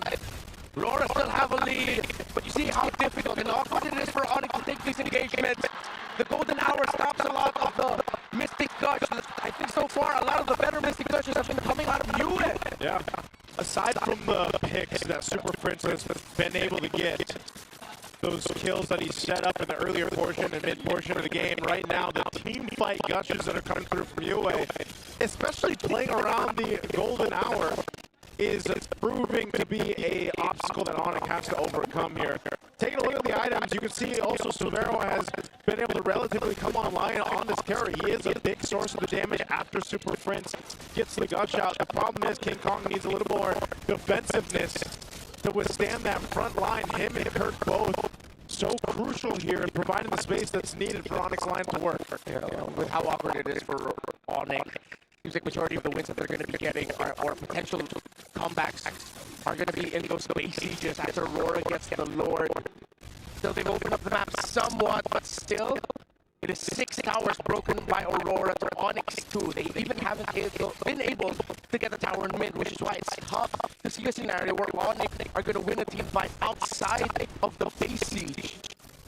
Yeah, this is one of those situations again where, you know, Lord's coming up here in about 30 seconds. ONIC was completely flushed out of that side of the jungle. Can they do things differently? Have they gotten themselves to a position where they can't easily get pushed out to contend for that Lord? It's crucial they're able to make that happen. Malignant Gun for Severo now, a little more extra range for this carry. Could be a difference maker on this last line of pickup, but also the threat that is Super Prince. He's got a little extra movement speed now. Still has glowing wand. He's working on his third item. But the Lord is up now. ONIC wants to get in position. King Kong's gotta come through. Maybe a drive-by with a retribution, or they spot something out. Light already giving the information over. Brusco, half health already, just off of a couple shots. King Kong waiting in position, but RORA, they'll take the time with this one. So they see Super Prince down bottom. They know that he threw out a projectile. Light is just hiding. This is devious. A signature light play. It's the light push. Yep, light's push. The light angle. The light angle. He's waiting for this. He's providing the potential to just swoop on in. A quarter of the health of the Lord. At an 8 and a 10. Oh, find Edward. They blast him. We saw some of King Kong. He came insecure. Lord, post take. Nothing from ONIC as Aurora just dealt the splits. The momentary stuns coming out of the Platinum Staff, which is perfect from Light, despite ever being brought low. If ONIC full committed that, it would have been worse. But Aurora will now be able to put the siege. Again, this is where we will see if ONIC can make a comeback or not. Through this defense, the only way that they can. They're zoned out in every objective fight. Dominic on this Granger. If he remains unchecked, ONIC are going home. Good defensive item here picked up for King Kong. Gets the Guardian Helm. He's going to need it alongside Kirk, who's only got the two items locked in, the War Axe and the Empty Grass.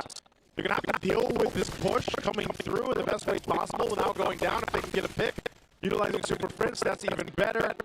But the best case scenario for them is just to stay in the base and defend as they want to go ahead. Stay alive in the playoffs here. This is crucial base defense is so important as the Lord pushes in to the bottom turret, knocking it down. They still maintain mid and top. Can ONIC withstand the push here as they clear out the Lord? Permanent damage to ONIC structures. Constantly bleeding in that long lane. And in comes Aurora. They're looking at collapse. Golden Hour stopping the damage in the turret. The gush from US. They take down Edward. Some of the damage is real. And here they come. Oh, the guy with the flame grab. He gets taken down too. Some out of double kill. The pressure is online. Severo is playing out of his mind. He's doing everything he can to not get eliminated in the first round of his first ever MPLPH playoffs. But Dominic is still proving to be elusive. The trades that ONIC keep finding are just frontliners. Well, there's always going to be at least one more frontliner left to supplement Yue and Dominic. Oh man, that was a base defense that ONIC needed. Mind you, being down almost 8,000 gold. This is more so, again, playing to their strengths, and right now with this composition, the strength is on the defense.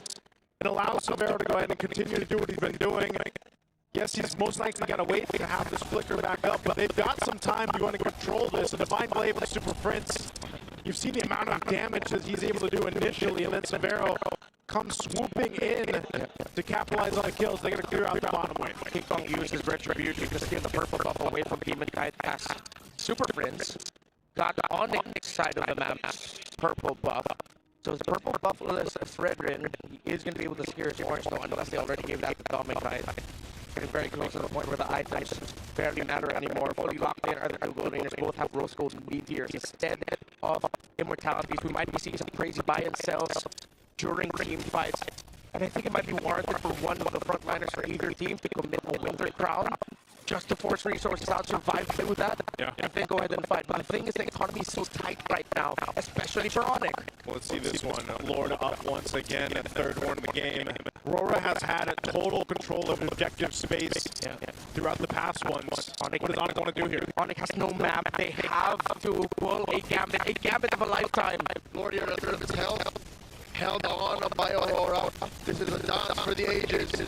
Light brushes out Brusco. Brusco holding on to that brush, as well as the Lord Pathway. Lord here at the 16th of its health. King Kong for the first time might actually get in range. And here comes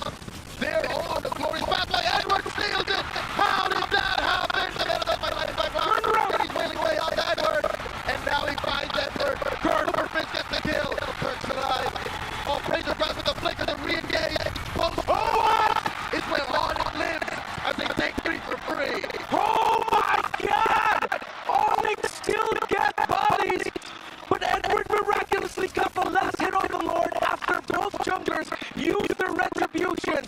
The map still looks terrible for ONIC, but they will march through mid. How are they going to handle this? Oh, Dominkai is looking to escort the Lord.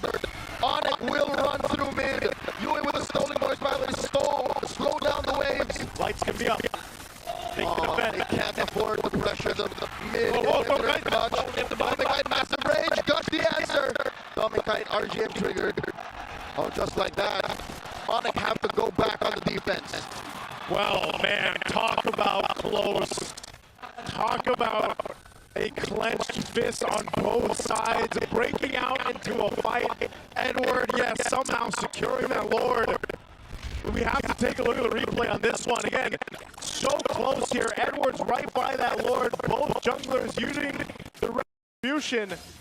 It's the second swing of Slash. Yeah. The retribution both fell, but it was the second swing from the ultimate of the Lapu Lapu that actually secured it. But the commitment of ONIC to chase for this, crazy, and the right call. RORA also couldn't have handled that any better. We thought the ticking time bomb was a Skypiercer stacks, but Dominkai, with how long this game got on and how ONIC were able to minimize their kills, they can barely get stacks on it. So it's a kid named Clayton who flew many kilometers from home to replace a man that we call the gold standard in ONIC Philippines, who is stepping up to the plate in his first season as the first import for the Philippines. This is a legacy-defining game for Severo. Again, if you ever wondered the effect of an import in the MPL Philippines, you're seeing it right here. Now, can they end it by turning this game completely over as they've done throughout the minutes up to this point? Getting rid of about 8,000 gold that was built up by RORA and has essentially led them to an even Lord take. This is the smallest gold lead RORA has had this entire game, save for maybe the first 5 minutes. Yeah. So ONIC now, I guess this is the best time in Game 5 to say it's ONIC time. This Lord coming up next, as long as they take care of that long lane, is contestable. And no longer is it just a coin flip. Yeah. I think ONIC have a solid response to it, a solid engage, since all of their battle spells are off cooldown too. That Gourd is up to a Divine Glaive, has the magic. The Lightning Truncheon and the Blood Wings is the difference maker. Kirk and how he's going to handle these fights. There's been a lot of damage coming toward Light, Edward, and Demon Kite's way every time they show themselves in the front. But RORA still have the map, despite everything we've said. RORA still has minion priority, map priority. It might be too tough of a task for ONIC. It's come down to this. Micronics versus MacRORA. Can Aurora use the map to their advantage? There's a wave inside, it'll constantly bleed. Force out ONIC to respond. They're sending Friends to it. And Aurora are doing what the Philippines has been doing for the better past of the half-decade, the dance. This is a throwback to the dance between these two heroes, the Fredrin and the Baksha. ONIC has clawed themselves back up to actually be able to contest against this Lord, and it's the evolved one that they're going to have to fight against. Lord, Light again. Did they see him? They saw him. Light Bush. Friends looking for his teammates. Light running through. And the gush! The golden hour is still standing. Lord gets reset. And they get a lot of damage on him. Super Prince takes him out. The Puissance and the Glorious Pathway. Severo. Yue gets jumped on by Kark. Yu is down. Demon Kite 2. And Edward is going to be up next on the docket. Kark takes him down. ONIC are gonna wipe out RORA. King Kong finds Doming. Doming Kite gets his immortality pop. And it's just a matter of time. The Super Fam have proven that imports can play in MPL PH as they eliminate Aurora Gaming.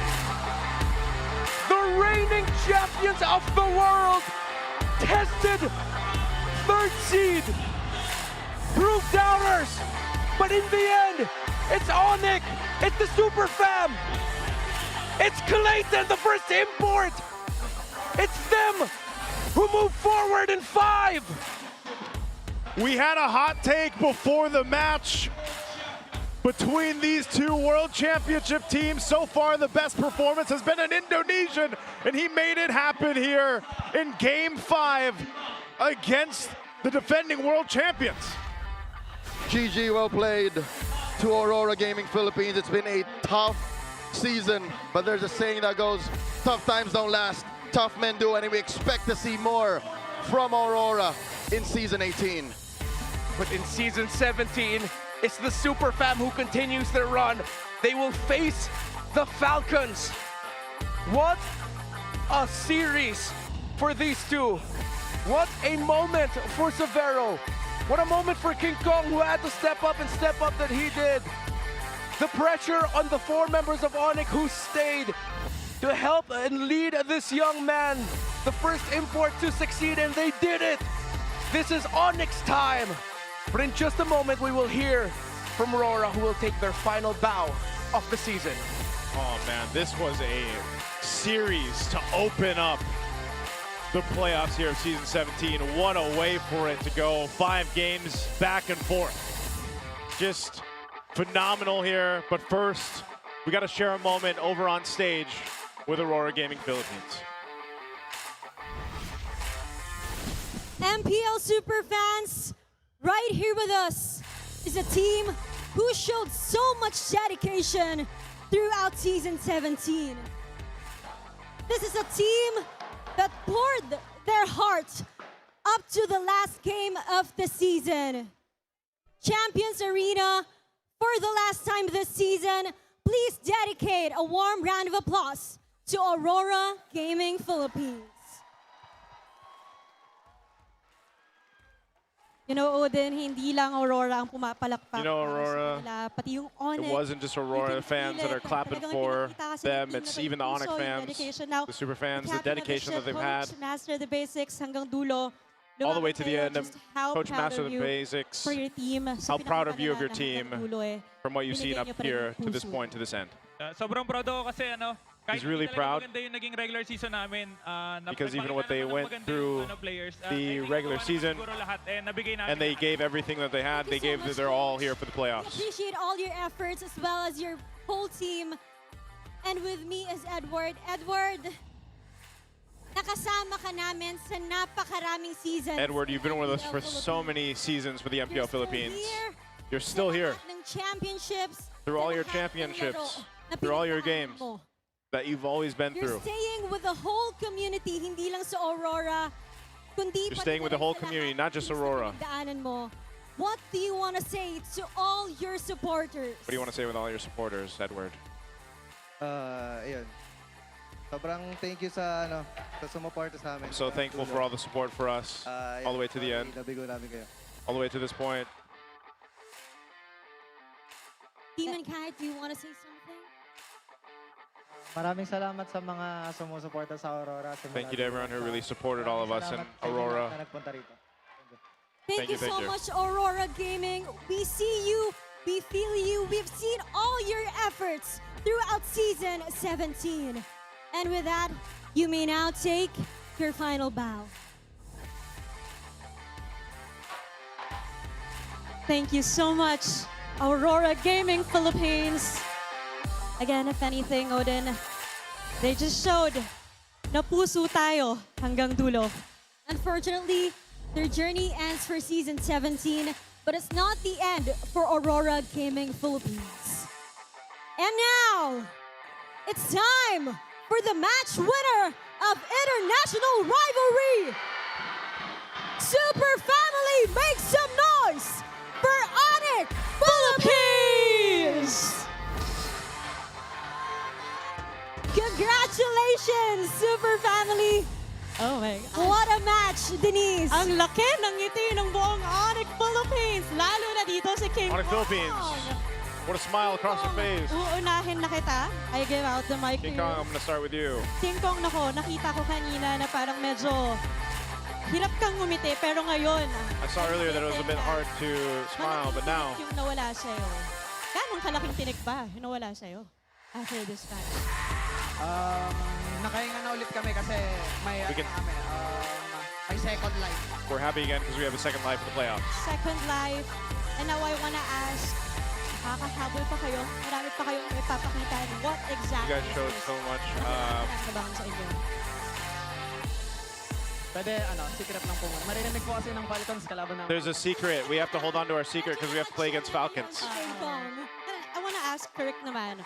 Also, Kirk, I'd like to ask Kurt. I'm pretty sure umabot tayo ng 5 games dito. And it has really tested the whole team. And props talaga, no, sa pinakita rin ng Aurora. Pero nung... Props to what Aurora showed us, but Kirk. Para sa ONIC Philippines. If anything, no, sobrang battle to ng identity. Anong identity yung pinakita nyo today? What identity did you guys show of ONIC? Gusto, ano daw, M6 daw. We showed our M6 form. Okay.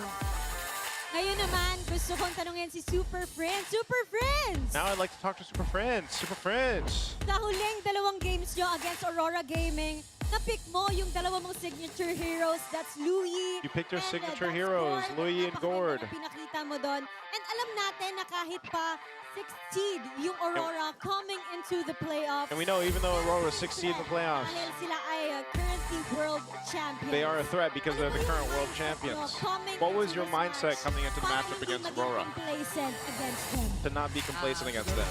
Naging mindset namin papasok dito sa matchup na to, parang i-treat pa rin namin sila na ano. We came to this matchup Kahit na nasa and we treated them as world champs. may kita yung World class. Talagang pinaghandaan nyo yung Super Friends. And ano naman yung nararamdaman nyo na kanina tigi-tigisa kayo ng points. At pagdating ng Game 5, it's the last Well, I got to the Game 5. take against them. This is the last one you could take. Through your mind or ano ba yung What was going through your mind at that point? siguro nung nag-game 5 parang ano eh. Nag-ano na lang kami eh. All in na lang kami sa We were all in for Game 5. Kasi do or die tsaka... Because it was a do or die for us, so we had to win. Last question for you, Super Friends. Last question for you, Super Biggest Friends. takeaway mo dito sa match nyo. What's your biggest takeaway against your match against Aurora Gaming? Coach, tulong. Coach, help me, please. Ano daw siya? Ano ba ang Coach Hayes, please help. ng buong team? Di ba po nagpa-process sa akin na ano eh.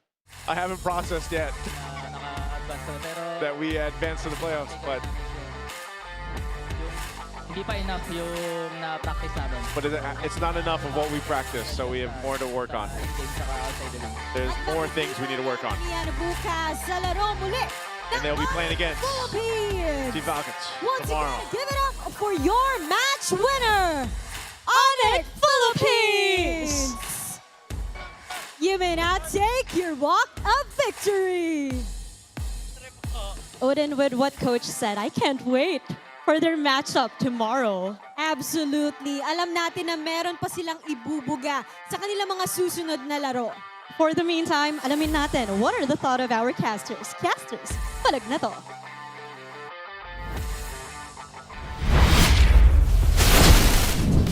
There we go. Thank you so much. First off, GGWP to Aurora Gaming Philippines. You guys had a fantastic run through the season.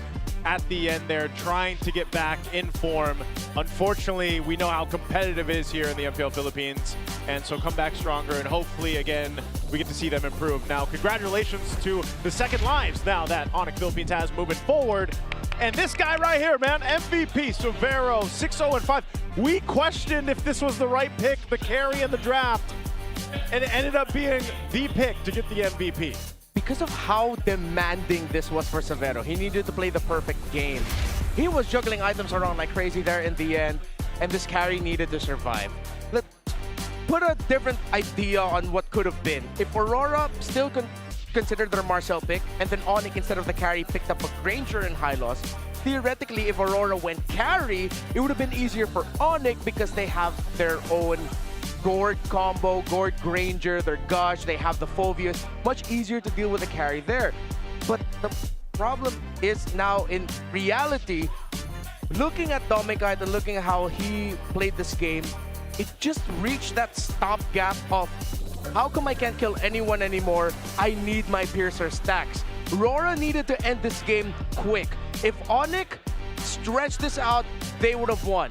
If Severo stayed alive and unkillable, they would have won, and that's exactly what happened. Look at this crazy moment here where Severo was just pounced on by 2 or 3 members of RORA, and it was just King Kong and Brusco helping him out, protecting him, making sure he survived, because they know it all banks on this carry to be able to carry ONIC to victory. You know what?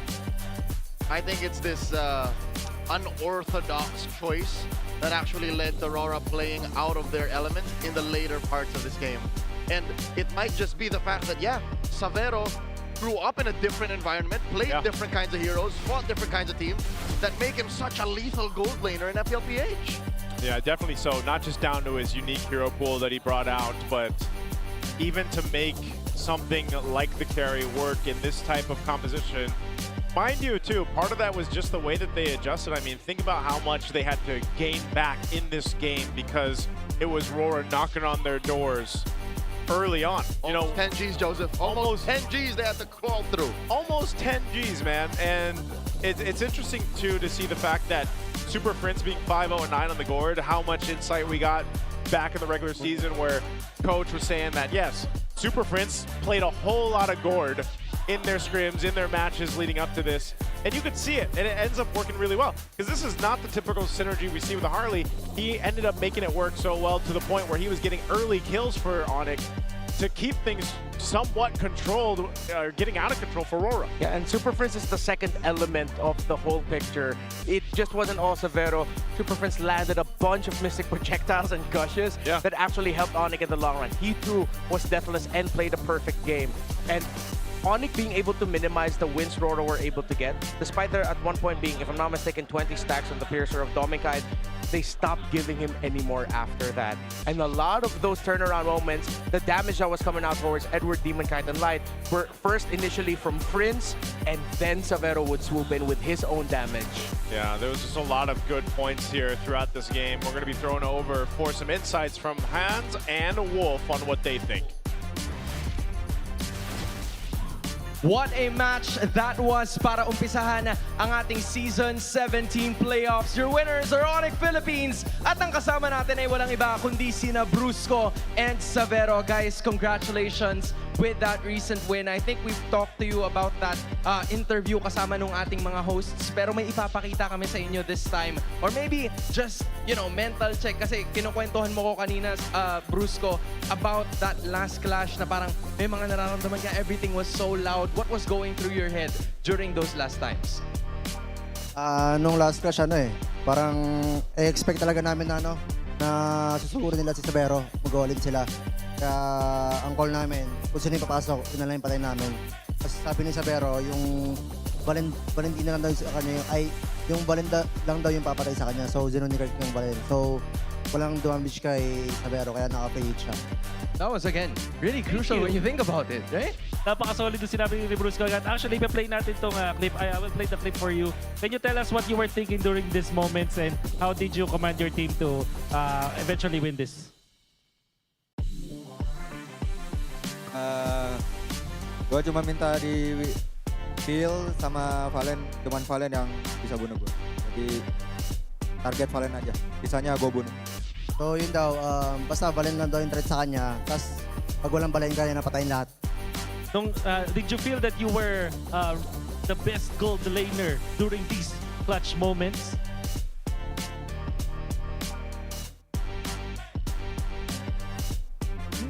That's a very good question. Maybe. Maybe. Because the damage dealer is on lane.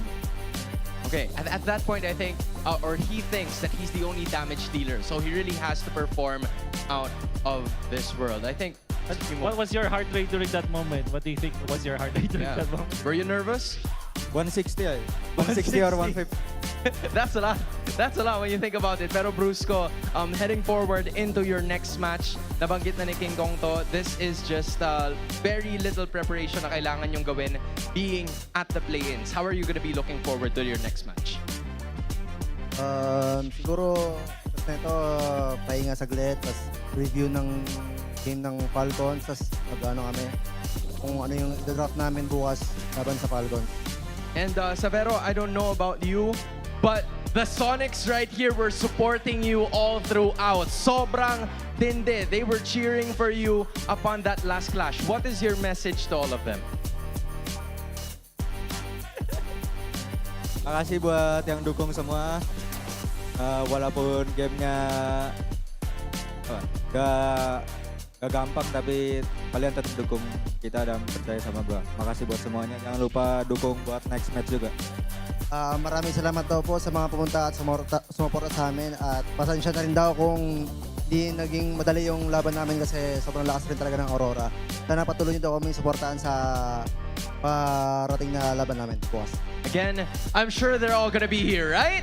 For tomorrow, and we are all looking forward to it para sa inyong mga susunod na laban. Muli, maraming salamat to Brusco and Severo. And that right there is Wolf. My name is Hans Galeria, but I think it is now time for us to take note of the Infinix Liquid Cooling Beast Mode mic check. Here it goes. Hero tayo. Ito harap po. Kalma. Hero pre. Lapo. Paskip lang lapo. Harapan lang. Pred. Isang nga, pre. Ay, ingat sa under. Ingat lang ha. Get basta. Harap lang, pre. Nasaan ka, Marcel?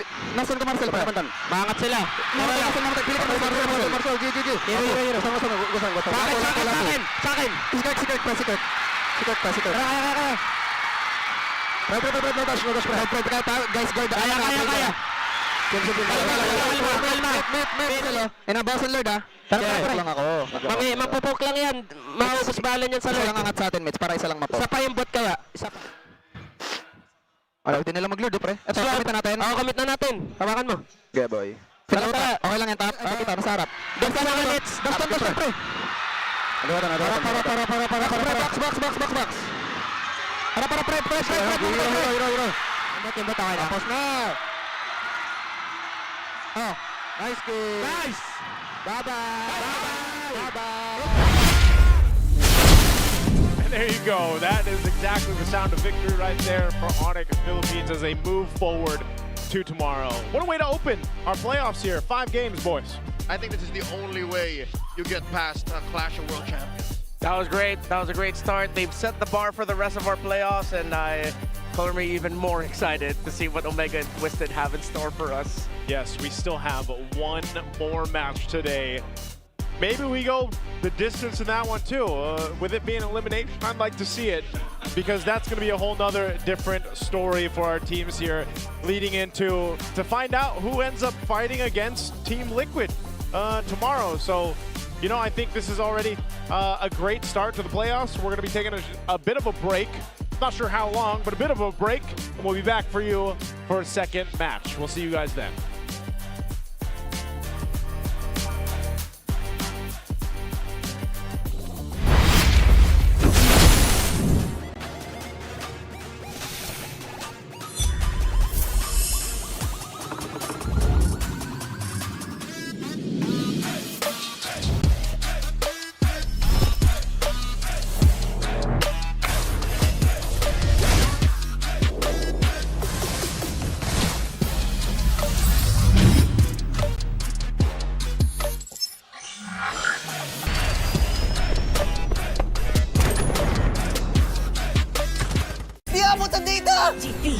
GG bro!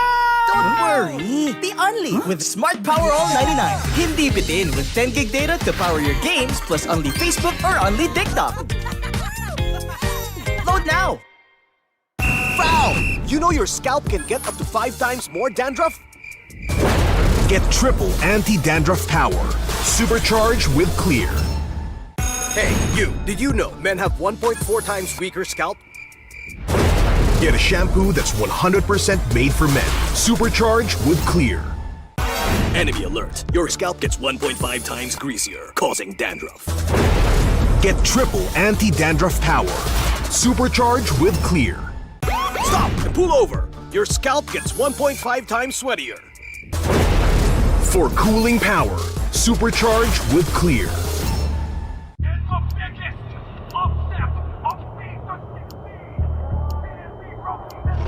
Paano ko kaya sila masusuportahan ngayon ng mas maayos? Kailangan ko ba magpalit ng strategies? Nagagampanan ko kaya ng maayos ang role ko? Will I be able to meet their expectations? We have to prove them all wrong.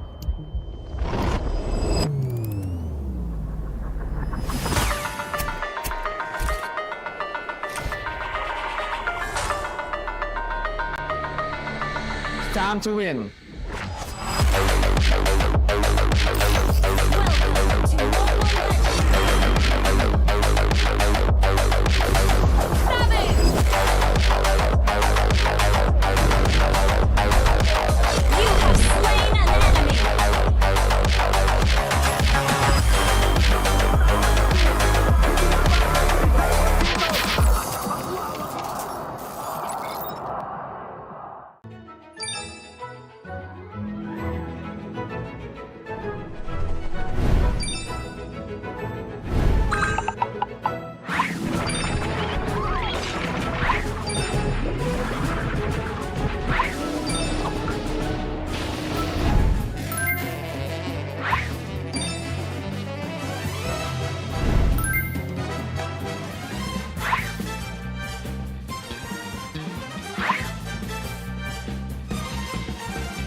Magaling ako, promise.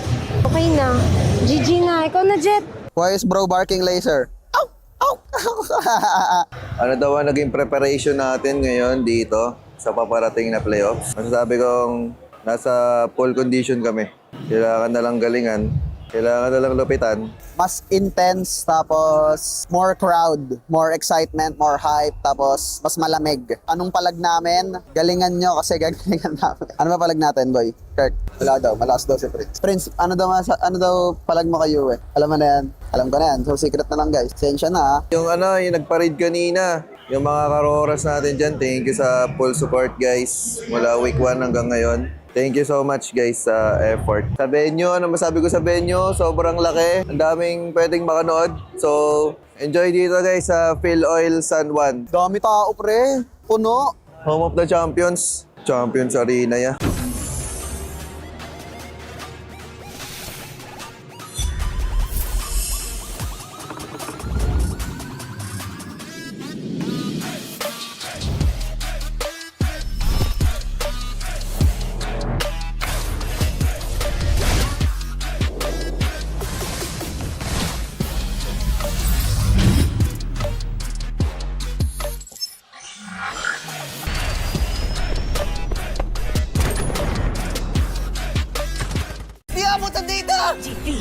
GG bro!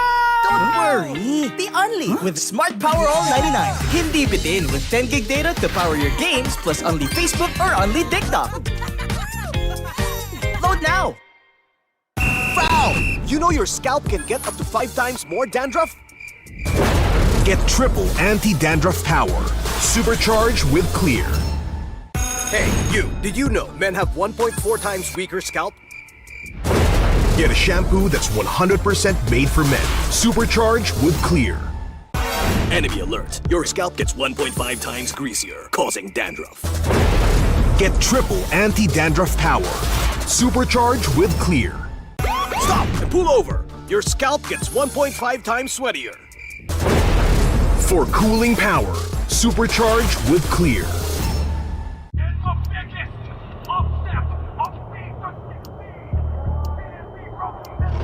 Paano ko kaya sila masusuportahan ngayon ng mas maayos? Kailangan ko ba magpalit ng strategies? Nagagampanan ko kaya ng maayos ang role ko? Will I be able to meet their expectations? We have to prove them all wrong.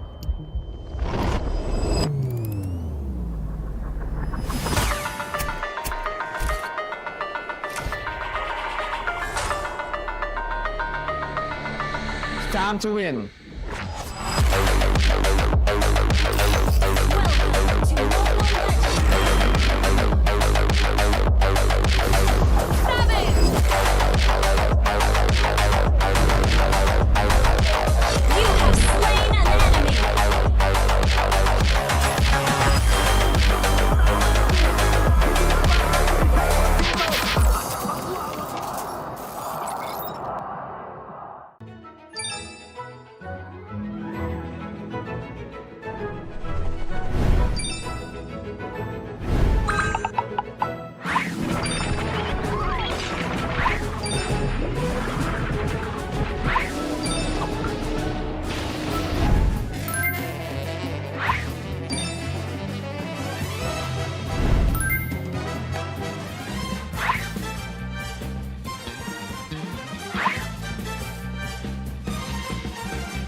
Guys, magaling ako, promise. Okay na. GG na. Ikaw na, Jet. Why is bro barking laser? Ano daw ang naging preparation natin ngayon dito sa paparating na playoffs? Masasabi kong nasa full condition kami. Kailangan na lang galingan, kailangan na lang lupitan. Mas intense, tapos more crowd, more excitement, more hype, tapos mas malamig. Anong palag namin? Galingan nyo kasi gagalingan namin. Ano ba palag natin, boy? Kirk, wala daw. Malakas daw si Prince. Prince, ano daw palag mo kayo eh? Alam mo na yan. Alam ko na yan. So secret na lang guys. Sensya na ha. Yung yung nag-parade kanina, yung mga karoras natin dyan, thank you sa full support guys. Mula week 1 hanggang ngayon. Thank you so much guys sa effort. Sa venue, ano masabi ko sa venue? Sobrang laki. Ang daming pwedeng makanood. So, enjoy dito guys sa Phil Oil San Juan. Dami tao pre. Puno. Home of the Champions. Champions Arena ya.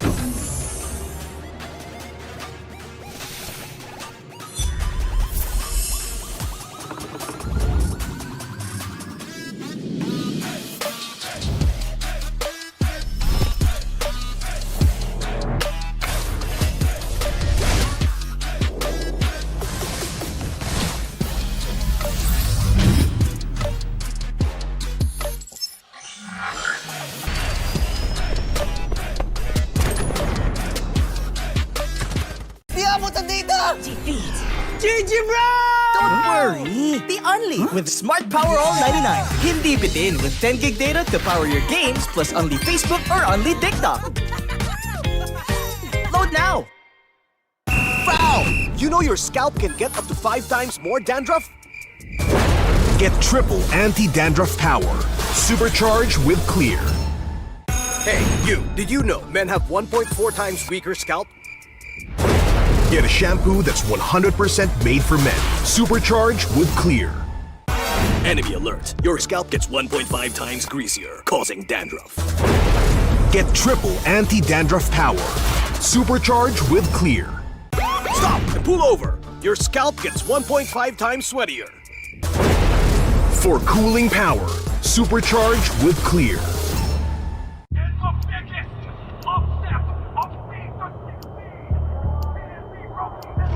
Paano ko kaya sila masusuportahan ngayon ng mas maayos? Kailangan ko ba magpalit ng strategies? Nagagampanan ko kaya ng maayos ang role ko? Will I be able to meet their expectations? We have to prove them all wrong.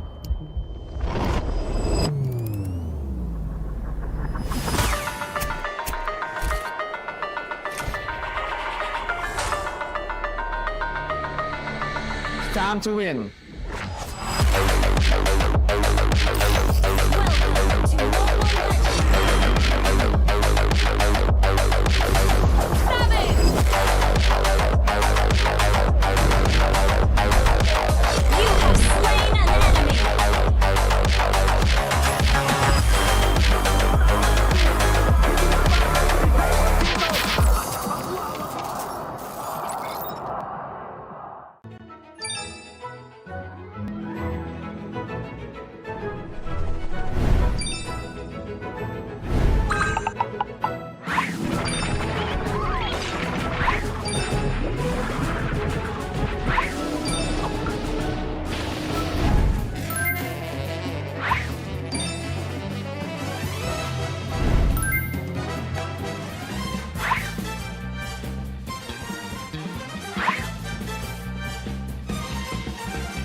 Guys, magaling ako, promise.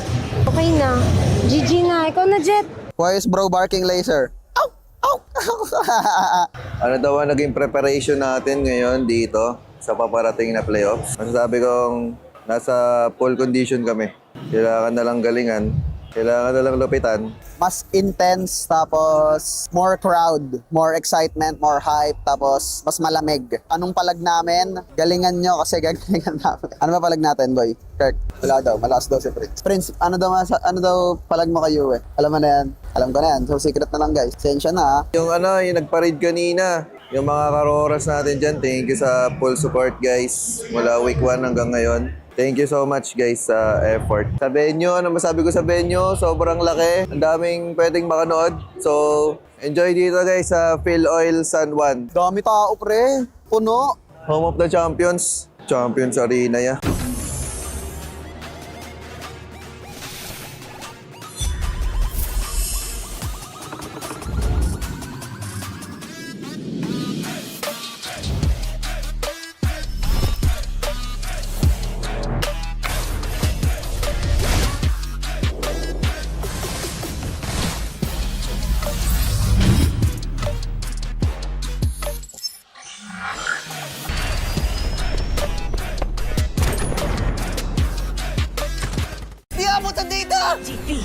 GG bro! Don't worry! The Only with Smart Power All 99. Hindi bitin with 10 gig data to power your games plus only Facebook or only TikTok. Load now! Foul! You know your scalp can get up to 5 times more dandruff? Get triple anti-dandruff power. Supercharged with Clear. Hey, you! Did you know men have 1.4 times weaker scalp? Get a shampoo that's 100% made for men. Supercharged with Clear. Enemy alert. Your scalp gets 1.5 times greasier, causing dandruff. Get triple anti-dandruff power. Supercharged with Clear. Stop and pull over. Your scalp gets 1.5 times sweatier. For cooling power, supercharged with Clear.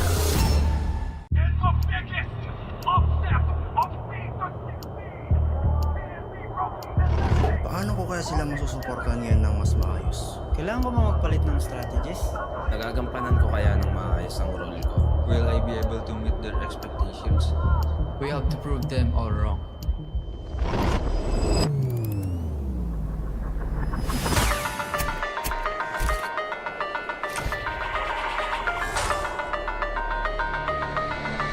Time to win.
Why you get my red? Uy, ulots! Ulots! Guys, magaling ako, promise. Okay na. GG na. Ikaw na, Jet. Why is bro barking laser? Ano daw ang naging preparation natin ngayon dito sa paparating na playoffs? Masasabi kong nasa full condition kami. Kailangan na lang galingan, kailangan na lang lupitan. Mas intense, tapos more crowd, more excitement, more hype, tapos mas malamig. Anong palag namin? Galingan nyo kasi gagalingan namin. Ano ba palag natin, boy? Kirk, wala daw. Malakas daw si Prince. Prince, ano daw palag mo kayo eh? Alam mo na yan? Alam ko na yan. So secret na lang, guys. Sensya na, ha? Yung nagpa-raid kanina, yung mga karoras natin dyan, thank you sa full support, guys. Mula week 1 hanggang ngayon. Thank you so much, guys, sa effort. Sa venue, ano masabi ko sa venue? Sobrang laki. Ang daming pwedeng makanood. So, enjoy dito, guys, sa Phil Oil San Juan. Dami tao, pre. Puno. Home of the Champions. Champions Arena, ya.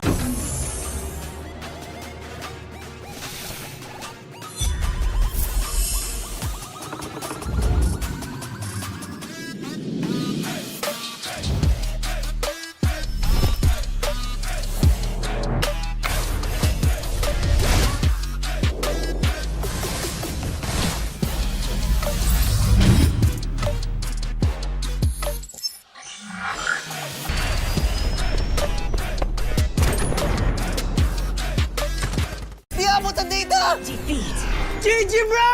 Don't worry! The Only with Smart Power All 99. Hindi bitin with 10 gig data to power your games plus only Facebook or only TikTok.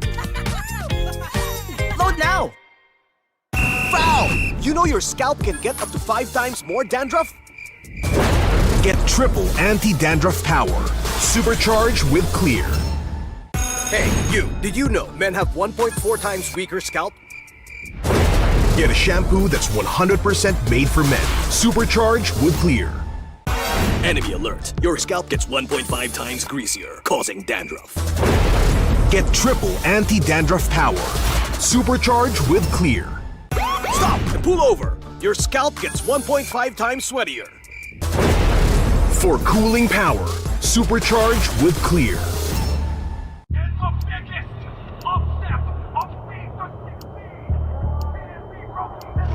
Paano ko kaya sila masusuportahan ngayon ng mas maayos? Kailangan ko ba magpalit ng strategies? Nagagampanan ko kaya ng maayos ang role ko? Will I be able to meet their expectations? We have to prove them all wrong.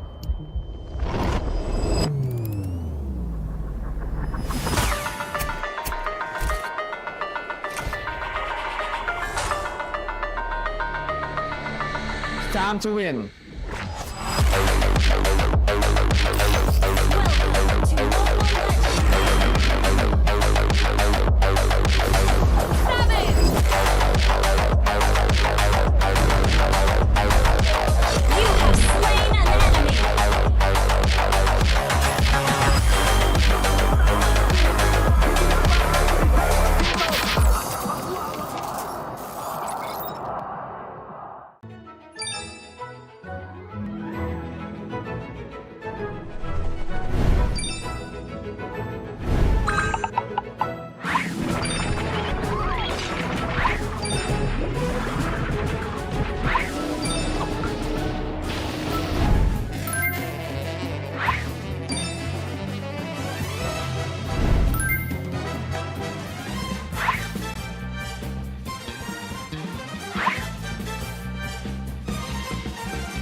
promise.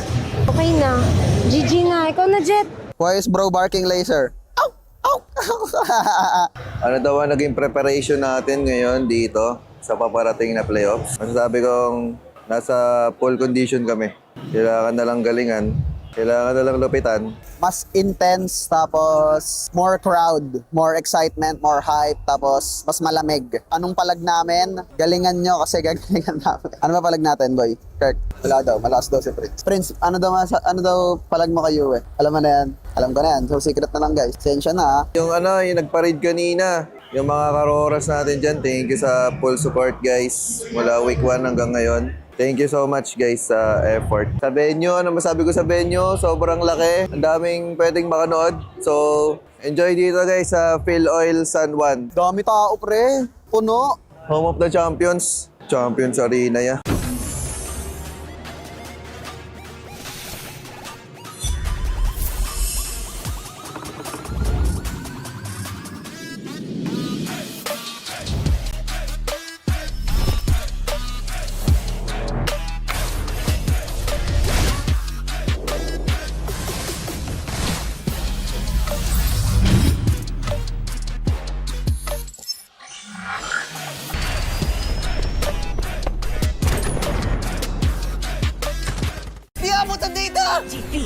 GG bro! Don't worry! The Only with Smart Power All 99. Hindi bitin with 10 gig data to power your games plus only Facebook or only TikTok. Load now! Foul! You know your scalp can get up to 5 times more dandruff? Get triple anti-dandruff power. Supercharged with Clear. Hey, you! Did you know men have 1.4 times weaker scalp? Get a shampoo that's 100% made for men. Supercharged with Clear. Enemy alert. Your scalp gets 1.5 times greasier, causing dandruff. Get triple anti-dandruff power. Supercharged with Clear. Stop and pull over. Your scalp gets 1.5 times sweatier. For cooling power, supercharged with Clear.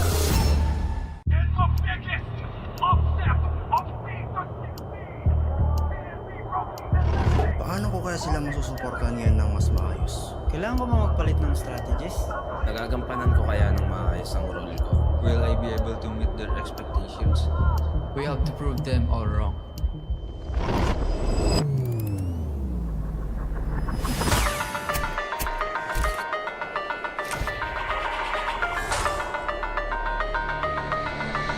Time to win.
color ka ba?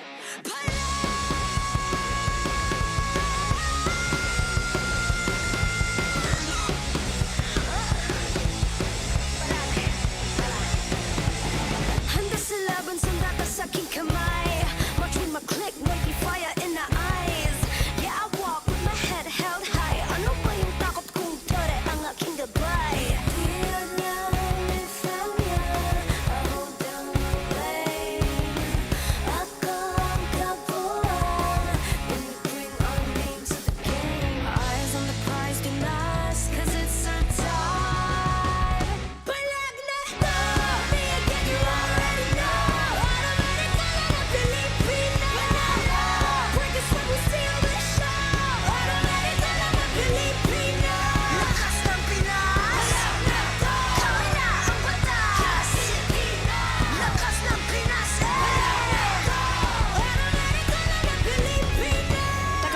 Remind you kung anong na-obtain. Palaging first place, lakayo sa PH.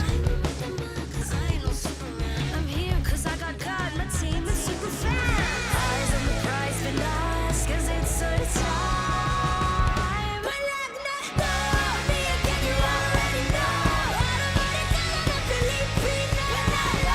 Pwede sa mo steal the show. Automatic ka na na Pilipino. Lakas ng Pinas.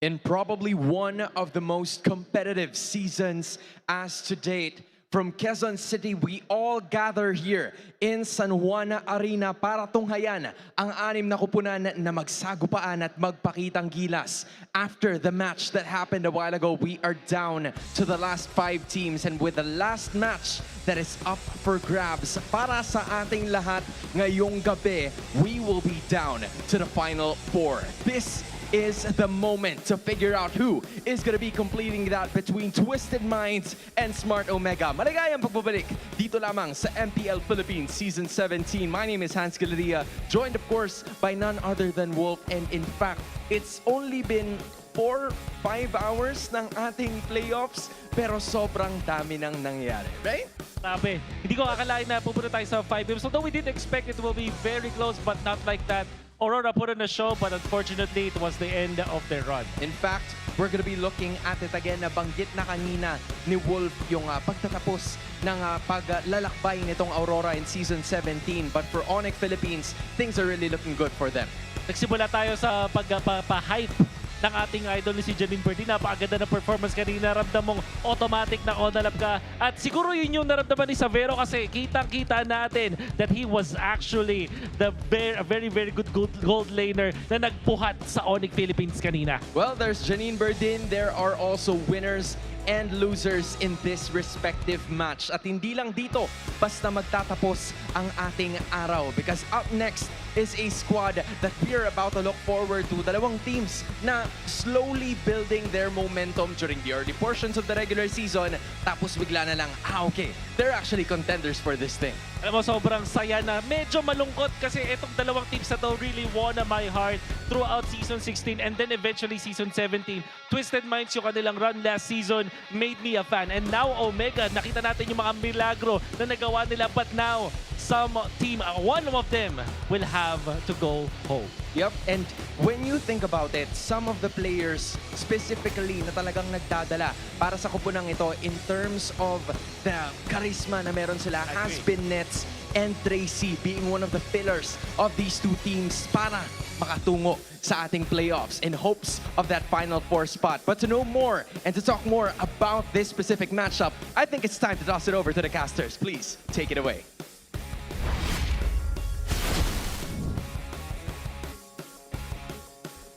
Magandang gabi sa lahat ng sumusubaybay sa MPL Philippines Season 17 Playoffs. Kakatapos lang po ng ating international rivalry at paparating na sa ating second matchup of the night. Uwami pa rin with Burrito and Midnight para sa Tagalog desk at para naman sa ating English panel. Kamusta naman tayo dyan? Over on the English, it's us, it's the We Bear Bros. It's me, Naisu, Leo, Redmar will be joining you guys in just a bit. At kakaiba yung mga nangyari kanina, a 5-game series between ONIC Philippines and Aurora kung saan ONIC ang nagkamit ng victory kaya naman kakalabanin nila sunod ang Team Falcons. Mabigat-bigat yung nag-aabang. Dito naman sa dalawang teams na makikita natin kung sino magwawagi dito, nakaabang ang Team Liquid sa kanila. Alam mo yan yung mahirap eh. Kaya agree ako kanina sa sinabi ni Wolf. Ako din naging fan ako nitong dalawang team na to. Yung labanan ng puso at utak. But even after that, ang laki ng challenge man ahead of this road. It's TLPH in the next round. Yeah, they're going to have to face off against what a lot of people would call the final boss so far for the season, but I think either can make that happen. But it all starts here with this matchup first, playing out of the play-ins. Smart Omega, probably one of the biggest surprises, I would say, at least for us, that we shared on the English desk was how fast they qualified this season for the playoffs. Top 4. And who'd have thunk with a roster this new, again, led by a rookie in Kapitan Minguin. You gotta look back at the legacy of Smart Omega. The last time they made it out of the playoffs, rather the play-ins, was Season 9. They were in the grand finals when that happened. Yeah, it's been 2 seasons since, or 3 since we've last seen Omega in the playoffs. Meanwhile, for Twisted Minds, course, for season 15 and 16, it's been all maxed out, which is why this is a heartbreaking series. It's been a while since they both made it out of the play-ins, and the previous times we saw it, it's one of those moments where we were thinking, so close, what could have been? So now they come in with a little bit more definitive answers that might have came out of nowhere. Tracy, the plot twist that he brought for Twisted Minds to get them on the deep run, deep into the season, and now Minkwin, a rookie, leading the charge for Barangay Omega. At yun yung nakakalungkot, no? May isang storya na talagang matatapos ngayong gabi para sa parehas na kupunan na to. And for Tracy, na late na rin pumasok sa ating regular season na biglang hinila pataas ang Twisted Minds at kay Kapitan Minguin na talagang nakita nating nag-set na sa kanyang role. Dito natin makikita kung kaninong storya nga ba yung magpapatuloy dahil katulad nung nakita po natin kanina sa pinakauna nating serye, regardless kung gaano natin kamahal, gaano natin kagusto, isa lamang ang magpapatuloy sa dalawang teams na mapapanood natin ngayong gabi. Yun nga eh, yun yung mga sorpresa na nakita natin no, nung mga huling moments na ng Twisted Minds. Pero nung nagkaharap itong dalawa na to, nung week number 2 and week number 6, si Kaloy pa nung mga moment na yan ay naglalaro pa. Yeah, ito yung yung twist na kailangan papatunayan ng Twisted Minds. Is the change enough to overcome at the barangay? Kasi nakita rin naman natin with the stability of this roster, especially after yung turning point ng week 4 performance nila against Aurora Gaming, Omega just found their stride. It feels like the reinvigorated barangay was reinvigorated even further. And at the lead is, of course, Dean Sumagi, a.k.a. Ryzen, na ang specialty simula't simula pa lamang nung kanyang debut no Season 8 ay ang pambabakdor. Just ending it from out of nowhere. That was what people would quote-unquote call his prime nung rookie siya na pinapalit-palitan niya si The King, KLVJ. Yeah, during that time, he came off as a big surprise to everyone in MPLPH. You were able to get a competitive run during those playoffs as well. It's a big full-circle moment. We haven't seen Omega in the playoffs for a while, and it's the kid who made his debut with Omega all those seasons ago that helped bring them to this point. Yes. It's the Ryzendable moments, of course, his split pushes with the Fanny that has secured or obtained a lot of eyes on them, but they are more than just the split pushes. It's their team fighting, their tenacity, and the fact that they can pull off some of the craziest stuff that we've seen. Just when we don't expect them to do something, they're gonna do that. I didn't expect Neski to color his hair green. Yeah.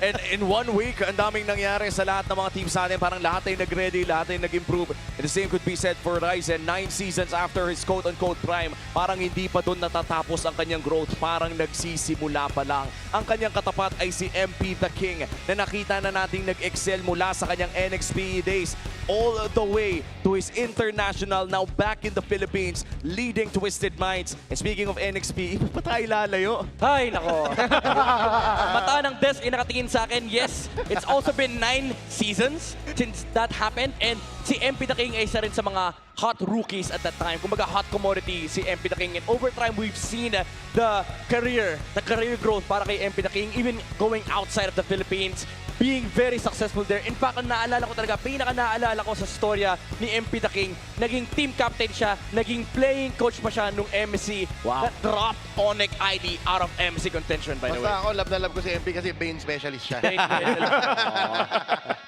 Yan yung mga hindi lamang yung mga quirk kumbaga ng ating mga junglers dito sa MPL Philippines. It's so fun to see yung mga rising stars natin sa loob ng ating liga. Kanina nakita natin yung mga sementado na ang kanilang mga titulo sa loob ng ating mga legacy careers. But this time, uprising stories ang ating tinitignan. Equally heartbreaking, maputol ngayong gabi.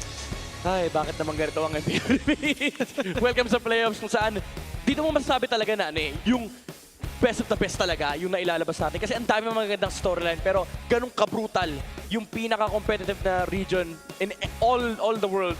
Wala ikaw ba naman tahanan ka ng mga kampyon, ganun talaga. It is what it is. Gentlemen, kung sino mang manalo dito ay ang matitirang posibleng pwede natin tawaging David sa David versus Goliath matches na pwedeng sulat dito sa ating playoffs in Season 17. It's kind of sad because David went up against one Goliath. This guy's three. You gotta go against three Goliaths. But the math is not mathing up. Oh man, ang naghihintay kung sino mang mananalo dito sa Omega versus Twisted Minds ay lahat naging world champion na. And that's the 3 Goliaths na nag-aabang kung sino mang mananalo sa Twisted Minds and Omega. At ang pinakauna, of course, is yung final boss na nag-aabang. Siyempre, bago tayo dumako sa napakainit nating play-ins number 2, pumunta muna tayo sa ating on-ground panel. Maraming salamat sa ating mga casters. They've talked about the storylines, what we're hoping to see mula sa ating dalawang kupunan. Pero sa ngayon, we have to give an in-depth explanation as to how these two teams will be able to win. And with that, here is the real-time cooling tactics brought to you by Infinix. And with that being said, Wolf, it's your time to shine. Importante dito yung mga last on picks natin. The dalawang teams natin ay mahilig sa mga ganitong klaseng mga pickups. But I think for both teams, the headlines na kailangan nilang abangan sa mga cooling tactics na kailangan nila ngayon is kontrahin yung gustong gawin ng kanilang kalaban. For example, it's all about gonna be the positive trades that eventually will favor Twisted Minds at kailangan nilang pigilan na hindi magawa kayo ng Omega. You also have to look at yung Tracy angles na nakikita natin yung the Tracy sandwich at yung kanilang mga pwesto. And overall, hindi sila pwedeng maging eng-eng pagkalapat nila itong Sinetsky. I appreciate that. The eng-eng and then of course yung Tracy sandwich. There seems to be 2 trademarks na meron itong dalawang teams na ito. But I guess we can talk about yung mga lason na picks. How often do we see these two teams actually picking up something that is out of the ordinary? You know, the reason why I included that, Hans, is a very good question. Lalong-lalo na pinakaunang linya pa yan dito sa kailangan nilang tignan, Hans, is because this is a best of 5 series. Notoriously, itong si Bonchan at eventually itong Omega ay marunong talagang mag-exploit ng last two picks. Sa best of 3 pa lang, naglalabas din sila ng mga ganon. What if magkaroon pa ng best of 5? Do expect the games to be long. Do expect this series to be long because of the propensity of those last two picks. Well, just like what happened kani-kanina lamang between Aurora Gaming Philippines and ONIC Philippines. I think on the mental aspect, because we saw a bit of a graphic kanina kung saan Smart Omega wasn't able to make it past the play-ins since Season 9. Twisted Minds since Season 15. It's been a while between these two organizations to be able to push it that far. What's going on through their heads na ngayon, isa sa kanila may chance na to get there? Yun yung talagang crazy part kasi parang natatapos sa utak nila, ang tagal nating hinintay to tapos tayo pa yung maglalaglagan, tayo pa yung magsisira ng dreams. At the same time, hindi ka pwedeng mag-cave in dun sa pressure, hindi ka pwedeng mag-cave in. The thing is, naka-experience naman ang mga franchise na to ng playoffs na tatagal sila. For Twisted Minds, although the Twisted Minds franchise itself hindi pa nakakalayo sa playoffs, pero yung mga coaching staff nila, yung mga players nila, nakalalim na sa mga runs. So, magbo-boil down dito yung paano nila aalalanin kung paano nga ba manalo sa isang playoff match dito sa MPL Philippines. I appreciate that there are also some mind games that are gonna be very essential. But of course, andito din yung mga players o mga manlalaro na minsan lang magkaroon ng opportunity and now they are here towards the playoffs. One of them could possibly be Perks and Mingwin. Those two guys that are part of the mid lane trio would be very essential for Smart Omega. Napaka exciting but also a difficult situation. Kailangan talaga patibayan na ng mental to. At syempre kung paano gano'n pa sila ka-prepared. At parang laban na rin ng mga fan bases to, Hans. Naririnig mo naman yung mga tambol. Well, might as well. Nandito na rin naman ang tambol. Ang tanong ay kung buhay ba ang barangay? Andito ang barangay sa San Juan pero ang utak ng lahat ng iyan ay ang minds ng Twisted Minds! With that being said, handa ka na ba? At handa na rin ako. Siguradong handa na rin kayo. This is Smart Omega against Twisted Minds. Teams, take it away.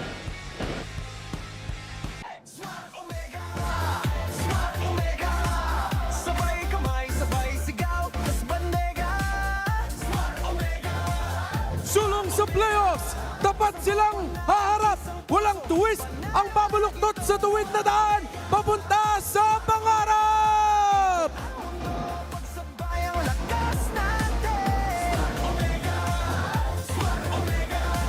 Pag tumunog ang arena, kami ang dahilan. Smart Omega! Smart Omega! Sabay kamay, sabay sigaw, tas bandega. Locked and engaged, manifesting like no other, mag-ingay for the self-proclaimed best gold laner, two-time gold laner of the week, Nets! Bigyang pugay at ang Smart Omega! Smart Omega! No pressure, no doubts, just a twisted plan in mind. They're here to tear the bracket down and leave the rest behind.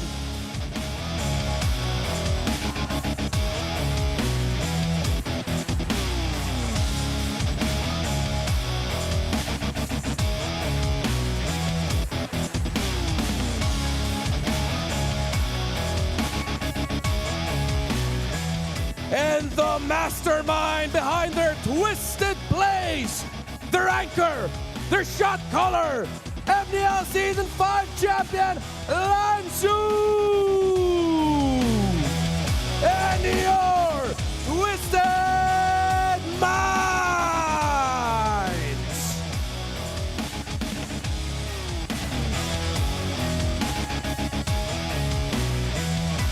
To ensure the integrity of the game, please welcome our marshals, Luis, Miko, Joshua G, and Dojin. And our head referee, the Chop Master, Sen.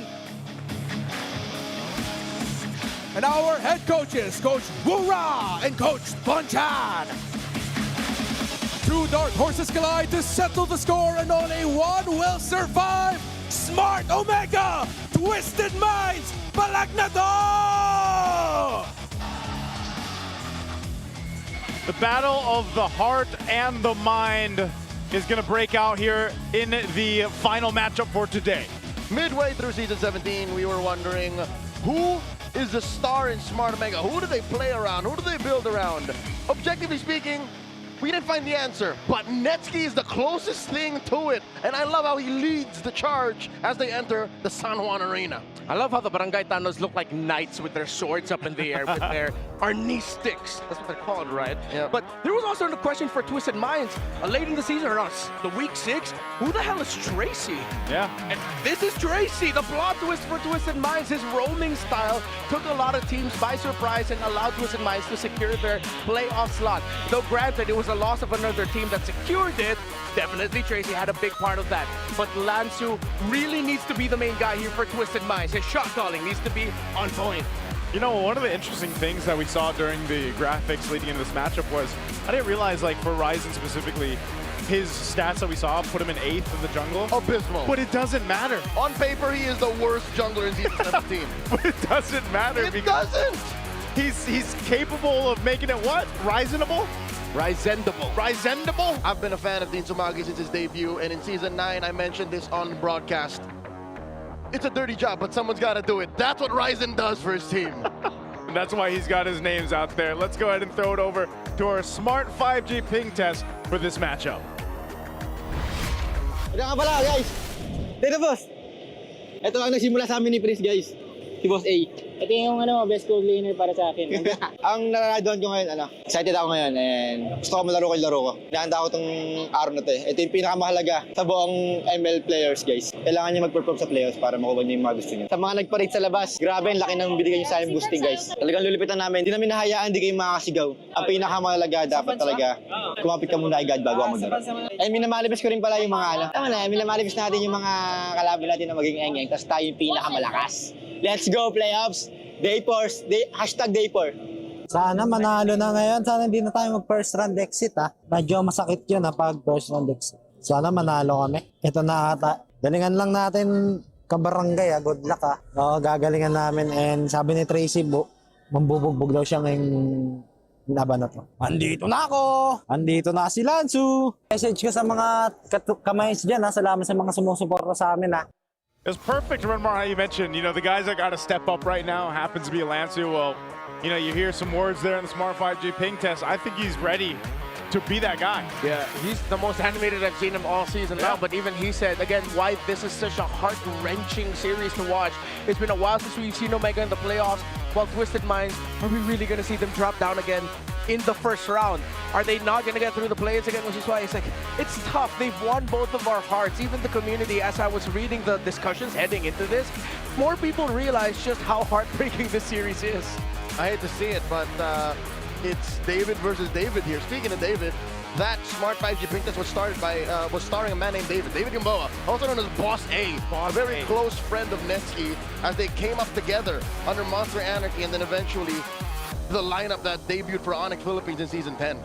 Gosh, that seems like a long time ago. Them's is lore. That is the lore.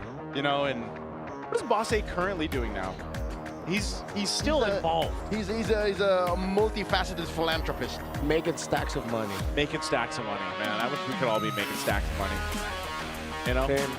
Wow, I just got sad. Hey, but we get to watch these young athletes compete for the stacks of money and the prestige. Yes, there are stacks of money on the line. There are stacks of money. And then at the end of the road, there's more stacks of money. For the last two standing, tickets to Paris. So more stacks. That's something that I don't think we've touched on a lot in the panel throughout the day. It's the Paris buff. The Paris buff. Want to head to Paris, dog? Dude, who doesn't want to go compete for a $3 million prize pool? Yeah, exactly. It's like every time someone qualifies for either MWI or MSE. It's the post is always something Paris. Yeah. Whether it's in Filipino or whatever language or whatever country they come from, it's always something about I'm going to Paris. Yep. And we are going to be jumping into the draft here for game number 1. Again, in this best of 5 between Smart Omega and Twisted Minds. This is, there's something about it that tells me we might go 5 games again for our second series of the day as we head on in to Expanding Rivers. Joseph, that is what I predicted. That's what you predicted? Did you both do a prediction? This is going all the way 3-2, but... Did you say that for the first? No. I thought the first would go 3-1. Oh, okay. Wait, Redmar, you usually hide your predictions. Did you put it out there? Yeah, he put it out on that 8G podcast. Oh, What did you say? On the 8G podcast and our little video with Miracle 2, it was 3-1, 3-1 for both today. Who'd you choose today? Omega. Omega? Omega and ONIC. So you're right so far. Yeah, right so far. At least as per winner. Yeah. Okay. Yeah. How about this one? You said Omega? Yeah. All right. Well, Omega grabs the Harley. Which is, again, I think, despite Ryzen's abysmal stats, his best hero. He's best hero right now, currently. They're going to do the trade. This is what we're going to see a lot of, right? Harley traded out for the Claude, then another choice, but it's going to be the Suyo to answer the Harley. over here for Twisted. And what do they pick up here? What do they prioritize from Omega? Ooh, I think they get something disruptive or defensive. Okay, they go for disruptive. That's kind of. Oh, but this could still go into the EXP lane. There's a lot of flex actually for Omega. You can Go with either, games. You can either flex that Valentina, flex that Hilda, depending on what EXP laner that you see. They don't have to really put it into a very singular box of where it could end up. We've seen it do both. Yeah, so I think I would want to see Twisted go into this with the same idea, but with a Hilda gone, there's no other... Oh, no, Glue is a flex. But the thing is with a Hilda, Valentina, Harley, you don't see enough pieces to warrant it. They might just double down and pick up like a Khalid for the Tracy usual pickups, right? Because it's either just been like Khalid or Hilda as his best heroes. Ah, but he still ends up picking the Glue. Okay. But we don't know. Tracy's best heroes currently after he came in, was it week 7? The Khalid. The Khalid, and then 100% the Khalid. second would be the Hilda. Hilda, okay. Oh, and Marcel. So those are his 3. Yeah. But of all of which, it's just the Khalid left. Yeah. But they instead prioritize the Glue, which is, in my opinion, and I think the superfans would agree, is more of a Lansu pick. Yeah. And it's actually growth. It's a lot of growth to see this Glue, if ever it does end up in the hands of Tracy and Rome. It's our Chopmaster right there. Chopmaster and former MPL PH athlete and now head referee Miko. Or Chico. Chico, I was gonna say. Chico, okay, let's go ahead and throw this in for some insights to Hans and Wolf on our on-ground panel. Maraming salamat sa ating casters. They've talked about the draft, but one thing has been uncommon na first time lumabas sa araw na ito. It's the Hilda that finally came into play. Hindi natin yung nakita nung unang serye, but what's gonna be the difference now? Well, the difference is, hindi siya nabalata. Actually, yung sinabi natin kanina na last round picks, para dito pa naging sobrang normal ng ating first 3 picks for both teams. The Hilda will be instrumental against the Suya and the Claude. I'm actually surprised that Twisted Minds let that through. Tapos flex pick pa to para sa Omega. Pwede nilang i-pivot into that XP lane. However, Twisted Minds will still choose to ban the Alice. I think eventually yung Gord, inaban na rin na makikita natin dito, ban coming out from Omega. So, kailangan maging crafty na Twisted Minds with their Sean pick. You know what? You can build up on that even more. Valentina is already on the other side. Ano bang mga potential options para kay Sean or maybe even the others with the last 2? It should be a Shredder, mga tipong Kimi o kaya tipong baka kay Selena, makita natin dito just because of the presence of the Hilda as well. Baka last pick yung Sean hero, get a Tracy hero muna dito para sa Twisted Minds. On the other hand, you're looking at 2 bans already. Arlot being the final one para sa Smart Omega. They already have the jungler, maybe the roam, and also the mid laner per se. But what about the side lanes? What are some of the options here? Moscow para dito sa Omega, and I feel like eventually ang Hylos pwede rin piliin dito ng Omega. So that is a Moscow and a Hylos and all of the other picks na so far ay available pa para sa ating dalawang teams in the second phase. So casters, we're gonna toss it right back to you. All right, thank you for the insights there, Hans and Wolf, our on-ground panelists here throughout today. Now, picks are already coming through. There's the Baksha. Now on the flip side, you have the Clint and the Sora finally. Twisted Minds sniff out bait. They think and they as Omega allowing them to pick the Khalid, but they pick the Baksha, and there's a rare pick in that Selena for Sean. We just breezed through the draft. Yeah, that went super fast. Well, super fans, you can super fast scan this QR code and predict the match correctly for a chance to win 1,000 MLB Diamonds. Don't forget to do that all playoffs long. Now here's the massive prediction by the super fans. It's in favor of the Brung guy, Smart Omega. Yeah, they won a lot of people over throughout the regular season. You know, thinking about this draft with Sean picking up the Selena, he was one of the he showed this pick before Mingwin did, and Mingwin had that crazy game alongside the Marcel of Perks. They weren't able to win, but you could see what they were trying to build to. The funny thing about the draft here, the result, I want to see one thing. This is going to be a very messy game. If any of these two try to play it slow, that's the team that's going to lose. Whoever decides to swing right out of the gate, and I think it should be both of them, is going to win. So that means we're just going to get an absolute mess, which I love. Well, if it's going to be messy, if it's going to be clean, we are jumping into the land of Dawn for game number 1 of this best of 5. For Smart Omega or Twisted Minds, their playoff journey is on the line as this is the last match for the play-ins here. And we'll see who ends up facing against Team Liquid tomorrow. A very, very fast clear with the Selena and Hilda together. Maybe the King gets his purple buff. He'll already be starting his orange buff while Ryzen is still getting his or clearing at least the little forgetting the name. The wolf. The wolf. Another word. Yeah, let's just call it the little wolf. Little wolf man. Looking into this, we've got to go ahead and see exactly how the early rotation is going to be, because that's been so important, especially in the last match for this. But already some action in the mid lane. Arrow on the perks. He is tasked to actually just clear these traps out and maybe catch an arrow or two. So that's falling into place for Smart Omega. EXP lane, it's all about both of them actually just wanting to get out of there. I give a slight advantage to James. Yeah. Much more mobile, a little more honest for Lansu. And in the gold, that one's actually a coin flip. Both gold laners actually need time. Yeah. Which is why you saw, or you see both teams decide to go for something a little bit more aggressive in the center with a very fast bridge. Good sources of damage also available for both. Okay. I can hear more, which means I can also see better. Yes. That's how it works. I was gonna say, you know, science. You ever hear that when you're like, I can't see when someone's blasting loud music and you're trying to park? Yeah. Oh, Tracy does catch one, and they dogpile on a Perks. Perks didn't even flicker anymore. Twisted Minds draws first blood. Oh. Yeah. So you really appreciate this boxer pick. Whoop. That is the shifting skies used by James, but Twisted Minds jump on him too. Mingwin in the back line, taking down Tracy. And Ryzen get through, but Sean pops him. And in comes Perxiva. Renmark's getting dirty. You like this. Yeah, again, this is what I expected with these two. There's going to be a lot of trading, especially when that boxer Roma showed up. And that's what you get with Selena. The moment that arrow hits, or the moment you see Sean get to chip away at someone, Twisted Minds are encouraged to fight, while Omega, they're not just going to take that line down. They're always a team that, oh, someone's low. Let's fight. Mingwin with a stolen Selena ult comes in. Oh, man. Pops Lansu, but he gets a split.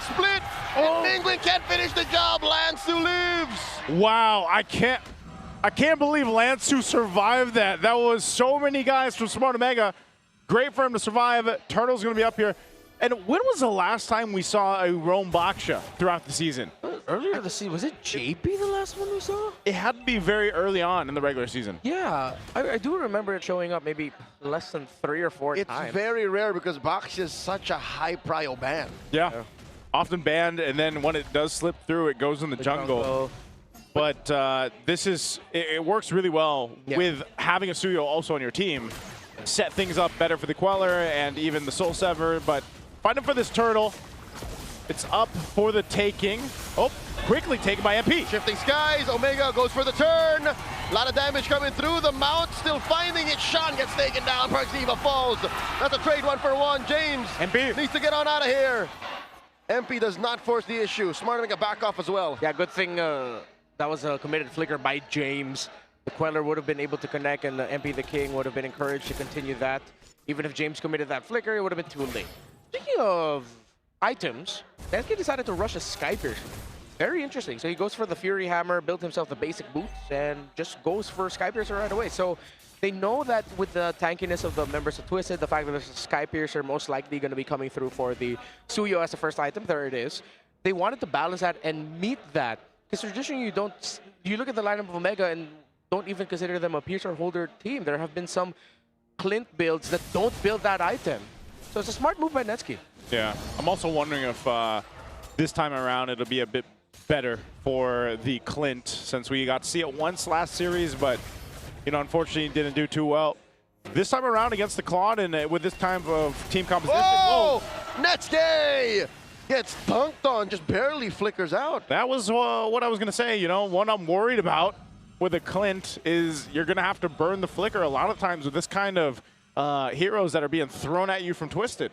Could be wrong, but Mingwin might be one of the first times, or rare times you've seen someone use Purify today. It's been mostly flickers. Yeah. Even with high crowd control lineups, just the gaps that they need to make. Maybe the second or third athlete today. Yeah. They Purify. Yeah, because we barely even saw Purifies in the last one. In the first long series, yes. Yeah. Fury Hammer Piercer for both carries of Omega and Twisted. Yeah, it's really going to come down to how they play the team fight. It's cool that Omega's still being able to be aggressive and actually meet Twisted Minds in the damage department, despite being up against a Baksha, a Glue, and a Suyo and Selena that we know can shred very early on. Barangay oddities. Despite losing out on the first turtle and having less kills, they're up on farm. Where'd that come from? They're circling around the turtle pit. They dogpile on a Tracy. Tracy pops the Puissance. Perxiva moves on the targets, changing it. It's the frontliners of the Barangay moving through. Perxiva enters the Y-brush. What a dance. Yeah, they actually just held the turtle there with James for a while. No one's going to commit to it just yet. Ashan throwing out arrows. Meanwhile, MP's going to grab his purple buff. So they're just all delaying this for it eventually to lead into this massive fight for this as Mingwen holds on to the Baksha ultimate. Half health once again goes for a soft reset, but it looks like they're willing to commit now. And there it is, the retribution, and the blazing duet by Nosha. They're backing off. James flickers back once more, and just like that, they got a stack on the Perxiva. MP the King finds him. That was a defensive blazing duet also by Nosha, and it ended up working out for them because Omega, who wanted to fight, the moment they realized that the damage from Nosha was actually something that they needed to respect, they just decided to back off. So far, Twisted Minds are playing these team fights really well, and you see the effect of having the surprise pick Baksha with it having to revitalize. The fact that Perxiva is on this Hilda right now can't do much. His only thing to do is just stun whoever gets close between Nosha, MP, and Sean. Yeah, he can get vision, but he's pretty much a free target for Twisted Minds, while James is essentially the main tank for the team. Yep, and that's what he's going to have to go ahead and just kind of do. I think we've seen that even in the last series. You pick up the Hilda, you've got to be that guy to just kind of jump into the team, and that can work against you, depending on how this goes. Now, Twisted hasn't built a massive lead or anything like that, but it's more so of just how they're dissecting the team fights that's working for them in their favor, and it continues to give stacks over to MP the King Suyo here. And that's going to be the problem, right? We've seen this before where you get hyper snowballed on a Suyo, multiple stacks, and then that is a threat in itself for Smart Omega to deal with throughout the course of this game. Mingwen, will he take an arrow? Okay, no, he sidesteps the arrow. Smart Omega is still here to back him up, so they're fine. They kind of just need to go ahead and continue to build up. It's also a really sad time for Mingwen. Imagine being a Valentine and the only best ultimate you could steal is the Tortoise's Puissance of the Baksha. He did pick up the Abyssal form changing. Seemed to be good because he himself is a Selena specialist. Yeah, gets a lot of dashes, so at least he can cosplay as a hero that he excelled with near the end of the season. Oh, Tracy here up top. Perxiva has to respond to that, so they'll hold on to the tier 1 turret up top as the next turtle coming up here shortly as both teams get in position for this. Arrows being thrown out once again by Sean, but Smart Omega make quick routes here for the Lord. All right, they let go of that turret up top. I don't know if that's their decision or they just it totally slipped their minds. Yeah. But Nosha farming up will lead to less space for Netsky to farm through. I feel like this is kind of what we saw last time with the Clint coming into play. You know, you just kind of, you wait for him to come online and you hope by this point with the first Lord that he's there. He's going to be rotating for this. But who do you catch? I think that's the biggest question for Smart Omega. They do find a deadly magic on Tracy, but Tracy's tanky enough. He doesn't even need to use a Revitalize off of that. So it's a little bit difficult for Smart Omega to decide who to go for and pick off. Look at the front line that they have with this kind of composition. I'll tell you who it is, and Joseph, it's not that box, What a chin on Tracy. Where's the damage gonna come from? How are they gonna take him down? Just off of Netsky? I think so. I think it's just gotta be Netsky, man. It's gonna be a late game thing. Maybe Omega can get like 1 or 2 members of Twisted, but in the long run, Twisted win the battle of attrition. Whoop. They go straight for the Lord. Forcing Omega to respond, putting it at half health. Soft reset. Now they bear down on it. Lansu very low. Look at the back line as James hits that shifting skies, but MP the King secures it. Nosha takes him out, and they're not done. Perxiva is going to be up next on the docket. Netsky takes down Lansu. 2 for 1, the trade. Yeah, Nosha finds Mingwen. Gets traded up for Netsky. Gets 2 stacks, and he wants more. It's Ryzen controlling this lane. Just the 2 of them left. Yeah, the long run, pretty good recovery by Omega. Twisted Minds gets the win definitively. But the fact that Netsky was able to get a stack on a Sky Piercer, double kill, took down Nosha. Oh! Yeah, add more to that, Netsky, damn! Well, we did ask the question, is it just going to be Netsky? to be the hope here for Smart Omega, at least for now, and I think that's been answered, man. 3 kills, 3 stacks on the Sky Piercer. So some lack of respect there by TWIS, and I don't know what Tracy wanted to achieve with that jump onto Netsky.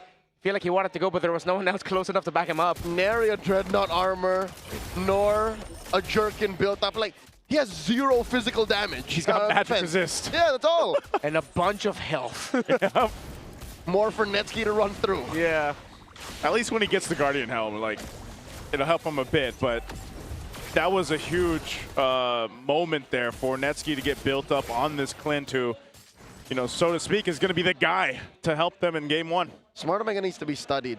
They seem to be getting their economy from what seems to be, Magical Satchel. Yeah. Because they're down turrets, they're down on a Lord, they're down the turtles, but they're still, very close to Twisted's gold. My fellow Filipinos and barangays know they're probably taking loans.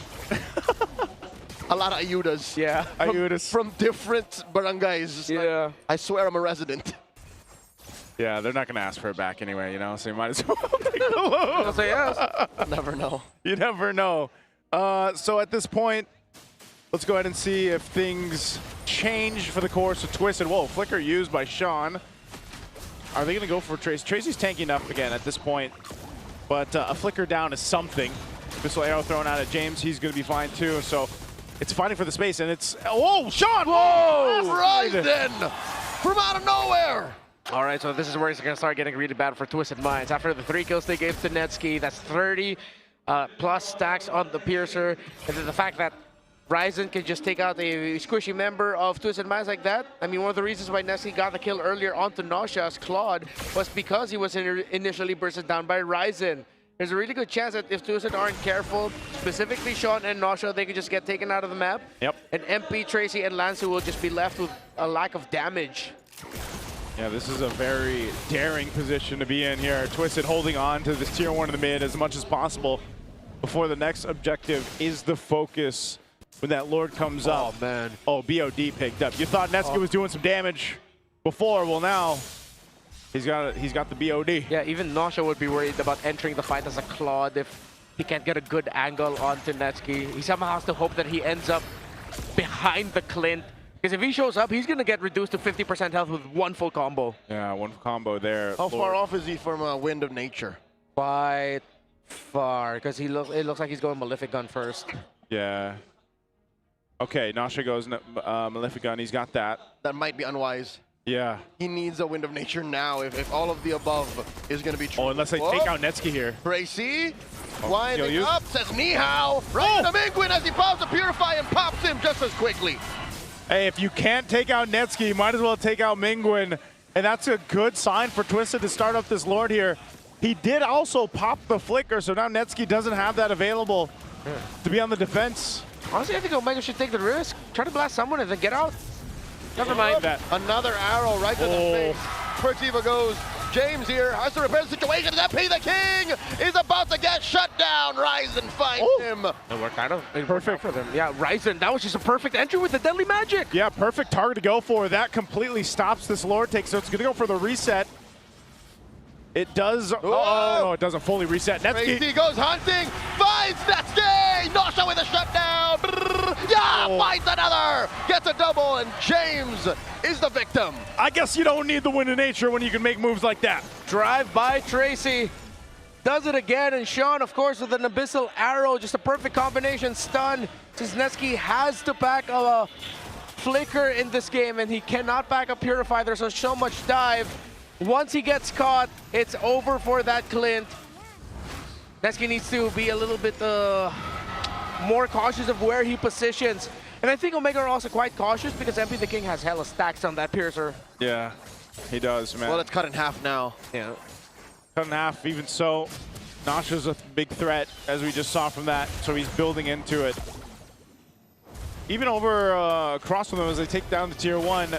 Oh, he goes Wind of, yeah, he goes Wind of Nature. Just to utilize the Wind of Nature with the Blazing Duet. Winter Crown. Or Winter Crown, yeah, Winter Crown.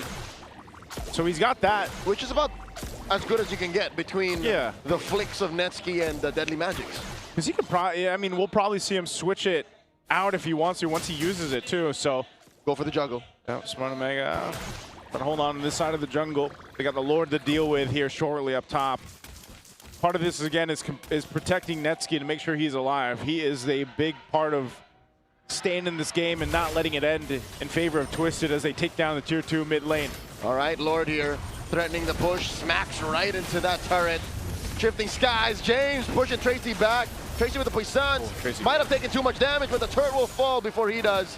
Puissance on the way out. Omega's comeback here really will just bank through them somehow being able to get picks onto the easiest or lowest health members of Twisted, the squishiest members. Ryzen getting chased here by Lansu. They're going to be able to check it. I think they have an idea. Nah, they don't! Oh, Sean. Sean here will not survive as he's caught by Ryzen like a smooth criminal. I thought he had an idea because of how they were checking the bushes, but no. Yeah, that's tough for Sean, man. He's like the target to go for. He's going to be out most of the time, and he might just have to go ahead and take those deadly magics for now. Twisted will try to hold on. He's more of a information guy on the Selena. Now they're going to lose a tier 2 turret off of that take. Really good from Ryzen as he also takes the purple buff away. So this is the baby too. He leaves it. Oh no. Oh no, Lansu cleans up. Okay. Lansu, of course, Lansu cleans up. Yeah, Lansu had to.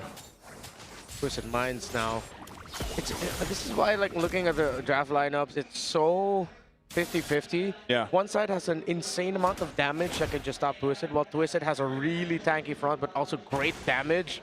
So it boils down to who'll be able to execute better at the right time. If anyone gets mispositioned. It's even tough for Omega to fight a slow front to back, something that a Clint wants. This was just crazy that we ended up with the picks that we did. Even, look, the two mid laners don't have a clear gap. Sean eats a lot of damage there, but he'll be able to survive. That's how you know this game is really close. When both mid laners are pretty much getting their farm at the same time and it's all good. My goodness. Yeah, I'm wondering if at some point does Sean just pick up a Winter Crown or something to at least prepare for that, you know, deadly magic combo. Yeah, I think it would greatly benefit if Twisted Minds. All of them cannot, well, maybe except for MP the King. Oh man, look could at have at least one with the crown. Look at where Tracy is again. Look at Ryzen. He's actually just Tracy. He's enough of a threat to keep Twisted from fully committing to this. Oh, they find. Oh, okay, finds Nasha first. Mingwin played the bait, and now MP the King is turning tail. Perxiva and James on his behind. They pop his immortality here. Oh man, look at the arms on James. Are they going to finish the job? He gets the surge out. Meanwhile, in another fight, Lansu and Mingwin go 1v1. Tracy and Netsky too. And Perxiva and Ryzen throws it out. The winner crown. Tracy takes out Netsky. Ryzen takes out the opposing retribution holder. Lansu. How did he get in there? Leave it a Patrick Star to be in your base. What even is this game? I'm so happy right now. It's like I'm glad that my read was pretty accurate.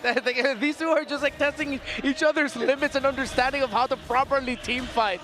Because Omega know that they can't fight an honest team fight. They have to get crafty with it. But instead of Twisted Minds, you know, falling in and playing around a box, they said, all right, we can do that too. Why not? That was one of the most chaotic fights we've seen today. And it all leads to this Lord take. That's being controlled by Twisted. Ryzen's going to do it again. He's going to swing on over to the back line, waiting patiently. It goes for a bit of a reset. Oh, a wind of nature now for Netsky. Man, Netsky, speaking of, just blasted Nasha on the last one. That's what started it all. A little too quiet. Ryzen. Oh, Ryzen. Oh. All right, Space escapes through. I think he sniffed it out. Yeah. I think it was also trying to counter, keep track of the cooldown timers of MP the King. So instead of MP the King showing up and eating a face full of deadly magic, because Tracy was nearby, Ryzen knew that he couldn't risk it. Still, minion wave up top needs to be handled by Omega. Twisted Minds are trying to leverage that. Oh, they're going to stop Omega from being able to comfortably clear the mid lane minion wave too. Yeah, they saw that Ryzen was there. He's going to actually be the one to clear it. Arrows being thrown out here too, but still, no one can't control this Lord pitch for now. James will pick up immortality. The call here for Twisted Minds might be whoever Nasha hits or Sean hits with an Abyssal Arrow. They might just go for it. They're going to keep chipping away at this, but if they can get a big stun, that's who is going to go down first on the side of Omega. Meanwhile, for Omega, it's just play open the map, see if we can punish them with the shifting skies, and then hope for the best. Really good with right cutting Good that wave. steal by Tracy. Bumps right into a minion. That was an initiation that could have been the game changer. Yeah, Ryzen was there too. So conceal use. He's got his own mortality. Tracy. Ryzen's not going to be able to go that angle, but at least what he can do for now is just manage that wave up top. Manage the lane. Again, it's a dirty job. Someone's got to do it. He's the only one who can afford to do it. And he's quick enough around the map. Again, even expanding rivers. So do Whoa, they blitz whoa, this? whoa, Twisted Minds going for the blitz. Sean forced to flicker back. Perxiva very low, pops the immortality. James and Mingwin dealing a lot of damage. Mingwin does steal away the Quella. And now the stage turned off. MP the King secures. In comes the rest of them. James with the defensive of that. Shifting skies, and MP the King finds Perxiva. Nosha comes in forward. BMI blast blazing to wet. And they find Netsuke. Oh, that's gotta be all but over. Twisted Minds can march in with the Lord without the Clint. A lot of the damage that could be used for wave clear's gone, but they're trying. Mingwin gets cut out. Nosha is just angry right now. He's just 7-2. That was a Hail Mary. But Ryzen pushed the mid lane minion wave, forcing Lansu to go back. So it's just 3 members of Twisted Minds. It could be doable. James and Ryzen got it. Down goes Ryzen. Just big game James left. Shifting skies into the turret. It's just him. Gets the immortality pop. Blazing the wet to the face. And Twisted Minds will be first to the board. Messy but entertaining. They knew that they both had to get scrappy with those fights, and aggression is rewarded. Twisted Minds, what a swerve, putting that Baksha in Rome and showing up with the Selena last pick. Yeah, the Selena last pick, the Baksha for Tracy, just a great draft and a great execution, man. All to allow the proper members of this lineup to work for Twisted, like we've been talking about, you know, ever since they started to gain some momentum, man. And you saw it unfold here. Nosha, especially on the Claude, you know, the hero we talk about that carries games so well right now. Even the way that he built it, even that last Blazing Duet with the Winter Crown, just helping secure the win here. And, you know, it's great to see this kind of brawly, hectic, chaotic game. That's Tano #1. He's in shock. He's seen better days. He's in shock. He's seen better drafts. Yeah. It was a little too much to expect that the Clint would be enough. Yeah, it was. MVP of this one, of course, MP the King, making work throughout game 1. And he was set up properly on the Suyo for this to happen the way that it did. He got early stacks. He was able to go ahead and be quite the threat in the early game, mid game.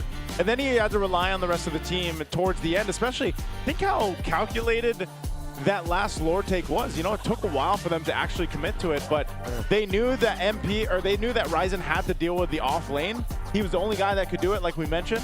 And as soon as they got a glimpse of it, they're like, you know what, let's just go for this, let's blitz it. Yeah. And they did still come down to the retribution, even though that was the case, and MP was able to secure it. Yeah, MP the King made the most out of it.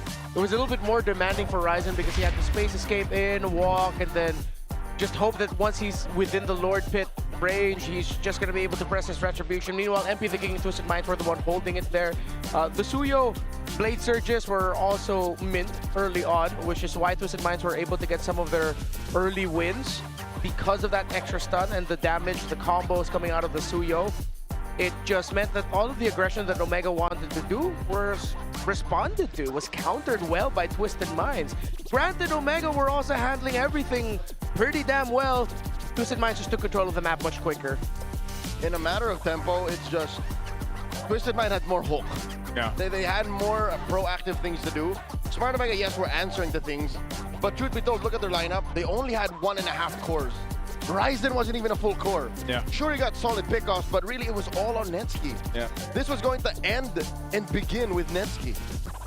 That's kind of what we were talking about even before he got those 3 kills, he got those stacks going. We saw the damage that he could push out when he locked in the BOD. You know, there was just a lot of weight, I feel like, that would have been there for Netsuke on his shoulders for them to go ahead and win this game. But you know, there were signs that it could work, and I don't know, maybe it would have been different if it was maybe something different for Perxiva, but nonetheless, they were able to fight and hold on for as long as they could, but eventually just the nature of that composition ends up falling apart against what Twisted was able to do. and execute. And again, I think Tracy was able to do so much with this Vaksha.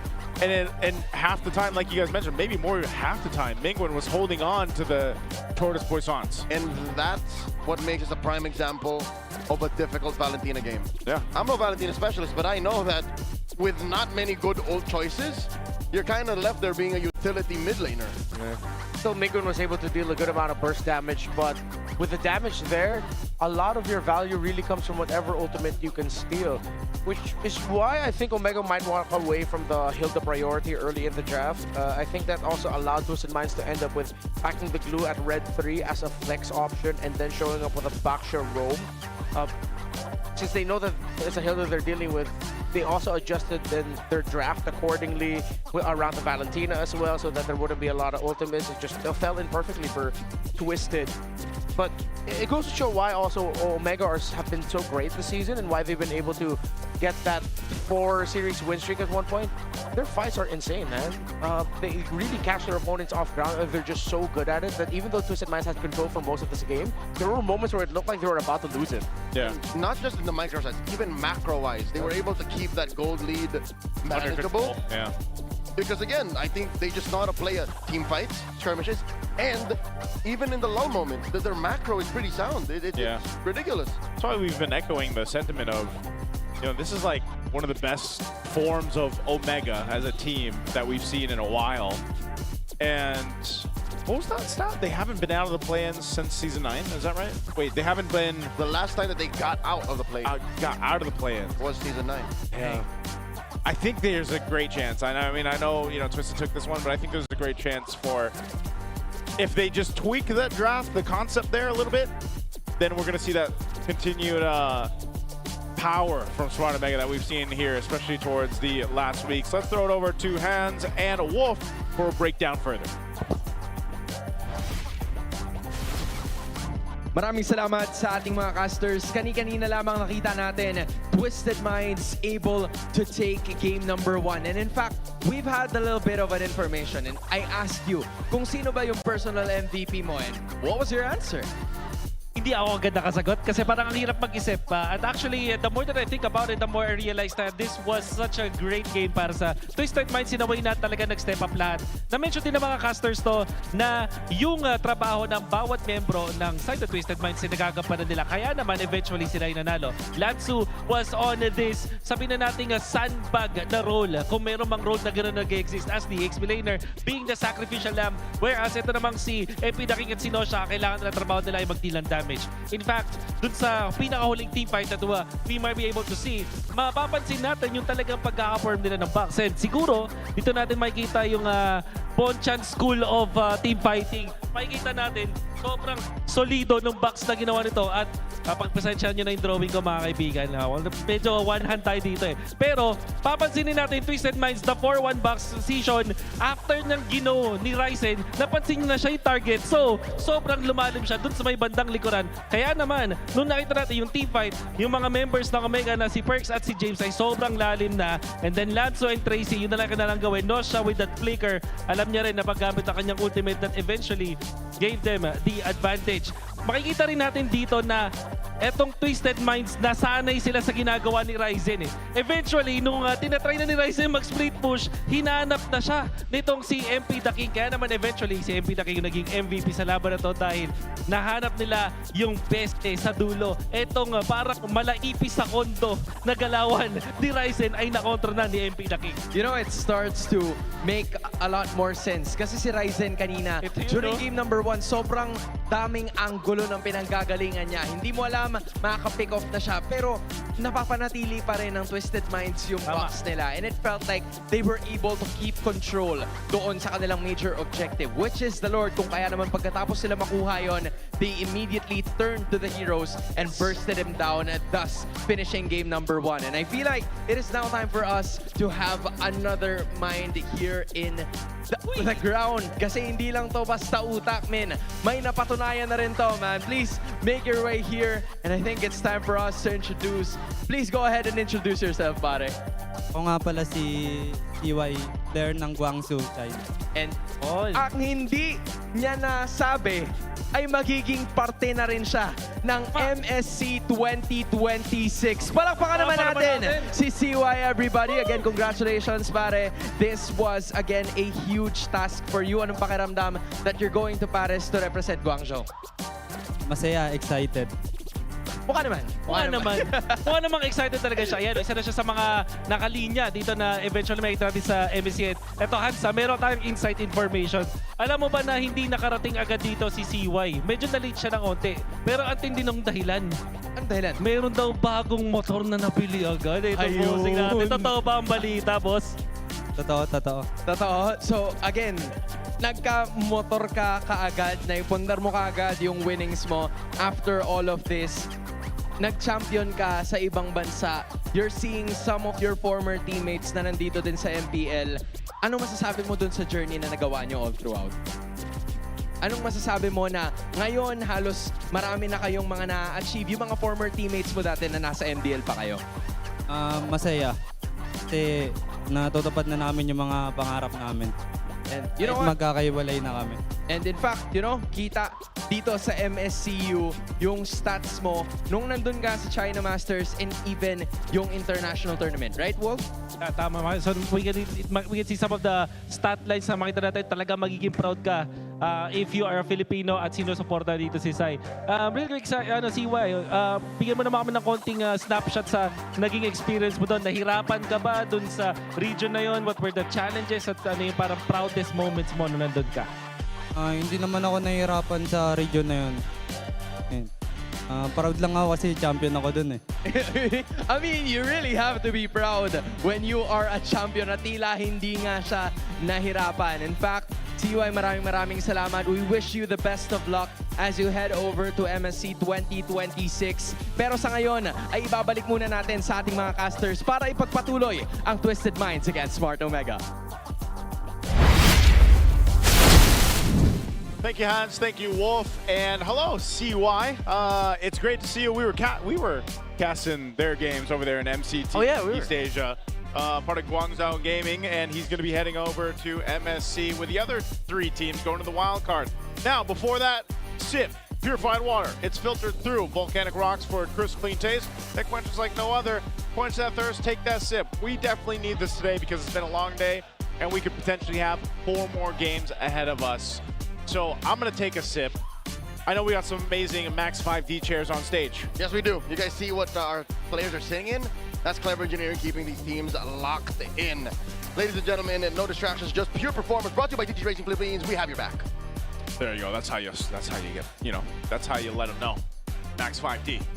Is that what we're sitting in? I always wondered. What are these? I've been wondering. Are these the same as regular season? No, or? this is different. Is this the name's right there? Can you read it? The Swift X Pro. So it's not the Max 5D. Not the Max 5D. The players, well, I mean, we do say when we read that spiel, it's the player sitting on the Max 5D. That's why sometimes I wish we were sitting on the Max 5D. So we can be as locked in. But you know what? We've shared our thoughts on how Smart Omega can even out the series here before we jumped over to our on-ground panelists. They've shared their sentiments. Now for this, I think part of the big picture, like we talked about, is not putting too much of the weight, too much of the eggs in the basket. For Netsky, you're gonna have a different approach as Sean's feeling it. Sean's just feeling it, man. Who is he look? I think he's looking at. I don't know who his family. He's making faces at. It's either his little brother or nephew. That's cute. Oh no, never mind. That's a grown man. That's here's another grown man. Bonchan with a plan. Playoff history. 14th time participating in the playoffs, and that's his whole journey throughout here. Season 2? What was it? I don't recognize this. That is SXC Imbalance. Yeah, from the older team. He was the playing coach for the team. Yeah, and then eventually would transition over to more into the coaching back-end style. A whole lot of blacklists, of course. Yeah, we know that run. Season 7, Season 8, Season 10 champs. Missed out on the playoffs in Season 13. Excuse me, not Season 13. Season 11. 9, there we go. Ooh. Yeah. And now, there should be a little Season 11 runner-up there also. Season 11 runner-up? Yeah, because that was between them and Echo. Oh, Echo, yeah. The Season 12 runner-up was AP Brand. That's true. That was in the SMX. SMX Convention Center. Yeah. Man, it's been a while since we were there, huh? I'm good with this. Yeah, I hope we San Juan. Yeah, it's cool that it's like 2 years, like we get 2 seasons in a row, we get arenas now. I saw a couple posts online of, super fans out there asking like, hey, I'm going to go watch in San Juan Arena. Is there any places nearby that I can hang out or that I can, spend some time before heading to the match? Yeah, there's plenty of places nearby, walking distance. We like to go to one of them. You know what's nearby? What's nearby? Superfan City. Superfan City, which opens on day 3, I believe. Day 3 to 5. So on day 3, we can start throwing that out there. Superfan City. Yeah, day 1 and 2. Superfan City is there, but right now it's more of just the Superfan merch booths. I was going to say the booths are there. And meet and greet sign-up places. Yes, but there's actually going to be activities and a ton of fun things to do starting on day 3 onward. Are you going to be there? I'm going to be there. That's why you said tons of fun things to do. Yes, but if there's no getting away from that, I'm sorry. Yeah. If it's gleaming hot, Renmar, I'm going to give you all my thunder. That sounds terrifying. Ominous, almost. Yes, it is a little ominous. He never asked. But he doesn't need to. Oh, yeah, he just knows. I am blinking twice and I'm signaling I need help. Hey, I'm ready to jump into draft 2 here. I'm Where are we going again? Flying Clouds. I think that was a choice. Yeah, it's Twisted Minds. Flying Clouds. By the way, this AR effect is probably the biggest on the camera, I think. Yeah. You guys are just joining us today. You'll know what I mean. Look at this. I forgot seeing what clouds. Oh! What do we? My cloud. I looked behind me. You thought it was an actual smoke? Well, that is something. Not the only thing flying around. That's not the only thing flying around here. Here we go. Twisted Minds opening salvo bands. Fanny, Phobius, and Claude. While Smart Omega take out the Freya, the Marcel, and the Harley. They open up with the Zushin. I like that the Harley's actually banned. This is good bans here for Game 2 draft. Twisted answers by taking the Zushin. Oh, they got the Harrod for Netsky, and they got the Suyo. With Harley gone, I think just you give MP the King a chance to play his favorite Leomord pick. Crazy. One of the best heroes. You get Leomord juice in up into a Suyo. Yep. Your roamer has to be really good, like a high loss or... Yeah, no, you have to get a revitalized healing style roamer to really hold the front and keep your team alive. His Leomord is almost as good as his Bane. Yeah. I think this is a Leomord and a gold lane pick. They can go Leomord. They themselves banned out the Claude. With Freya gone, you don't have to worry about that. Ooh, that might have been a really good ban there by Twisted. By the way, Claude is undefeated this season.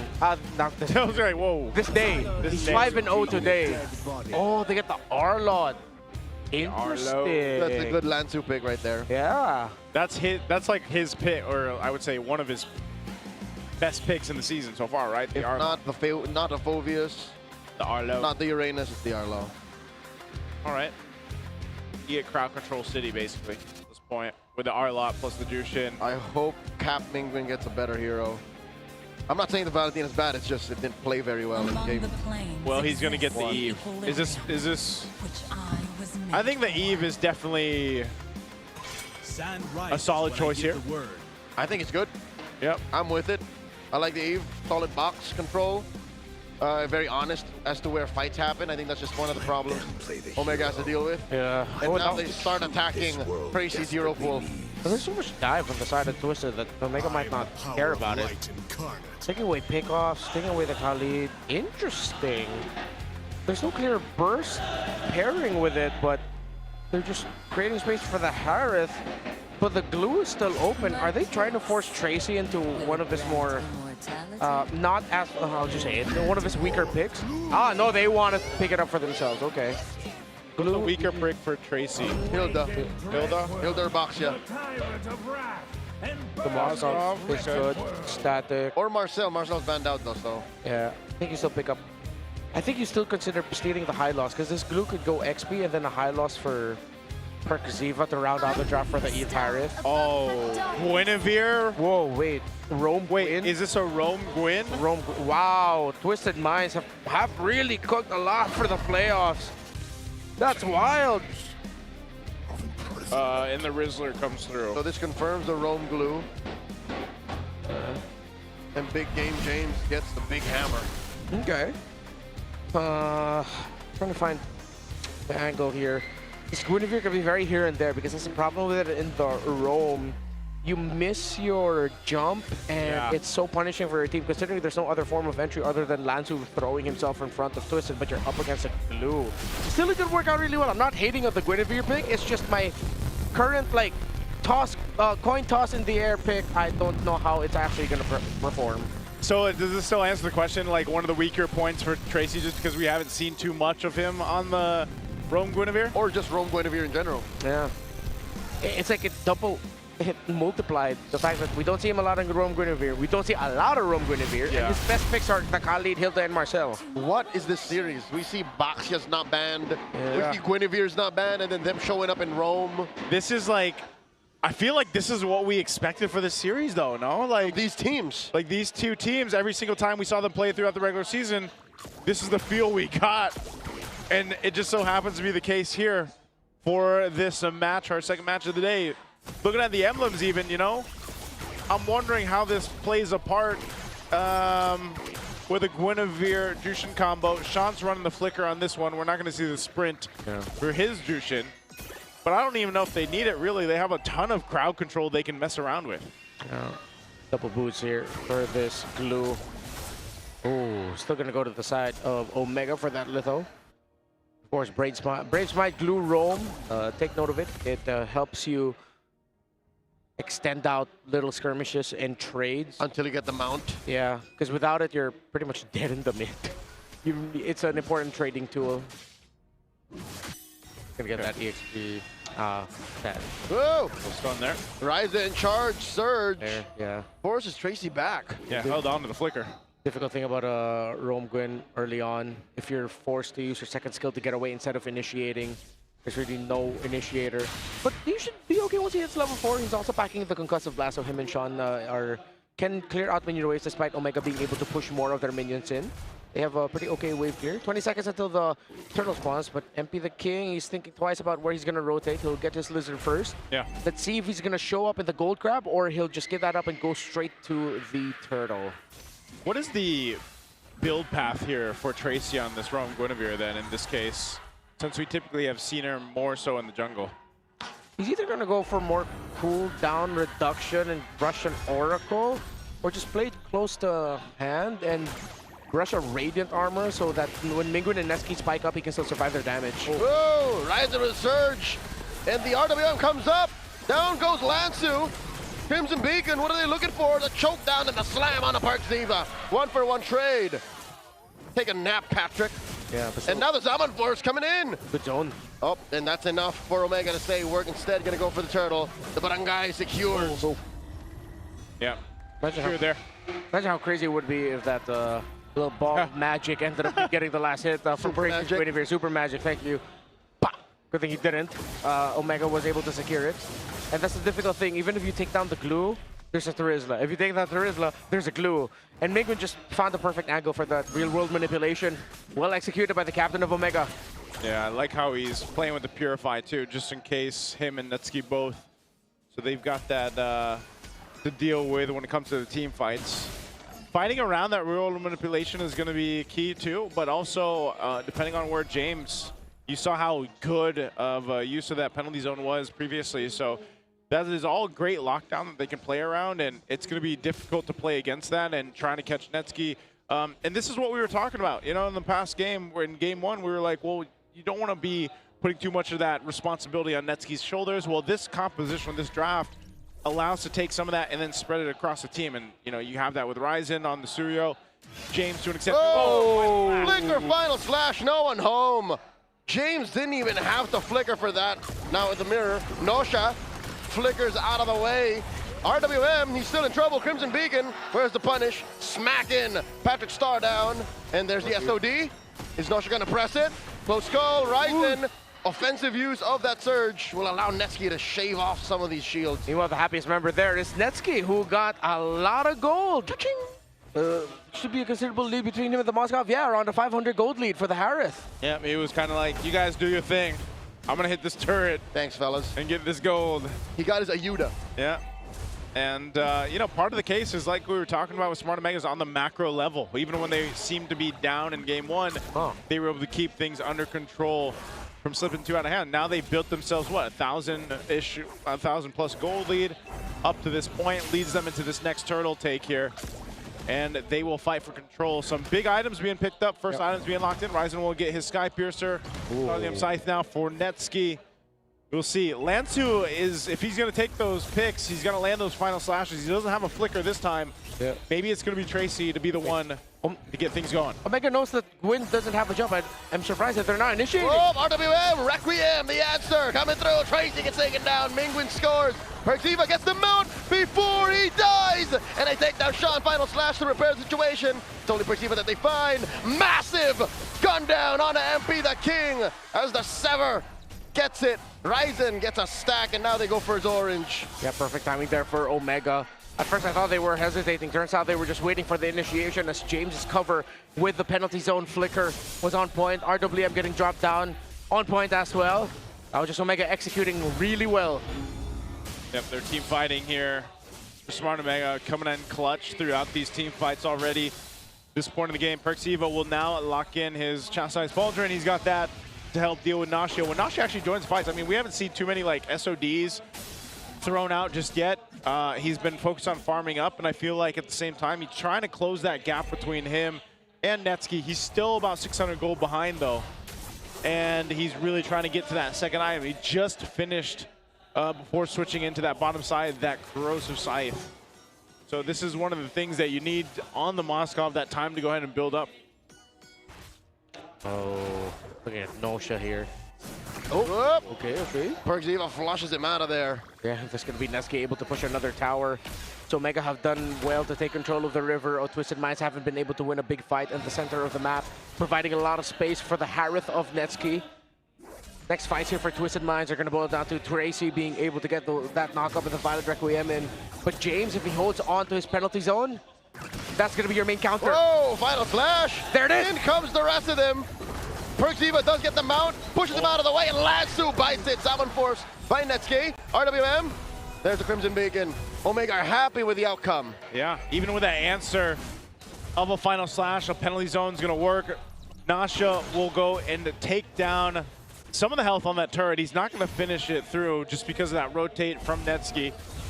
So Twisted isn't able to convert anything just yet. That's the problem. They're sitting on 0 across the board in terms of objectives. Well, Tracy rush first building the anti-Cuirass is not gonna help that much. He needs to think about the magic damage more. There's 3 on the side of Omega. That's what's melting you, not the Suyo damage. Yeah. If he just went for Dreadnought into Radiant, that would have been better. He lacks the cooldown reduction. Yeah, this is why the Roam Gwyn is such an awkward spot right now. Either you hit or you don't. So far, it hasn't been a hit. Oracle is picked up here, though. Poor Lancer to work with. Oh, James, okay. He tried. Yeah, he tried. Turret's going to be worked on still. No turrets down for Twisted, and that's why they feel so trapped on this side of the map. That's the problem, is when you're not able to go ahead and set things up in the early game, utilizing this kind of composition, and you've seen it. They've thrown out some final slashes, trying to get things set up. You're trying to fight with the beacon, but just nothing's converting. It's awkward, too, because even if we get to the point where Lansu and Tracy would get their combo together, if James is fine, penalty zone ends that. Omega will be able to turn the fight around. They'll take a lot of damage, yeah, but they'll be able to survive. And then, with the members of Twisted Minds unable to get away with a lot of their initiation tools being dashes, and their main escape tool are those same initiation tools, then it's going to be tough for them. And James, so far, in the 2 big penalty zones we've seen, it has been more reactive, which usually we say EXP laner has to be proactive with the set. But no, it's the counter penalty zone that's been working out very well for James and Omega. That's how far ahead Omega is right now. Just to talk about the gold lead, approaching 7K, they popped the Holy Shield up top at 8 minutes. Yeah. That's 4 minutes of protection that Twisted Minds could have had. Looks like we're going to be on the way to Omega winning this. Still, Nosha, going to be a while. Doesn't even have his 3rd component of the DHS yet. Meanwhile, Netsky already has 2 items. That is an online Harith at this point. It was a first helmet and a chastised pauldron for perks, which could be what's also giving Envy the King some difficulty here in the fights. Yeah, there's a world here where, you know, in some way you're looking now, it seems like it's going to be in the hands of Nasha. You know, we flipped the tables from game 1 to game 2, where instead of Netsky, now it's Nasha to come online further on this Moscow to help turn the tide of these team fights that have been breaking out. And unfortunately, it's just taken a long time to get to this point. This Lord is going to be up here. You know what, Joseph? I think you're right. If ever, it's a worse situation. Yeah. Because Omega game 1, they kind of had one half of a core as well. Here, it's all Nasha. Yeah. MP Thinking can't carry alone. Yeah, he can't. This is an easy Lord take now for Smart Omega. They have had complete control for the past 3-4 minutes up to this point. Nasha will leave these minions in to knock down this turret, but still, nonetheless, they've got to get prepped up for a base push from Omega, who has all the tools in the world to push themselves into the base, force themselves into the base if they want to. It's also an easier lineup to execute. Twisted Minds is so conditional. It's like, if this lands, then this goes, then we go. Well, for Omega, it's like, cool, we'll just go. Yeah. Or we'll just go and you guys go, and we're going to make it look easier than you. Damage go pew pew. Yeah, core items already locked in for this Harith of Netsky too. Well, it's up to Omega not to drop the ball. Oh. RWM underneath tier 1. Requiem, but it's not going to be enough. Netsky takes down Lansu. Tracer trades out for James. They do get the tier 3 up top. Lord still standing, quite healthy. And Omega are happy with their quarry. That just feels like they're just like, you know what? Don't even wait, James. You're tired of being reactive. Go be proactive. One of those moments where it's like, I have the money to spend, but I shouldn't, but I think I will. But I just swiped my card. Yeah. Like, next thing I know, James is flying across the map. Trust. He's got the trade. It works out. They got the tower. That would have been not worth it if they completely missed out on the tower. Yeah. But they got the tower, so it was all good. It's like one of those things, though, like, I don't know if you needed to do that. But, hey, you want to Leroy Jenkins into the base? Go for it, James. Yeah, it's one of those moments you say, at least I got chicken. Thumbs up, guys. Let's do this. All right, so they get the base turret. TWIS is still in the game. 8,000 gold deficit is what they have to work against here. It's still the same picture, though. Even when the next Lord comes up, they're not in fighting form. They might have to just Hail Mary and flash. Penalty zone on a Tracy. He dashes on out of there. Spatial migration. A minute until the Lord. Man, you know what? Well, okay, cool. Huh. Little SOD. Let me hit those minions. He didn't die. Wait, why? The minions. He's just. I think he ran through a couple. Yeah, I think it's just for the minions, man. You know, if you can't farm out of your base, you might as well just use that spear. You know, if James can have that one moment of like, do I really need this? Yeah. Okay, we can afford that for Twisted Minds also, I guess. Yeah, Nasha has not been able to really do anything, you know, sitting on 0-0-0. He's had all the time in the world to farm up, though. Yeah. Because again, their lineup doesn't have like an actual front. They have two centers who, once they've used their abilities, want to back off. And so when burst. Nasha joins in, he's wondering where the hell is everyone? And zero burst. It's zero burst. How are you going to get stacks on Oh! Shin? Requiem coming through. In comes James and Netsky. Down goes Nasha. Mingo catches him. RWM spent well. We just need a montage of James flying across the map for game 2. This is what you want. That's what you want, right? Oh, man. If James isn't the MVP, you can make a strong case for Mingwit, but I really hope it's James. This Terizla has been big. A lot of the counter sets were from him. And man, we were just talking about it. I feel so bad for Nasha. It was his team going, hey, let's go ahead and set this up. This looks good. And he's the one who got taken down. Oh, man. That shouldn't happen. A Moscow should be the last thing a penalty zone hits. He's like, yeah, I'm just going back to throwing my SODs down the lane, dude. You know, I mean, at this point, you're wondering, and this is why we're saying there's no burst. There's so many conditions. It's conditional. Yeah. That in order for a team fight to happen, it's like coding. There's so many things. If this, then that, or if then statements is exactly what Twisted Minds lineup is. Now, maybe the answer is it'll work best in their base. That might be the one because the Lord is pushing up top. Joseph, not even. Especially inside their base, it's tougher because there's nowhere to hide. There's no surprises for the crowd control that comes out. Biggest surprise is going to be James. And they don't have any flickers. 3 are down. Yeah. Good thing James doesn't have a flicker. They got to deal with this Lord, though. You know what? I think James has done a lot even without a flicker. Yo. Down goes that mid lane inhibitor. In comes the Requiem. Down goes Perxiva. Oh my God. Sean taken out. Summon Force. Next gauge. Flash it on throw. And there's the penalty zone. He's wailing away. Gets taken down by the turret. And the base gets targeted. And Omega. Even the score. Now 1-1. The experiment, the idea just did not pan out. Twisted Minds will fall while Omega tie it up with just a very solid draft based off of ideas that we know to work out very well this season. Go James, man. Go James. Let's see who MVP is going to be. Is it Brungai Tana #1? Okay. He witnessed James. He witnessed James, yep. And this was the thing, like in the early game, you saw like this Guinevere in the roam wasn't going to work out too well for this one. Like, even trying to fight around the first couple turtles just wasn't going to go in their favor. And then you get a big turnaround already with Ryzen. That's just not the team fight or the composition you want to bring to that. From the Barangay with love. Man, penalty zone. So good. And even Mingwin. Again, it's either Mingwin or James for me here. My personal bias is James, but Mingwin deserves it if he gets it. Oh, he does get it. Mingwin gets it. Yeah, I mean, it's those real-world manipulations. Every time he dropped one, it's like he was never worried about anything. Yeah. And Arlott and Gwyn, that's wild.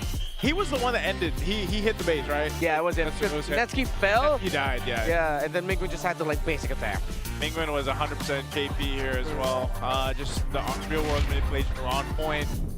You take a look at the highlights here throughout this game. You know, even from the get-go, he was setting things up. And he was pretty much unbothered. That was the other thing. Like, Mingwin didn't have to deal with too much pressure. I don't know how many times he used Purify. Might have been once total. Yeah. He got what you call the mid lane experience. He got the, which rarely happens.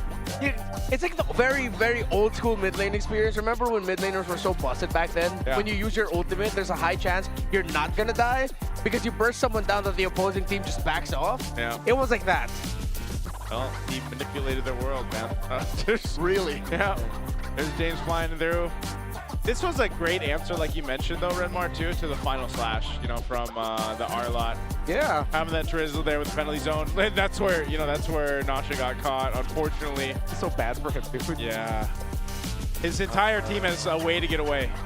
So it's 2 drafts now where blue side, there was one questionable pick for the first phase. First it was Hilda for Omega earlier. Yeah. And then now it's the Arlott for Twisted Minds. It's crazy that with the glue to Rizla open, they really prioritize the Arlott for Lansu. And it seems to be a accumulating effect wherein you make one weird choice in the first half, and that affects the way your draft goes the whole way. Yeah. Because big picture, again, no burst. It's a 10th pole lineup. You need Dasha to pop off. And if he falls, the rest of the lineup crumbles. Very conditional engagements. Yeah. I could say the same for Omega in game 1. Yeah, actually, yeah, true also. A lot of the conditions was, did we burst anyone? Yeah. All right, Let's get alive. Let's get live. All right, we go. That's why we see teams doing that now with the current way the current meta is they're either choosing to play for the gold laners or not, at least alleviate some of the pressure on the gold laner. Yeah. To focus on somewhere else. And that's where also it's so important for the junglers, because you're looking at that too, where it's like, in this case, Ryzen had a better time in the jungle on the Suyo in comparison to MP, who you didn't really feel the Leo Mord at all through this game.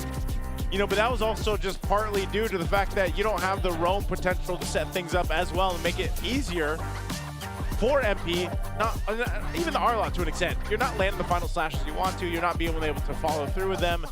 So essentially, it all falls apart early on, and then later on when you're supposed to be able to play into your gold lane, you can't do anything. That's why Nasha was like 0-0-0 for 3/4 of the game. He was looking for action across the map, man, at one point. Jumped by James. He gets jumped by James. Yeah, the most that he got damaged onto was towers. Towers, yeah. It was just like, all right, I'm doing something, guys. This is why for a lot of players now, when Terizla got changed up just a little bit, he ended up becoming a pick in the eyes of many players as, what are we going to do against it? He's just there for good and bad. That's why we call him NPC. You really don't mess with him, but it's also very rare that he'll get that big impact, except for this time, James, he made sure that it was big impact penalty zone over and over again because it was the stopper. So there's a reward in also using it reactively instead of being proactive with it, which is against a very conditional lineup for Twisted. If your engagements get countered by one big thing interrupting it, then you're ruined because you have no out. Yeah, this is a tough one. Again, in a way, still scrappy, you know, across the board for game 2, but just really in favor this time around for Smart Omega, for Twisted, for both of them, you know, because that's the way they like to play. This season, by the way, we continue a proud tradition of honoring excellence with the MPL Philippines Alamat Awards. The votes are officially locked in. Make sure to tune in this Friday. Yep, for the grand awarding ceremony, that's May 29th, to see whose semester legacy in the Alamat history books. We'll see you there.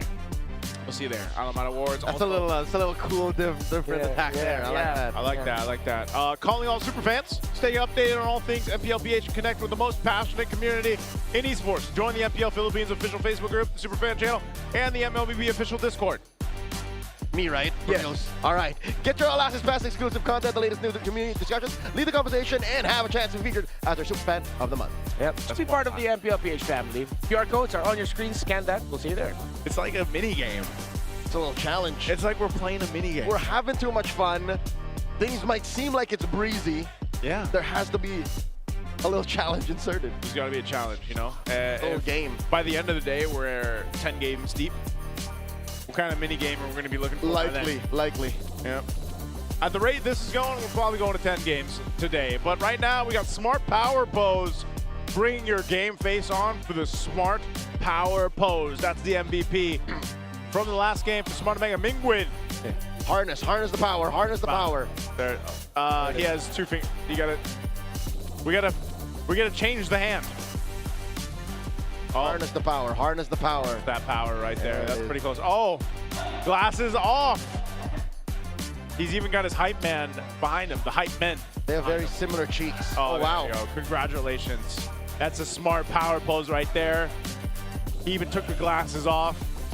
That's about as close as it gets right now. Super fans, I gotta ask you guys a question right now. Did you guys know that men are 5 times more prone to dandruff? Don't let flakes ruin your focus. Power up Clear Man, its triple cooling power gives you 100% dandruff-free hair for that ultimate fresh feeling. There you go. Look at this. Show us the bottle. Did the bottles get bigger for the playoffs? No, they're about the same size. Yeah, that's what we got. I lost mine. I lost the freebies we got in week 1. I still have, in week 1? I still have them. I ran out. You know what they need? We need customized MLBB bottles for Clear, though. I think those are. I think they do have MLBB designs on them. Do they? Yeah. I didn't see it, what hero it was. Did I gaslight myself into believing You that? might be thinking of something. They don't, Renmar. Yeah, they don't. I think it's just the regular Clear bottle. Oh. That's why I'm saying, if we want to bring it up a notch, we can put heroes on there. Or the men, the clear men legends, the clear legends. We could put the clear legends up there. Maybe that'll work. But right now, let's take a look at this: the 4th versus 5th seed in MPLPH playoffs. This is the history that we've gone through. We took a look at this earlier with the 3rd and 6th seed. How about the 4th and 5th seed? Remember? Well, only one team won the MPLPH championship at 4th seed, and that's Season 2 champion Signal Ultra. While 3 out of the 9 times that the 5th seed got to win against the 4th seed in the MPLPH playoffs. So it looks good for Omega historically.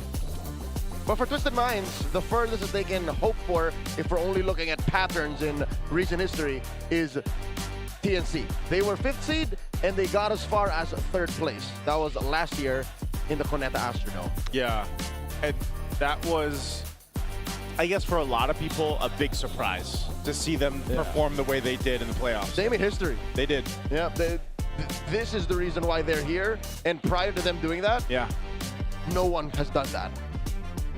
And I think this Twisted Minds lineup is capable of making a pretty good run through the playoffs. I think either way, whoever ends up getting through this series, whether it's Smart Omega, whether it's Twisted Minds, you know, it's another test for them tomorrow. You know, so if this ends up in a 5-game series, that's what I'm saying. Like, imagine then you have, maybe you have momentum on your favor to go against Team Liquid. But I think for both, I just would like to see sharper, more cohesive synergies than an idea of a combo or two and trying to bank on that. Because like, if you look at the 5 as just, we've discussed this a lot throughout the season as well, the evolution of looking more at the big picture of it all, where instead of just looking at, oh, we're going to pick this because it counters that, and it's good about this specific thing, if you forget to look about how it looks like as a unit and how it synergizes with the rest of the lineup, then here in Season 17, it's been punished even more. So I think I'm going to look a little bit more for Twisted Minds and hope that they don't overcook again in this next one. And we just see them stabilize their own picks. If there's like a surprising pick to go for, then it goes into the EXP maybe. But today it's been rewarded. Whatever's been consistently good, whatever synergizes as a whole perfectly, that's better to go for. Yeah, here's our draft recap. This is where we have to see if things change or not. You know, if teams are cooking a little bit too much or not throughout a series like this. And now that we've equalized it up to this point, you know, Game 3 is going to be rather important to see who gets closer to that match point to move on forward. And I think, you know, if we're looking at across the board here, where things are going to change the most, so far, it's been Twisted Mind changing the roam game. Yeah. You know, out of all the teams and all the games we've seen today, that's the biggest change-up. It worked out in Game 1, and I cannot say it's just Omega's fault. I think the Baksha was the right kind of hero to complement what Twisted Minds are good at. Yeah. The Guinevere, though, again, on top of everything that they did, yeah, that's where the experiment kind of failed. Yeah. Because the Baksha, yes, if you miss your shield unity, you're sort of dead in the water, but you have Revitalize. Guinevere has an escape, but then you don't have that for a long time. You also have the glue to cover your EXP. And then we see the combo, it's not just lashed on that, the Baksha and Selena together, whoever gets hit by the shield unity, an arrow comes in, or vice versa, you're still good. Because of course, there's also stun coming in from your jungler with a high amount of burst. It's just, it was so cohesive. It synergized as well, that combo piece that they had. In Twisted Minds, you take out the combo, there's barely any synergy there. Yeah, that's why I'm thinking, you know, spread out more so than just the direct counters like you mentioned too, Renmar, but just spread out kind of the game plan. Have a little more cohesiveness to it to make it work. And, you know, I can see, I'm looking at the wrong monitor over here. I'm seeing Barangay Tano #1 doing his moves back there. But here's the question for you guys. Which team will come closer to breaking through to the play-ins? Let us know what you think. At this point, I'm going to be, it's almost the same as ONIC and what we had earlier with ONIC and Aurora. Like, I don't know, man. Based on 2 games, it's kind of 50-50. Okay, to be fair, Renmar and I kind of saw the Super Fam coming through. Yeah. We predicted that. See, this is why I don't do predictions, because then I would be the decider in us. And I don't want to be. So now you're just left there, but there is no need for a decider. We both saw Omega coming through, and it's clear in Game 1 they had issues. Here they fixed it. Game 3, it's just a matter of not messing it up. Yeah. It feels like Twisted Minds are banking on their unique ideas, their very specific combos. But how do they fare when you just go towards stability, if you go towards really sharp synergy? Yeah. We haven't really seen that yet. Again, the wins Twisted Minds got at the end of the season were off of a wild card in that teams weren't really familiar with how Tracy played. Yeah. So he got away with a lot of aggression with the Khalid, the Hilda, and the Marcel. We haven't seen him play any of his 3 go-to heroes, which puts us into the understanding of, oh, that's their mindset. Yeah. They want to show that they're more than just those 3 heroes for Tracy, which now it hurt them in game number 2. And if they still bank on that in game number 3 and it doesn't work out, I'm not sure about how they're going to fare in game number 4. Well, part of that is also taking a look at the mid lane right now. Sean actually being #1 in terms of total kills. Sean was very impressive, especially last season. I think he was one of the first ones to get a Savage back in season 16. If I remember right, that was the Kimmy. And then, of course, you know, he's one of the few players that brings out the Selena, like we saw Mingwin as well. last game MVP, the rookie from MPL leading the charge for Smart Omega. You know, he is the shot caller, he is the captain for this squad here. And like we've echoed, this is one of the best versions of Smart Omega that we've seen in a while. And yeah, I think a big part of this is maybe in this case, man, if you're talking about Tracy specifically, get him a Khalid in Game 3. Get him one of those heroes that he, I feel like, made a statement on when he first was introduced in the league back in week 7 or so. We're going to Broken Wall, so this is an opportunity for them to handle the draft in a certain way where they give Tracy a better time in terms of hero pick and what he can do. And yeah, the Boxer was great because it worked really well. It complemented what they had initially, but the Guinevere then just was the opposite of that. It was completely contrasted towards that Boxer game, and we're seeing more and more how important these roamers are in the current meta. I mean, the last series alone, the trades that happened between Light and Brusco, for example, and even their own hero pool is something to be, you know, taking a look at, because even the Cho could come into play here. I don't know. We saw the Cho twice last series, and it actually ended up working out really well, respectively, for both teams. But maybe for Tracy, you know, you just try to draft in a way where you at least secure your best hero pick in Game 3. To be fair to Tracy, in the previous game, Omega did ban out the Khalid in the second phase, and they even took away the Kaja. I think they were also banking on a surprise pick there for the roam in terms of either aggression or just a pick off. Sure, no one banked on the Guinevere, but yeah, I mean, at this point it's a dead horse. No longer need to be that, it just really didn't work out. There's nothing wrong with prioritizing a Khalid earlier. Yeah. Though I think we may have set a bit of a precedence where the Hilda is more of a difficult pick to work out now, unless someone finds like a really good sequence for it to show up. Maybe as a potential flex pick when you see that the Phobius from the other side. There have been some Phobiuses that struggle against the Hilda in lane. Still could be a piloting thing. But yeah, just get the Tracy pick at the first phase. If it's a comfort, if it works well, just go ahead. There's nothing wrong with first phase picking a Hylos and a Khalid. They're meta and they're stable for a reason. If there's one more surprise pick I would like to consider from Tracy, it's something like either an Atlas or a Badang. Atlas if Valentina's not there. Badang if there's just some dashes you want to force out of the opposing team. I would not mind seeing the Atlas, man. I know our on-ground panelists mentioned it. Maybe we could see it, maybe we don't throughout the series. I'm sure it'll pop up throughout the playoffs, but left in the open here for the first pick right away. It's going to go to a Claude. This is what you were mentioning earlier as well. You know, some teams, they might even just go for the priority Claude pick. This is such a week 1 move to first pick the Claude in blue. Feels like last season move. Wait, what? Was it last season, season 16? Yeah. Yeah.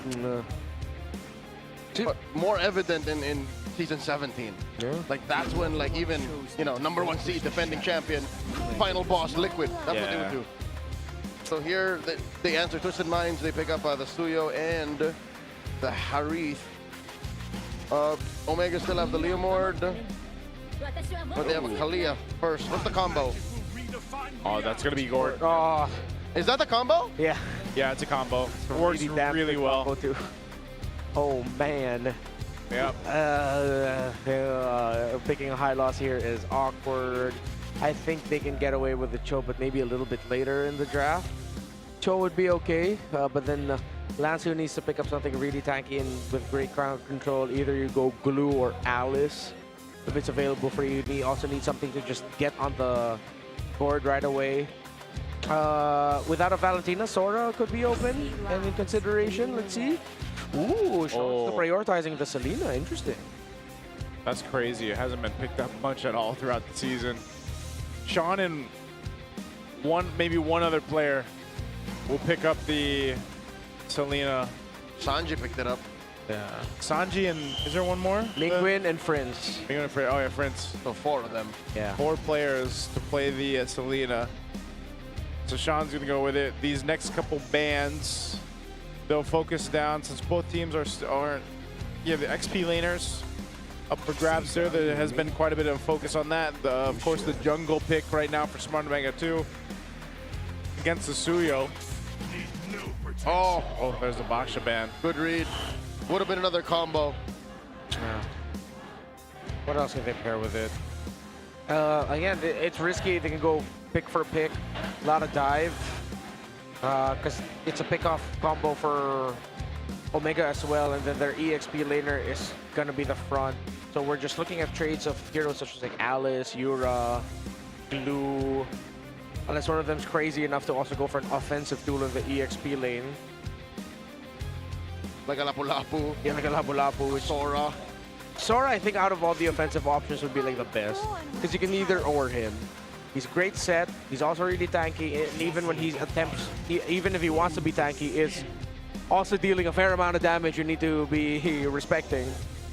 Has some level of cleanse. Yeah. Or a CC immunity, so you're not as vulnerable in case you get caught out. Yeah. R for Twisted on the second phase. Maybe they go ahead and pick up their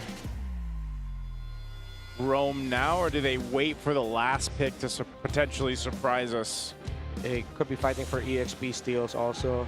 Yeah, XP. I think you can't go wrong with an Alice now. The box was gone. Would it be too much magic damage though? I mean, I know Alice is primarily for the setup, but oh, that's true. They also need to think of they also need to think of their physical profile. Oh, that's such a tough spot for them. Yeah, maybe a. But they can be okay with the Suyu's already there. Okay, so they hold on. They pick up a Hylos instead to see what these next two picks from Smart Omega are going to be. Still kind of a combo here. Yeah. Law and Order into the arrow. Oh, they take the Alice though, and then the Leo Mord. They're stuck with their Uranus. They have to pick a Uranus here. Any other EXP laner might be underwhelming. Sora, if you're looking at the Leo Mord and Glue, but again, in terms of the big picture, could be awkward. Not Rizzler though, right? Terizla, kind of lacking for me. He's just a wall. You already have a wall. You need something that can hold front, but also has good damage. What's better than one wall? Uranus. Uranus, yeah. Uranus, yes. Not two walls. He's all the walls. But also. Yeah, and he has damage. Yeah. And he can kind of do his own thing if he needs to, at least through the, you know, the laning phase, cut the waves pretty confidently. So I like this. I like both sides. I'm going to lean towards the Gord Kalea combo because that just, it's so deadly. It's so deadly in the early game. Whoa. And it allows the Claude to do what you need to do for Netsky. Farm up. Okay. Am I just old-fashioned, or is Netsky not on a Purify a dangerous thing? He was on a flicker. He was on a flicker. I would say maybe it's one of those things where you're just playing for reaction time. He'll just be better. Oh. Yeah, just play better. Be more athletic. Because, I mean, even if he had the Purify, the main thing is that he's got to watch out for is the arrow. The arrows, I guess. It's just one of those things where it's like, you already got BMI, you might as well just go ahead and use a flicker too. Yes, only because now the main condition for Netsky is to see if Tracy uses stun.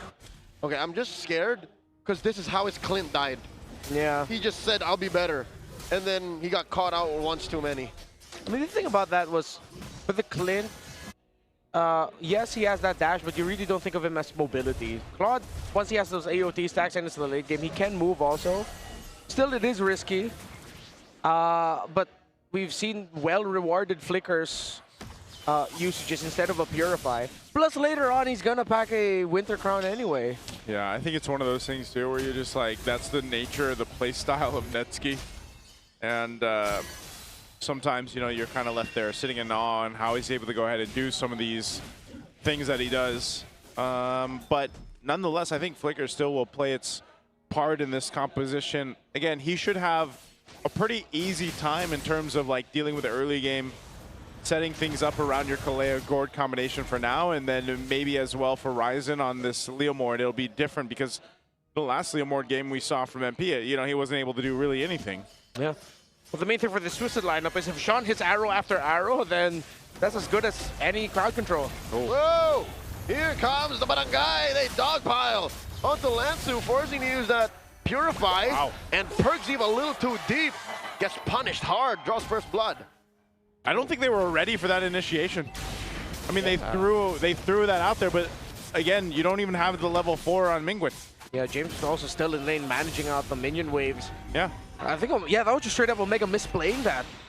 Yeah, messy initiation. I mean, yes, you get the stuns off, but if you're not loaded, at least with Mingwen's ult, you really can't do much there. And, you know, Revitalize is going to pretty much negate a ton of damage, and that's what Tracy was able to do with his Hylos. If it was maybe James who was there and initiated, I think before Omega would want to do things like that. Look at their EXP laner first. The Alice carries a lot of weight with early team skirmishes. Now she's doing a fantastic job in the gold lane, being able to clear minion waves faster, getting a hit or two on the turret as well with the shields. Omega got punished so hard across the map. They are down on everything. Gold, EXP. This is rare, especially in the series. Yeah. Now that they're going to hit their level 4s though, turtle number 2 should go Omega's way unless MP the King is left unchecked. Because even though Selena, as great as a pick she is, if the missile arrow doesn't land and you've seen her transform, you just go ahead and dive on them. A good stop there. Perxiva couldn't get close, and Omega couldn't get that gold crab. And these arrows. As long as these keep on hitting, Omega's gonna have a tough time. It's all on Sean as the main bridge for early to mid. Or for Omega to once again not respect some certain conditions in team fights. Yeah. Part of the information given from the traps, the arrows, Sean will greatly help them. You know, they haven't had to do too much, and they bought themselves a 1,000 gold lead up to this point. Turtle's gonna be up here in a bit. Ryzen will go ahead and grab his purple buff. We'll see if they're able to set something up beforehand, but most likely just fighting for around the objective. And this is one of the things at this point, because you have a Kalea, you want to play into that Tsunami Slam, you want to pick that target, but it might be one of those things where you just go, try to get an automatic -1 against them and have the numbers advantage.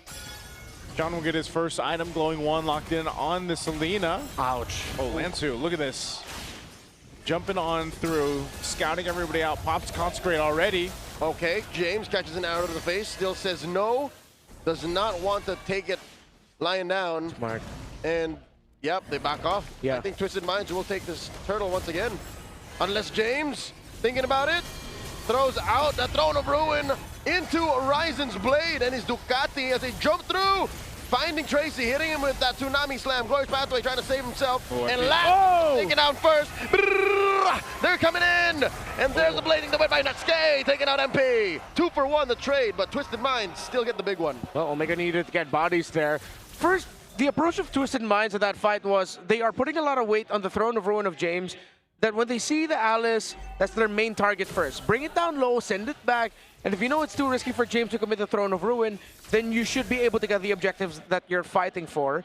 Second, they're using the Uranus as their main tool for poke and vision, that Tracy and Sean, especially that Selena, it's easy for them to just hit their target with something. Tracy walks up to it, Sean tosses out the arrow to wherever Lansu is, because naturally that just means members of Omega will collapse on the Uranus, and then Sean can just stop with an Abyssal Arrow. So the layering, the timing of the team fights for Twisted Minds have just been a little better, but still Omega are definitely in this. It's still a very close game. You're still up against a Claude and the Gord together that can have big ultimates that completely turn team fights around, despite some great execution and timing from Twisted Minds early in a team fight. Yeah, that's one way you play it, especially with you approaching, you know, when the Lord does come into play here. Of course, they still have another turtle to work through, but there is that synergy. Whoa, mid lane, Tracy pops a Glorious Pathway, should be fine. Perxiva quite low too. These arrows, man, they're a problem. Whoa! Whoa! And that Mingwen caught out. Could have sworn he was going to be fine. And now up top, Netsuke forced the BMI through. Now Tracy and Nausha going to hunting. BMI will not expire. Blazing to wet use defensively. Arrow coming through. Whoa! Oh my God, Ryzen runs over Nausha. Here's James. Smart Mega's not done. Flames and fade away. Throne of Ruin catches no one. And now the turtle spawns. Oh, and it's heading up to the turtle. But still, Tracy is low. Could be awkward for Twisted Minds to try and contest this, as Ryzen is here already. No Phantom Seed as we saw him just use it. Here comes the big guy. MP the King looking for an entry.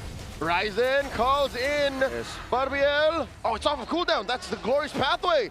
No, and Omega scores the last one. Yep, good take on the turtle there. Whoa, Tsunami Slam. And they find Sean. Perkziva serves it up. Great play on this Kalea by Perkziva. Though they haven't always been able to convert. They've converted majority of it. Perkziva has 3 assists. All right, damage control here. Twisted does lose some of that lead that they were building up. Great responses from Omega to deal with this. And again, playing around Tsunami Slam is going to be key for Omega to keep pace leading into the Lord take. But, you know, that's all part of the plan with this kind of composition with the Kalea as Mingwen continues to build up too here. They are tanky enough for Twisted to deal with a lot of these shots, and eventually, you know, you either try to get a glorious pathway out, try to get the Revitalize down. Netsky is farming up like crazy, though. We've seen this with the Claude time and time again, and he's working nearly there to his golden staff. Big lead against Nasha. They're down overall, but he's up on Nosha. Netsky's saving up money like he's buying Ram. Hey man, Ram's expensive. Oh, Tsunami Slam answered here by a glorious pathway. A little too late because Tracy goes down. Again, there it is. That's what we're talking about, man. Tsunami Slam in this combo with the Mystic Gush is going to be key for Smart Omega. Surprisingly, even with these picks, Twisted still somehow holding on to some economy lead. They're going to try to get this tier 1 down. Oh, Lansu here knocked up, still holding on to that. Oh. And there's a blazing the at the back line, finding Sean.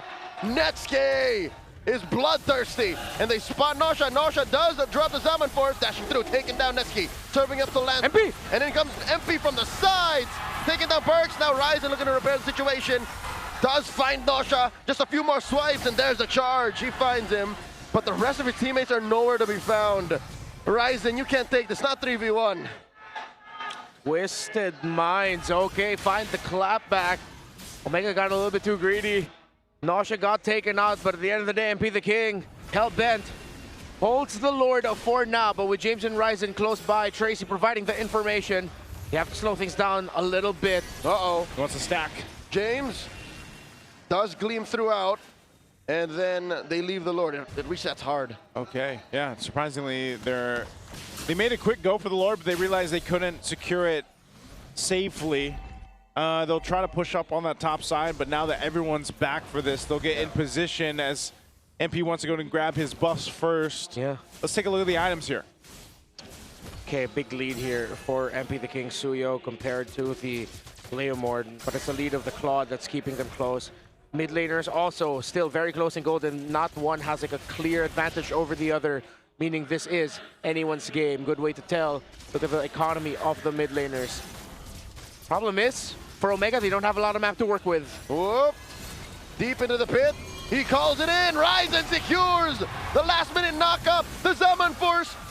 Lansu very low. There's a Tsunami Slam. James falls. MP the King scores. Netsky looking to take down MP. And now Nosha gets popped by Ryzen. Dean runs him over. And now MP running for his life. Mingwen, Ryzen and Perk. Oh! Projectile thrown out. Fade away, but MP the King will survive. MP the King had to run away from that. Didn't want to threaten Mingwen, just taking him down real quick. Ryzen cleaning up house perfectly in the mid. Oh, Sean flickers up out of there. Netsky burning, he should be fine. And then the push by Cap in mid. Wow, what a extended fight from a fight into a fight, basically. This Lord was secured. They went for it. The great secure, by the way, by Ryzen, and then they go for this team fight. Tsunami Slam to follow through to take Tracy out. Even though MP ends up getting a kill, Netsky with a great blazing duet. Ryzen there to help clean things up. And this is the thing about Ryzen, you know, sometimes when he gets in this flow state in these games, he has a performance like this on the Leomord, 7-1-2. Yeah, very ultimate-based is the composition of Twisted Minds, skill-based. While, yes, Leomord wants to fight with the Phantom Steed, but the Phantom Steed turns him into a basic attack, continuous damage style hero with some really good bursts out of his abilities. Damage profile for Omega, just better. And the little bit of crowd control advantage for Omega in AoE is a difference maker. This is why I was looking at Twisted Minds to get the Alice instead first. Yeah, ended up being traded out instead. Yeah, the Uranus was their last best pick, but they're lacking a lot of sure crowd control. Yes, under the Zaman Force there are slows, under the Glorious Pathway as well. You get a big long stun through the Selena, but Selena Abyssal Arrows one, who's your next target, and how are you gonna stop them? Not much. Yeah. Look at this move. Stun from Perxiva. Here's a Tsunami Slam, forcing a Purify on a Lansu. Okay, Purify down, that's one. They do still have to find another, and that's one way to go ahead and approach it. Nasha goes and picks up his next item. He's still holding on to his Purify. That's going to be fine. There's the winner crown for Netsky. This is what we were mentioning at the beginning of the game. And so far, I feel like the Flickers played off well for Netsky in the way that he's been pretty aggressive on this Claude. Yeah, he's using it as a finishing tool with a lot of mobility through your main targets in the Harith, Suyo, and even the Selena. That extra bit of flicker and gap closing helps him clean up house. Okay, now this bit of a calm before the storm breaks out. They look to go ahead and just take some resources from Twisted as the purple buff is secured. Lord is now coming up here at this point. Tracy picks up Chastised Pauldrons. You had one also for Lansu as his last item pickup. Are they tanky and strong enough to deal with this? James will get his own as well. Locks in his core items on the Salis. Yeah. He is leading that front side. Oh, wow. Omega are blitzing it. Sean is way too far off. Tsunami Slam on one. Calling in Barbiel as well. Gosh! Massive retribution securing the back line. Lansu gets taken down. Empathy King running for his life. Netsky and Ryzen. They shut down MP. And James bullying Tracy out of the fight. 2 free kills plus the Lord go over to Smart Omega. Very clean, the superior lineup. Twisted Minds were getting some early wins. MP the King was getting some early kills, but as the longer this game goes on, we're getting closer and closer to a 6-0 Claude Day 1 playoffs. Lord crashes through. Tracy slowing it down. Ryzen calls his Ducati. Nasha calls it in early. The Zaman Force top lane inhibitor falls. And another blazing duet. Coming into the back line. Nasha is going to go down. And now the base up next. Nasha's already taken out. Smart Omega are at match point. Better draft wins. Omega are getting closer to breaking their play-ins curse that's lasted longer than Twisted Minds. Match point, and they do so in convincing fashion. Oh man, that was such a dominant game from Smart Omega, the Brung guy here, showcasing this Leomord that was just doing wonders. And I mean, as a team, this we called this deadly combo when it came through, the Gord Kalea combo. Perxiva so aggressive on the Tsunami Slam. He knew that the idea was, even if he just got a battle spell down, even if he just got rid of one of the Purifies, that was a win for them, a small win. And even this, you know, setting things up, Ryzen on par, on key with the Retributions throughout this game. And as you mentioned, yes, MP got some good kills in the early game, but you can't do it alone on the Suyo. And it was unfortunate because Nasha just couldn't convert on the Harith, even though he had some great Zaman Force placements to fight against Smart Omega. They just fell apart in the team fight. And the MVP, of course, is going to be Ryzen here with the hair check. Why isn't he a clear legend? That's a good question. Look at those locks. Maybe they saw his old picture that we showed earlier before the matchup. Yeah. Shorter hair. Shorter hair. Shorter hair guy. 8-1-4 on the Leomord. And again, this guy, statistic-wise, is in last place for all the junglers. Yeah. But look what he does. He's more of a carry than he is a jungler. Yeah. I've been telling y'all for 5 years now. Dean is it. Is he Sneaky Dean or is he something else right now? He's everything. He's all that. He's all that and a bowl of cereals. And a bowl of cereal, man. Yeah, if you squint really hard, he kind of looks like Leomord. He kind of looks like Leomord. Look at that profile on Leomord. Yeah. Look at the Ryzen, Yeah, right? I'm squinting. He's just like an inch short. Yeah. So, almost there. Is it just me, or did Twisted Minds ended up going for another conditional lineup? And the condition being, Sean keeps hitting Abyssal Arrows and disrupts the big picture of what Omega wanted to do. But it was crazy because, again, as we saw here through this game, even if Sean is landing the arrows, getting the information, once that was done and they didn't have any follow-up, he's left to just run away, and Netsky was hunting him down like crazy, man. Netsky was everywhere, utilizing the flicker just to go ahead and secure those kills. It's just so much better. I wonder why they decided to give the Alice instead of just picking it up for themselves. I guess that's what's frustrating is the way Twisted Minds drafted allowed for Omega to not even rely on any Lasson. No cheese, no nothing. It's just potency. It's just a clean combo in mid. And then again, mobility in the side lanes. It makes for just a great picture. Like, were they just thinking that, oh, all right, I think for James here, there's still a lot of things that he could go for. Let's pick up the high low so we can react. But there's one very clear trade in the Alice and Uranus. Yeah, because really the Uranus wasn't able to do anything throughout this game. Yeah, well, there was a one little bit of clip where he was just standing in front of Omega and done a lot of damage. That's pretty much it, what you expect from the Uranus being able to deliver early game, but still conditional. Yeah.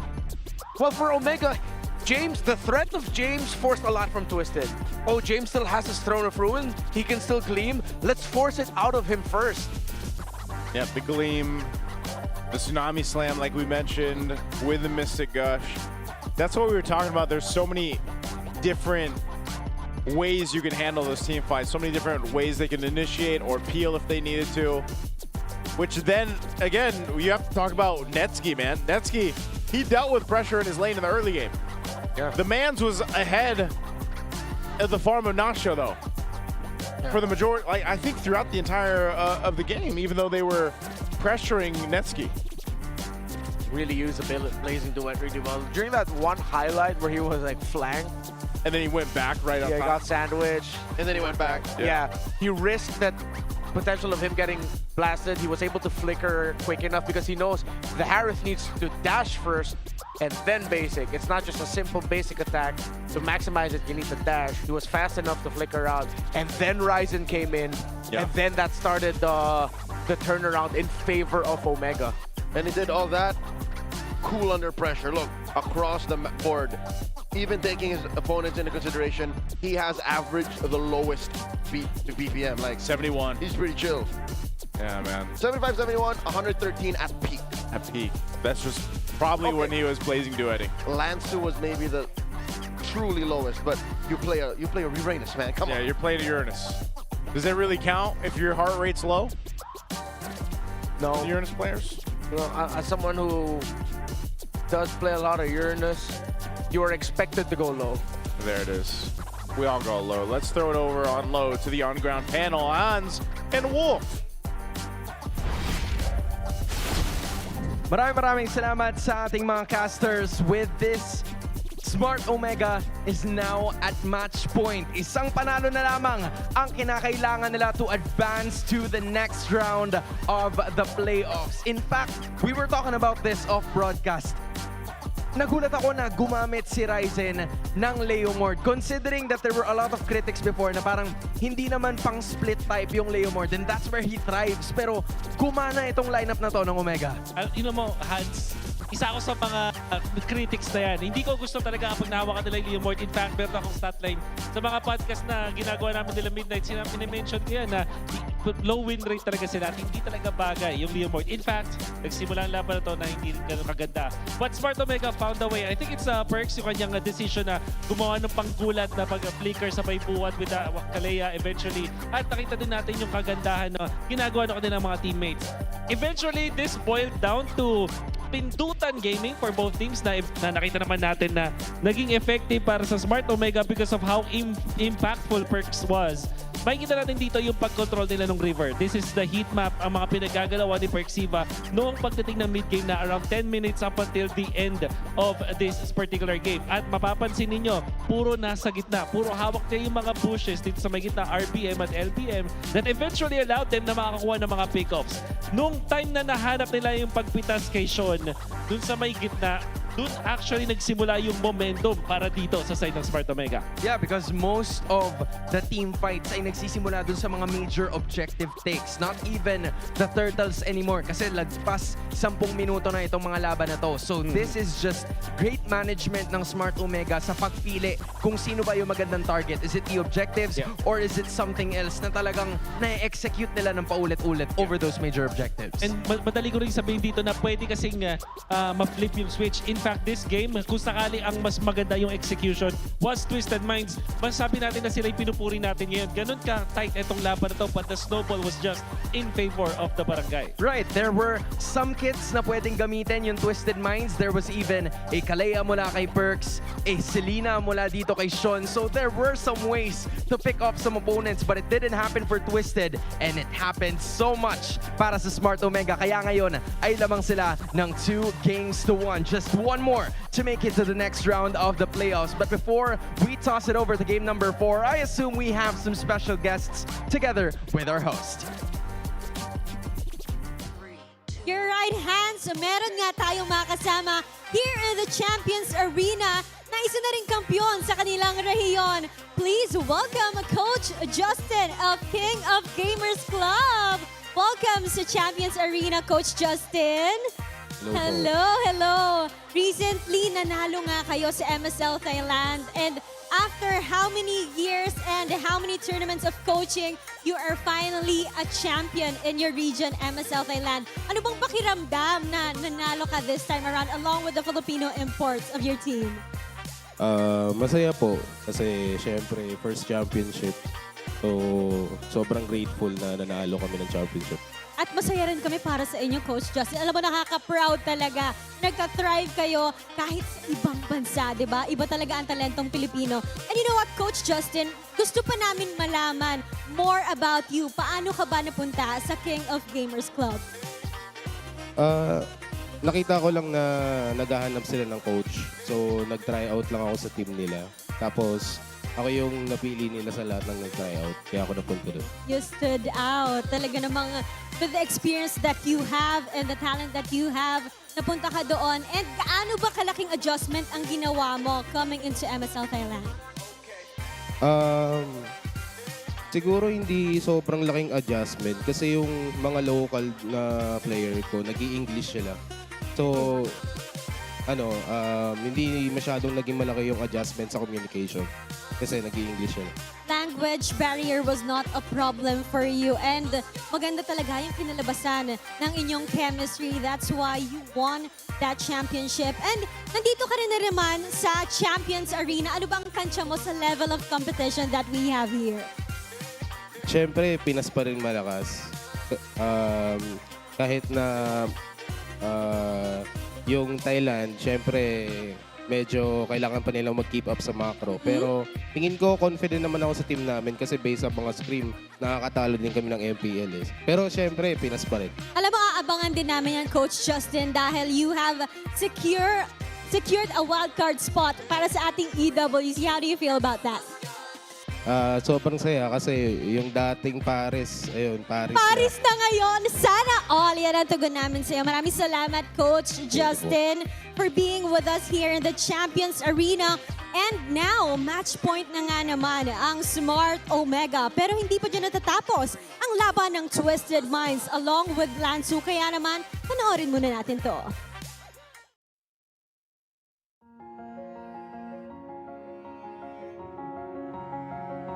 Siguro si Lanzo, hindi din siya siguro talaga team captain inside the game, kahit outside the game. Kasi may mga times talaga na sobrang down ako, sobrang gulong-gulo na ako kasi puros talo kami, bad trip ako. Pero siya makikita mo palagi na lumalaban, nag-cheer up sa amin, binuboost yung mentality. Isa siguro sa isang factor na napaka-solid na team captain ni Lanzo kasi pag wala kang makausap, pag gulong-gulo ka na, pwede kang lumapit sa kanya, makikinig siya, bibigyan ka mga advice. Ako po si Lance Aaron Misa. Ang GN ko po Lanzo. And ang team ko Twisted Minds. Ano ba yung naging driving factor? Bakit ka pumalag ngayong season? All in lang talaga. Yun lang talaga yung nasa mindset ko ngayon na manalo. Hanggang sa makarating kami ng MSC. Yun talaga goal namin ngayon eh. Hindi talaga ako papadown niya yun. Basta gusto ko lang talaga manalo. Yun lang yung nasa utak ko. Ito kasi talaga laging manalo eh. Ayoko nang natatalo. Sakit sa pakiramdam eh. Parang inisip niya siya yung reason kung ba't natalo kami. Ayun, mostly i-blame niya yung sarili niya. Lagi ko lang siya, chin up ko lang lagi kasi lagi siya pag natatalo eh. Kaya yun, parang binibigyan ko lang siya ng motivation kung bakit, kung para sa atin naman to, para sa pangarap natin to. Kaya yun, nagbabounce back ko. Pero pag naman, most of the time, pag alam niya naman as a team yung pagkatalo namin, siya talaga yung nag-motivate sa amin para mag-reset and mag-bounce back sa next game. Nangyari kasi ang pinaka-goal niya talaga is, siyempre lahat naman mag-champion, di ba? Pero siya kasi isa siyang breadwinner, so parang ang dream niya talaga is manalo, so binibigay niya lahat. Which is nagiging shared dream na siya sa amin, parang gustong-gusto manalo nila. So gugustuhin na din talaga namin lahat kasi gusto niya talaga makatulong sa pamilya niya. Ganun. Dami kasing may pangarap sa posisyon ka eh. And ayoko naman palitan nila ako kasi gusto ko pa lumaban. Talaga all in lang. Talagang iniisip ko talaga pamilya ko. Gusto kong magandahin yung buhay nila. Yun lang talaga nasa mind. Okay na yun yung pangarap ko. Na hindi na magtrabaho si mama. Gano'n. Yun. Talagang todo kayo talaga ako ngayon eh. Palag na to.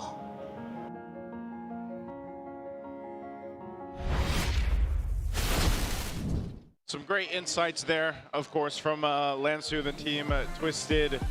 Just about his aspirations to be, continue to fight on, hopefully win a championship, support his family. For those that don't know, breadwinner, over here in the Philippines means he's the one supporting his family. He's the one doing all this so that he can hopefully one day retire his mom so she doesn't have to work anymore and he can continue to support them. And that drive is what drives them as a team to keep moving forward, and they're motivated by him. If they want Mama Lansu and Lansu to be happy, Twisted Minds, I only have one request of you. What's that? 3 heroes as your options for Lansu. Very simple. The Phobius, the Alice, the Clue. Try to revolve your drafts around Lansu being an initiator, setter, and an annoying presence for Omega to deal with. And that's a good start. I'm not going to say that's going to ultimately lead to win, but that's a good start. Okay, I like the start. I think there's been some conditions here across the board, like it was, for example, for Tracy on what he needed to do, for Netsky, Nasha in that gold lane, for teams not to just entirely put their responsibility on their shoulders. But there's a lot of things up to this point, but it's match point now. Now that we're talking about Tracy and the barangay, if you'll recall when Tracy started to play for Twisted Minds and we got a little bit of a sneak peek of how impactful he was. Remember how he would say, oh, I know where they are. I know what they're going to do. Trust me. Makes you wonder. You think he can say the same thing about Omega? Because for the history of the franchise, even more now, you can ask analysts, critics, pundits all around the internet, when you think you figured out Omega, they do the complete opposite. Yep, it's kind of how it feels, man. Yeah. We've been saying about them this season. They're just frustratingly unpredictable. Sometimes I feel like biggest strength. Yeah, which I feel like sometimes even Omega doesn't know what they want to do. I feel like that's where their mindset is like, oh, yo, we can do this. You want to do this? Let's do this. And then they do it, and then it works out. Yeah. And that's why it looks like Omega's putting Twisted Minds in their place. That place being kind of lost in the first half of the season. Kind of lost. You know what it reminds me of? I don't know if you guys have seen the recent movie out there, but Ryzen and his stats as a jungler and, like, for example, what Smart Omega has been doing through that season reminds me of Johnny Cage. Johnny Cage, yep. I don't know if you've seen the recent movie. Carl Urban, yes. Mortal Kombat 2. Mortal Kombat 2. But it's kind of how it feels, How so? Because, like, Johnny Cage doesn't know, like, because he's an actor, right? So he's only good in the movies. But like, he stumbles his way and he's like winning fights and stuff. Apparently, he's good. Oh, right. No, yeah, there's a term for that, but I don't want people to think I'm bashing Omega. Let me just say what the term is. It's idiot savant. I'm not saying that's what Omega's like. Yeah. They are not idiot savant. I take no offense. Yeah. I am the Ryzen guy. Don't clip just those 2 seconds. Yeah.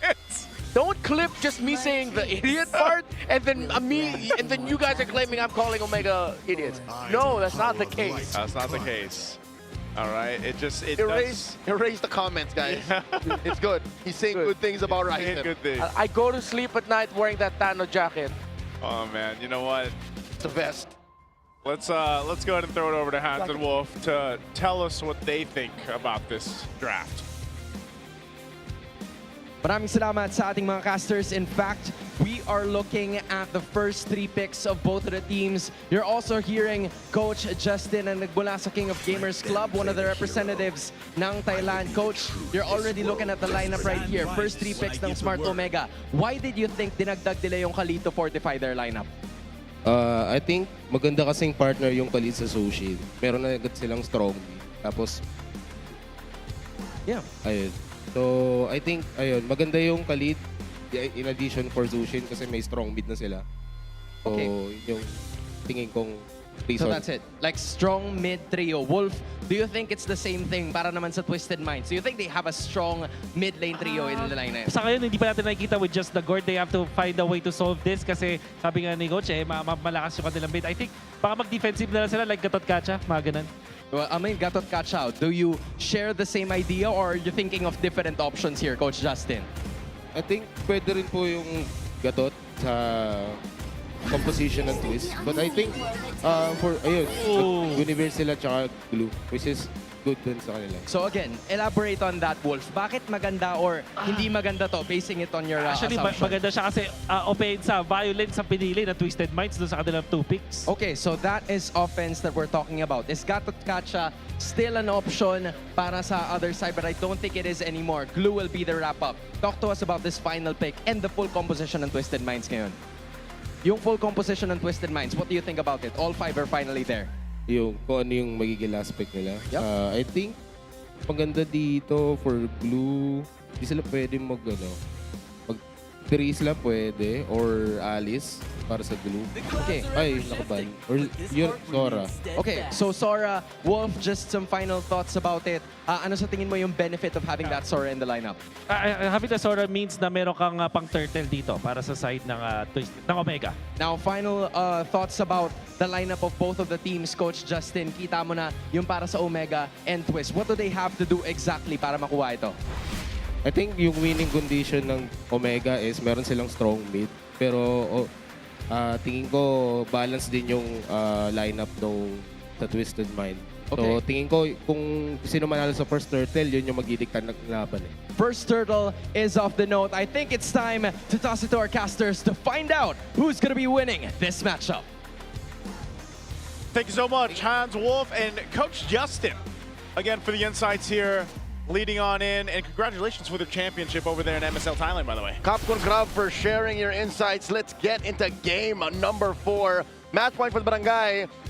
We saw it from a mile away. That Sora was left open. No threat of a Valentina from the other side. Renmar, it's like we're back in mid-season where a Gord combo gets ruined by a Sora. Yeah, they revisited the Guinevere again. I got my wish in last week getting the glue, but Sora, guys, why? It was Twisted Minds who was the first victim too. Oh, and speaking of, man, an early flicker already used, and Sora's not even in there. Yeah, it's the Khalid and the Juice in together. That's what Coach Justin meant. He was talking a lot about strong mid. Yeah. Twisted Minds, they opted to go for balance. And Turtle 1 is going to be very important for them. If they don't get to diminish the farm and speed of Omega's scale, it's not going to be good. And so far, it's Omega dictating the tempo. With the Khalid, with their Juicin, and their Suyo, they've taken away Green Camp, and they forced out flickers from Tracy and Sean very early on. Yeah, that's what I was surprised by. Tracy even burning his own flicker too. You know, if he's caught in this first exchange, and that's why Coach Justin mentioned the first turtle's so crucial, it's going to be a little devastating for Twisted to deal with. You're right, Owami, or rather, it's okay. Nice too. This being dangerous grass is one good thing for the Guinevere, but the bad thing is, Perks even stole the Khalid. That's Tracy's signature hero. Plus, oh my God, look at this, the response. They forced back Omega, but they spent a good amount of resources doing that. What I was trying to say is... Yes, Burrito. What I'm trying to say is, Tracy's not proven on the Guinevere.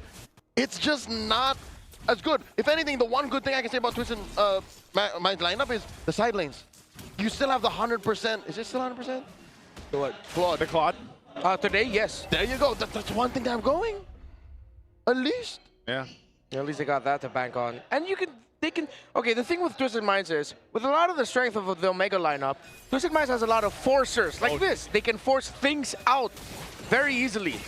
Oh, but the response is lethal. Look at this, James. In lightning form, looks to take out Tracy! And he draws first blood. Now it's Lancer's turn, gets knocked up. Mingwin Crimson beats him just to be safe. And James gets on out of there, skedaddles. Man, James gets a kill and gets his life secured. Can they secure the turtle? That's the question. Oh, Lancer. Another slam on Patrick Star. Oh, that is Retribution range, and Ryzen with a clean take. That's clean Dean. Yeah, and no retry press there for MP the King. I think he missed out on it. Crazy how we've seen that more today. Yeah. A lot of non-retry presses. Whoa. Whoa, perks. Okay. He was just in a little bit too deep. Had to use a Raging Sandstorm to get out. He just wanted to be sure. Yeah. Yeah. Safe. Might as well. A whole lot of action happening. Netsky also converting a lot of that gold in his hands early on with all that action happening around the first turtle. Gets him about 500 gold ahead currently against Nasha. And as we've seen throughout the series anyway, it's really been in a case where, you know, Netsky, for example, he's been winning the lane. Like, regardless of what's happened across the map, he's been winning it. 1,000 up. Smart Omega can definitely use this as a ramp up, and then they can just continue to pressure Nosha. Defensive use of the Blazing Duet. Netsky does oblige with the Zaman Force of his own, and then Tracy maybe just a second too late. If Tracy was the first to pull the trigger, then Netsky and Perxiva would have gotten turned on. Okay. Trying to see if Twisted Minds are better off on the counter or on the go. I think they're better off on the counter, because Omega, with knowing that they have the more aggressive, strong lineup, they can afford to be aggressive. And I think Twisted Minds can just play off of that. Of course, we saw a glimpse of it earlier with the aggression of James. Lansu was someone who decided to dive on the back. Unfortunately, Twisted Minds couldn't make the most out of it with how quickly Tracy went down. But then there was still a threat potentially of MP the King and Lansu securing the turtle together. Didn't happen. But it's those situations where you could see a potential comeback for Twisted Minds from the reactive side, and that's not necessarily a bad thing. We've seen it earlier today with James on that Terizla. He played reactive and it worked out really well. I think it's the hero kits are different. The Omega lineup just has so much power with them that a turnaround by Twisted Minds is so also dependent on Nasha getting farm and being able to Blazing Duet. Which hasn't that been a problem throughout the series that we've been talking about? Oh, a gush out of Sean. I'm pretty sure he was just trying to clean out that brush. And Tracy gets knocked up. There's the James. Blazing Duet out of nowhere. Nosha, he can't save Tracy. Down goes MP. And so does Lansu. And Ryzen secures the Sky Piercer on the exit. Turtle number 2 goes over to the barangay. And that's turtle number 2. As echoing what Coach Justin in the panel said, look at what happened after turtle 1. It's ballooned further now after the second one. And Omega are going to be able to break the tower down bottom, getting Netsky out of lane. We are on the way to Omega advancing forward. The comeback here for Twisted is too difficult. James on this Sora that got through. How many times did we say this season? When there's a Leomord with you, when there's a Gord with you, you don't want the Sora around. Okay, a reason why I think Omega just went and dogpiled on the front line of Twisted Minds was because they knew that there was no gush. Yeah. Joseph, as a former top global Gord, number 1, how often does that happen? As soon as they know that it's gone, what are you left to do? Just stun. That's all you can do. Mystic Projectile, slow them down. That's it. Why would he gush out of nowhere? I mean, to be fair, premature gushing affects 4 out of 10 men. So 4 out of 10 Gord mains. Yeah. Yeah, 4 out of 10 Gord mains. I wasn't one of them. Well, at number 1, of course you weren't. This puts Omega up 4,000 gold now in 6 minutes. That's a grand and change a minute that they're beating down on Twisted Minds. There's nothing the Minds to put on the map yet. Heartbreaking for Twisted Minds that they are very slowly yet equally quickly seeing their season end right before their eyes. While it is vindication for the barangay, how long has it been? Since Season 9. That was the last time we saw them get past the play-ins. Every playoff attempt by Omega after that has ended in heartbreak, first round exits, and in the Filipino way of saying it, they would apologize to their fans. Sorry for letting you down. Hands down, though, this is definitely one of Omega's better performances. Clean as it gets. A quick look into what their dugout looks like. Coach Wura has his feet up, has his hands up. It's like, yep, according to plan. According to plan, as the draft was predicted here, Smart Omega, this is a massive lead at this point. You know, there wasn't too many times this in today's matches that we see a 5,000 up in the 7-minute mark. James jumping forward once again. It looks like they just want to continue to put pressure on Twisted. They do that perfectly fine. They'll get themselves the third turtle. Tracy is incapable of getting one of the major advantages that a Guinevere has in Dangerous Grass right now. It's a surprise factor. He's the one getting surprised when Omega checks in on him in bushes. Yeah, it's hard to do that when you're going up against a roamer and a mid that can easily clear the river, clear the bushes, and take away the surprise factor.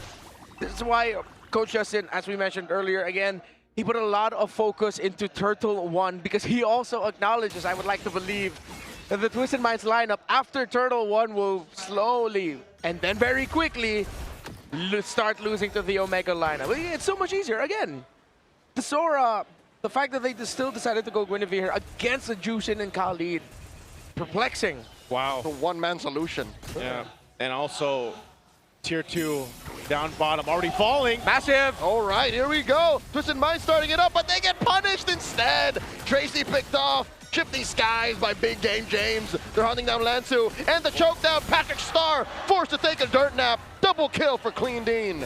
And that's already Ryzen getting what he needs on this Suyo.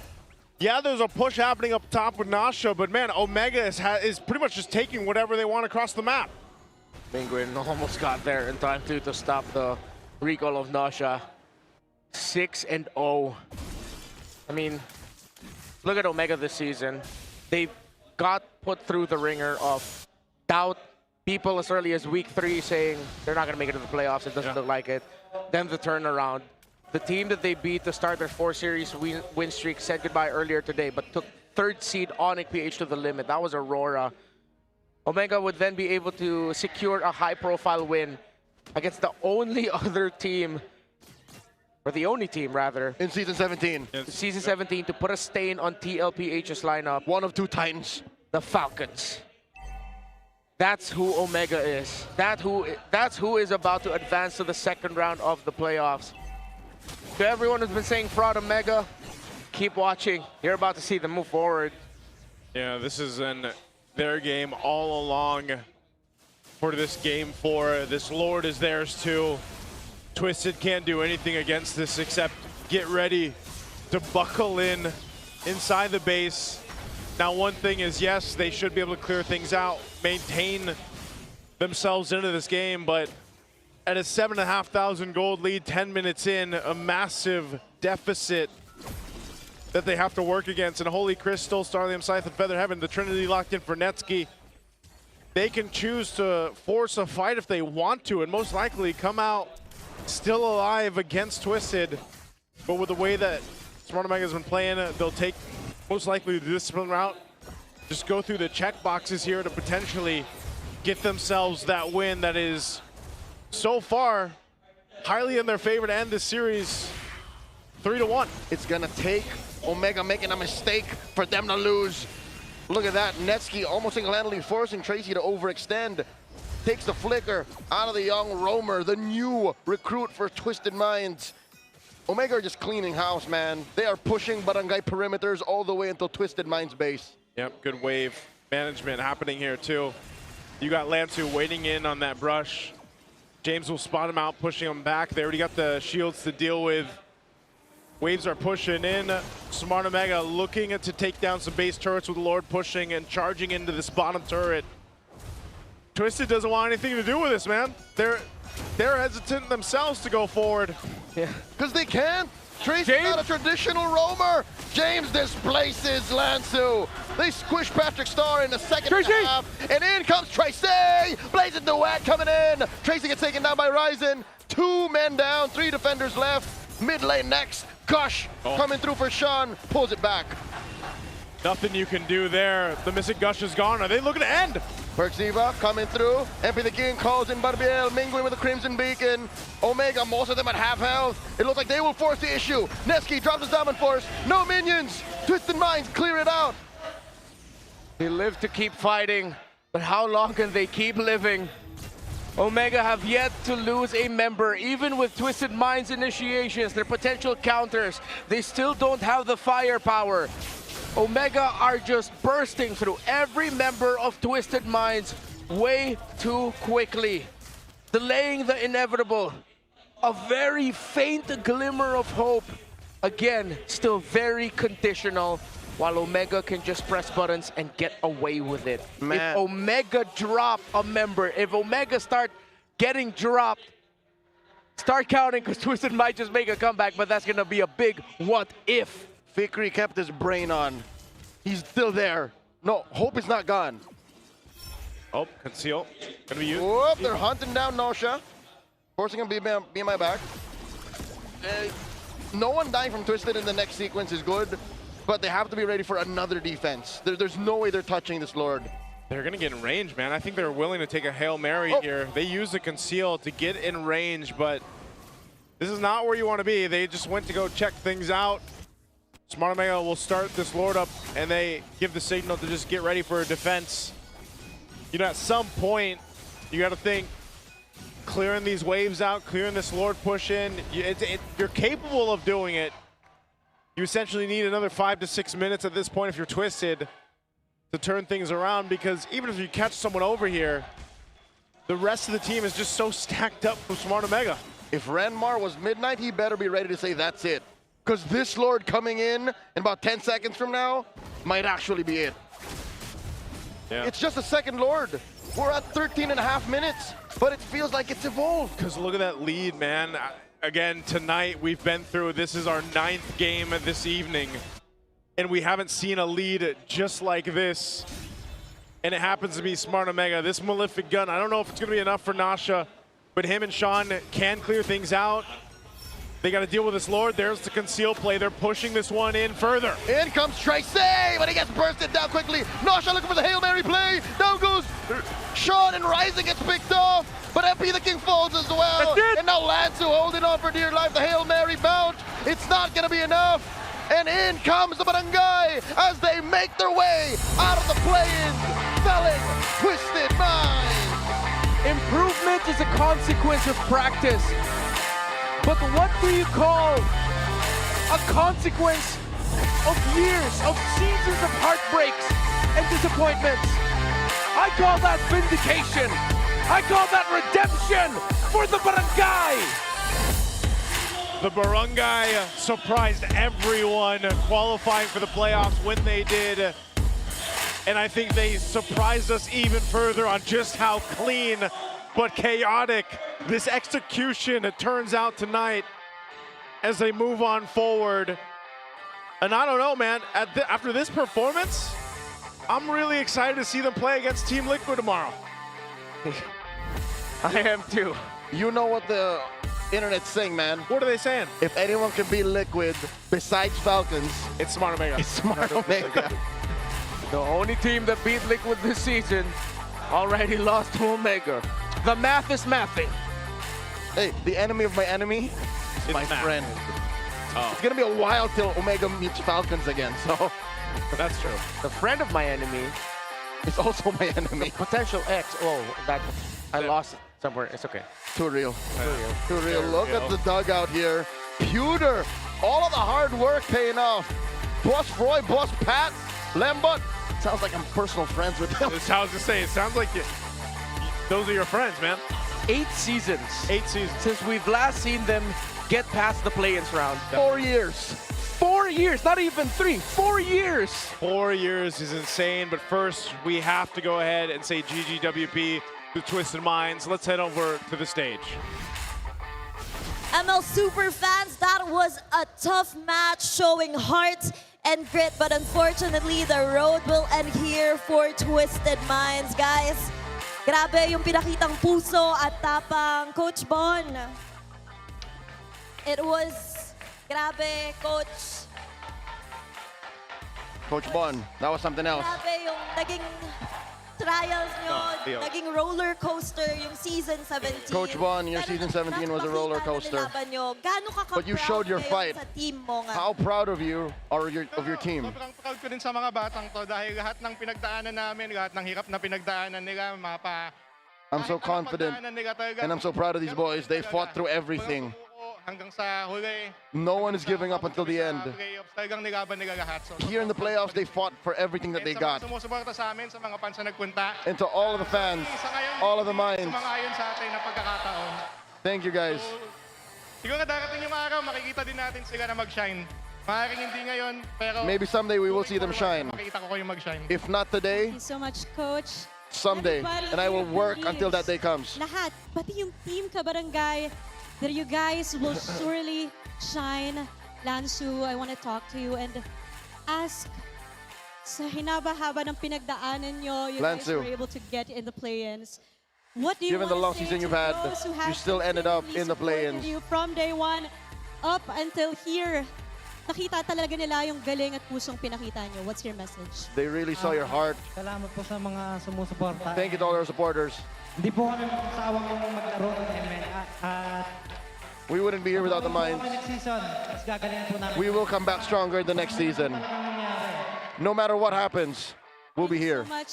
Super fans, you heard it straight from them. Babawi at lalaban muli. Palakpakan natin.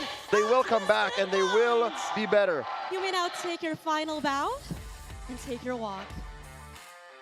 I can't stress this enough. MPL super fans, a round of applause as they take their final walk. Thea, of course, another one bows, another one has to shine. Ladies and gentlemen, let's give it up to Smart Omega! Thea, may ilog at may tulay. Nalampasan nila ang tulay. I want to talk to a very instrumental guy for this match. Ladies and gentlemen, palakpakan natin Ryzen. Ladies and gentlemen, let's give a hand to Ryzen. Yes, you Ryzen. Ryzen, hello. Unang-una, they would always say na you guys were able First to of all, break a curse. you guys were able to break a curse. Ng play-ins, bukas makakahalap You guys got past the play-ins. Tomorrow you'll face off against Liquid. Pumapasok sa isip mo. What were happening in your mind during the last moments of the match? Ako yung parang hindi pa rin ako masaya eh. Kasi hindi pa ako, parang sa laro pa lang ako na-hype. Pagkapanalo namin, hindi talaga ako na-hype eh. Truth be told, I'm not happy. Kulang pa eh. Parang tingin ko pag natalo namin Team Liquid, pwede naman yung masaya. Oh my gosh. In that last moment of the game, the job's not done. Until we beat Liquid, that's when I can smile. Lang natin a bit of a rewind from the regular season. Tabla kayo ng Twisted Mind, if you remember. You and Twisted Minds had an equal score going through the regular season. Para kayo yung manaig. What was the key here for you to beat Twisted Minds finally? Talaga namin ngayon, parang kakaiba talaga.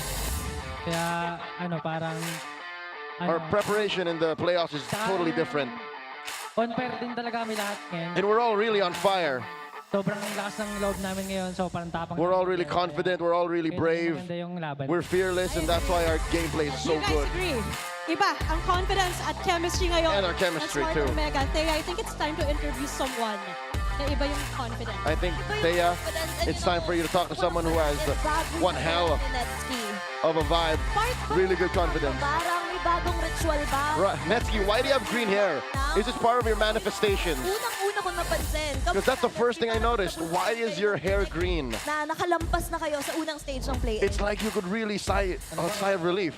Kamusta yung feeling ngayon, Netsky? What's the question? Panalo. And you will continue on How do you feel to the next about game. winning and moving forward in the rounds? Yung nakalaban namin Twisted, parang nasa mindset namin, kailangan namin ng momentum para bukas eh. Kasi iba yung mga kalaban namin bukas, yung mga dragon yun. Sabay kami yung mga sisiw lang, parang mahirap pa na yun. And siyempre bibigay namin yung best namin para bukas, para makasabay sa kanila. Kasi pag ninalo kami doon, sobrang laki ng confidence namin. And balik tayo. Honestly intelligible. Gaano ba kahirap or madali mag-prepare knowing that you are against Twisted Minds na pwede nating masabing may unpredictable or maraming baon na sa drafting? What made you say that your preparation this time makes you more unpredictable? And And lastly, We really prepared from player to player. yung top seed ng ating Tomorrow you'll be facing off against top seed in MPL PH. What is your message for Liquid PH?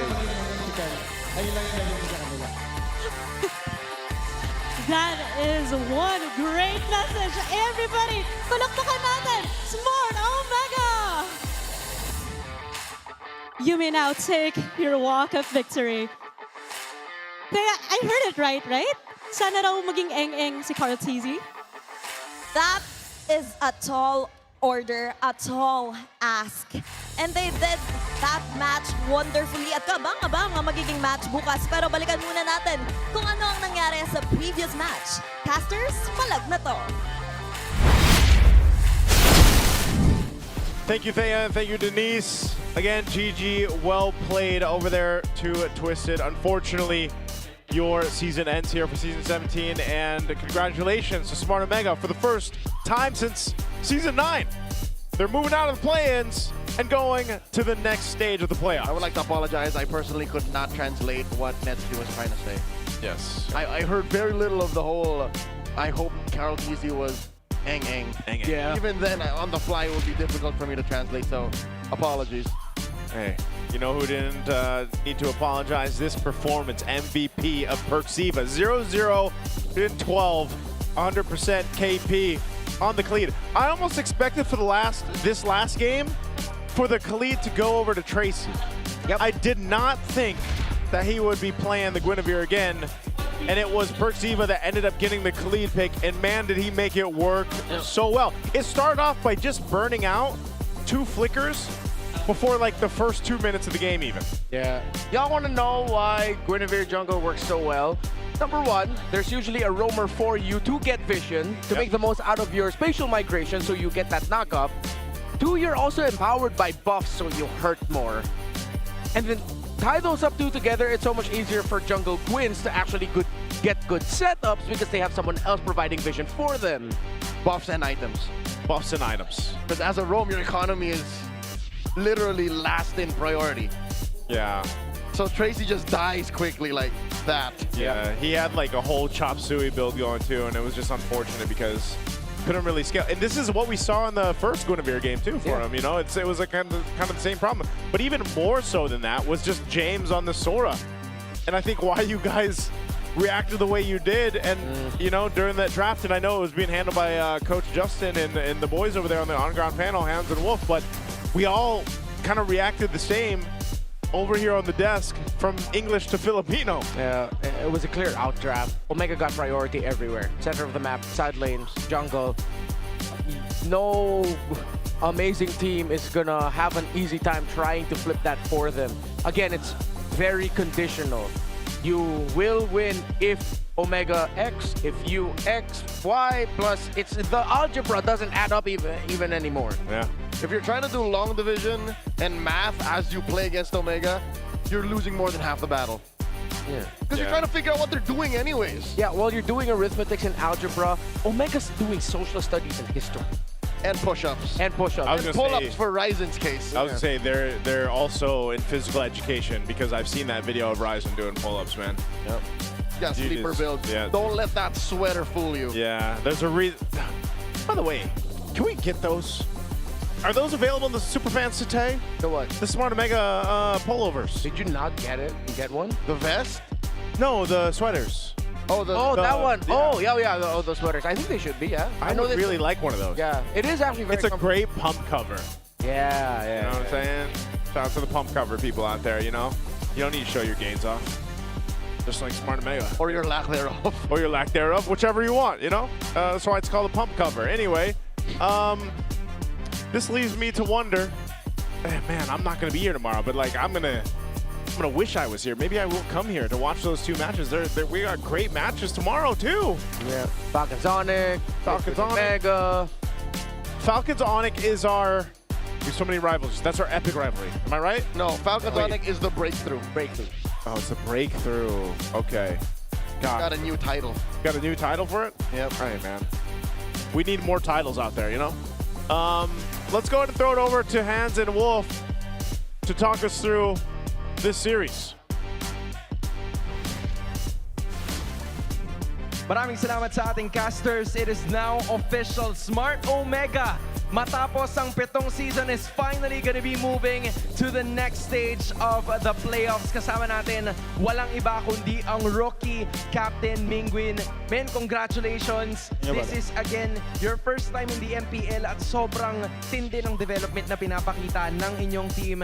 What was the approach that you guys were looking for na makakaharap nyo yung Twisted Minds that is full of at least veterans na nakapaglaro na dito? So paano nyo in-approach yung seryeng ito? Actually, yung approach lang na ginawa namin talagang hindi kami masyado nag-focus dun sa strength. Focus kami dun sa strength namin. Hindi kami masyado nag-react kung ano yung mga plays na gagawin nila. Parang nasa mindset namin, as long as sila yung nag-react sa amin, kami yung mananalo. Yup, this is what we saw. In fact, yung mga reaction nila, yun yung ilan sa mga mapapanood natin with this video. Right, Wolf? Oh, excited ako makita si Cap Penguin sa ginawa nila dito kasi may papakita ko clip. This is the second turtle of the last game. Hindi na kasama dito sa clip na to, pero na-check nyo kasi. So kung papansinin si Sean, wala na siyang ulti ng mga moments na to. Ano nga ba yung naging mindset ninyo approaching sa second turtle? Yung mindset talaga namin dyan is hanapin muna namin si Tracy. Kasi alam namin na sa kanya manggagaling yung play. Tapos nung na-check namin sila sa LBM, tinry nilang gumawa ng play sa amin nun, which is nag-commit sila ng ulti nila tsaka dalawang ulti. Nag-fail yun. Kaya nung after na nakita namin yung kinapitalize namin, na force na talaga namin yung team fight kasi alam namin na dalawang ultimate yung nawala. Ganong mga window of opportunity, sino typically yung nagsistep up? Sino yung nagsha-shotgun yan? Ikaw ba yun? Or is it team communication?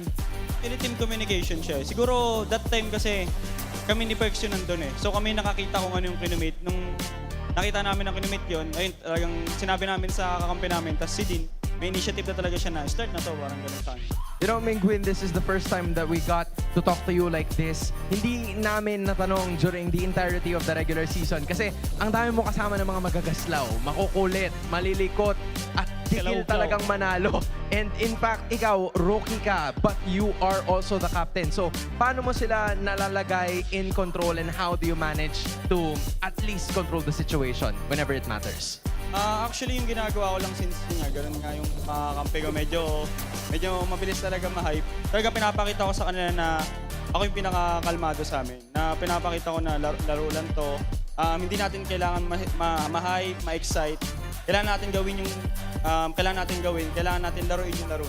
Kumbaga, yun lang, parang ako yung pinaka-gitna talaga sa team namin. Yup, being the mediator is what Mingwin is best at. Kaya naman nakuha nila ng 3-1 ang pagkapanalo kontra sa Twisted Minds. In fact, we're gonna be seeing some of your clips at kung paano ba na-hype ang iyong mga teammates with this Infinix Liquid Cooling Beast Mode mic check. Here goes.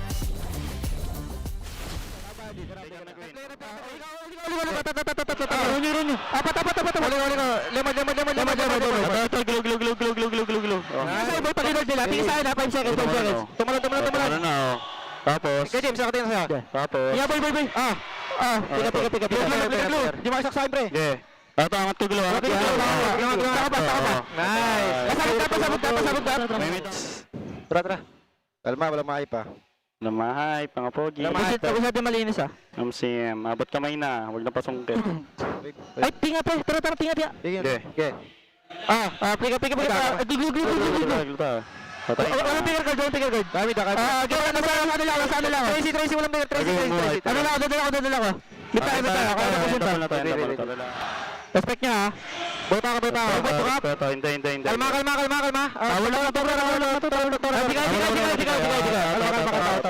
to. Tapos may mga puri kayo, no? Tapos to pre, promise. Kalma kayo. Pipigay lang ako. Okay. Ito. Puri. Lemon. Ay, naku, ito. Angat ko to. There you go. That's our Infinix Liquid Cooling Beast Mode mic check. I think I got all that. Hey, 100%. There you go. That's great to hear how the comms went on a very strong finish for Smart Omega. You know, very clean, and you could even hear it. They were ahead massively, and they still say respect and calma.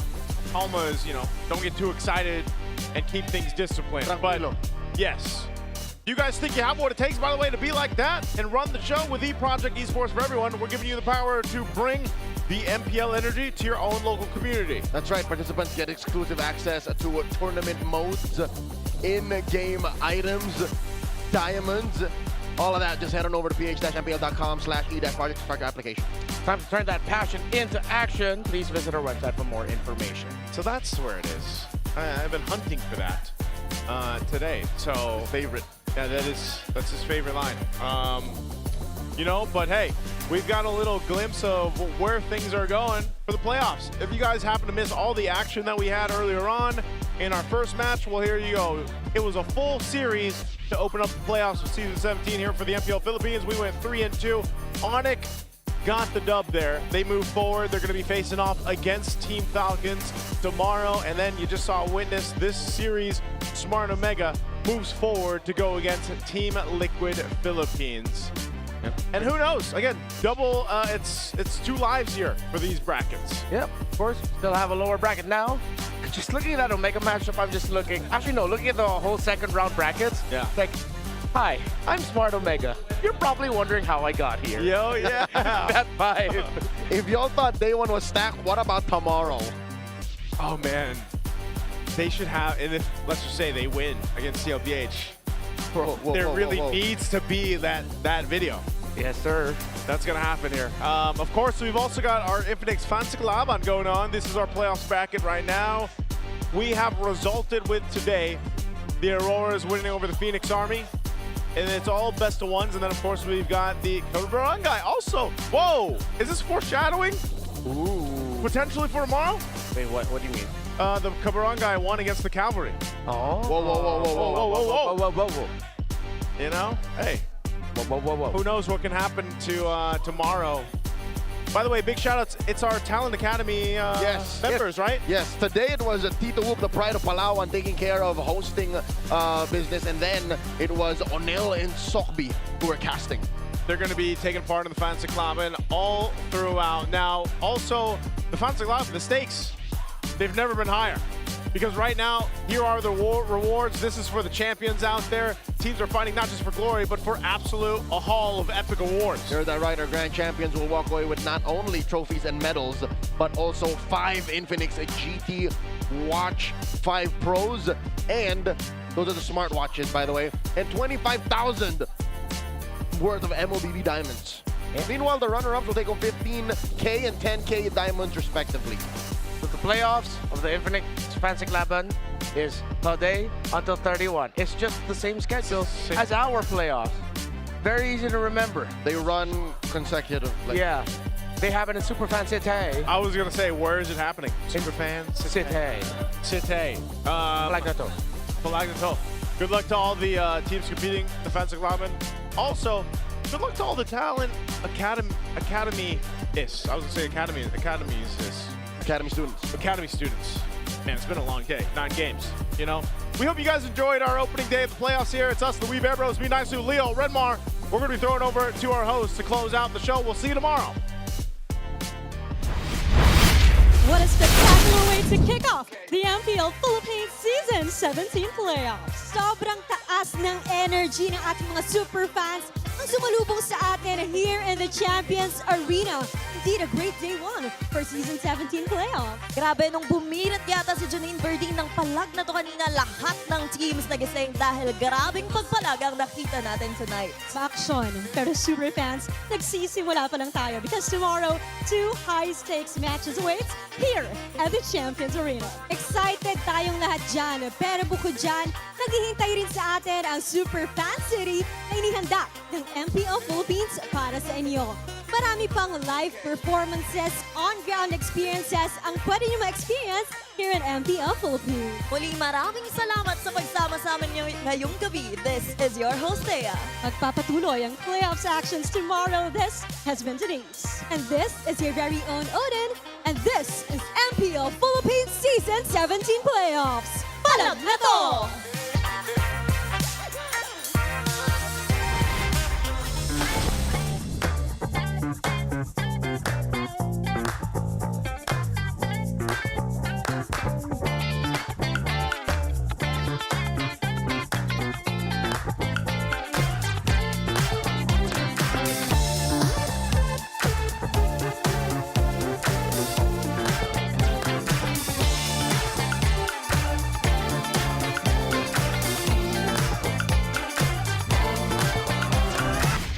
The 17th season of MPL Philippines is brought to you by the following sponsors.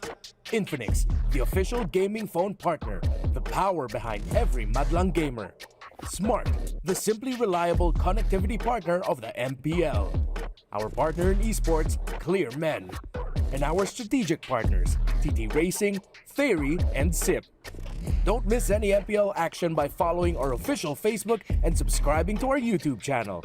Follow MPLPH on TikTok for more content. Catch the MPLPH Season 17 playoffs live at the San Juan Arena. Grab your tickets now via the official MPLPH website, Palag Na To. MPL Philippines is monitored and supervised by the Games and Amusement Board.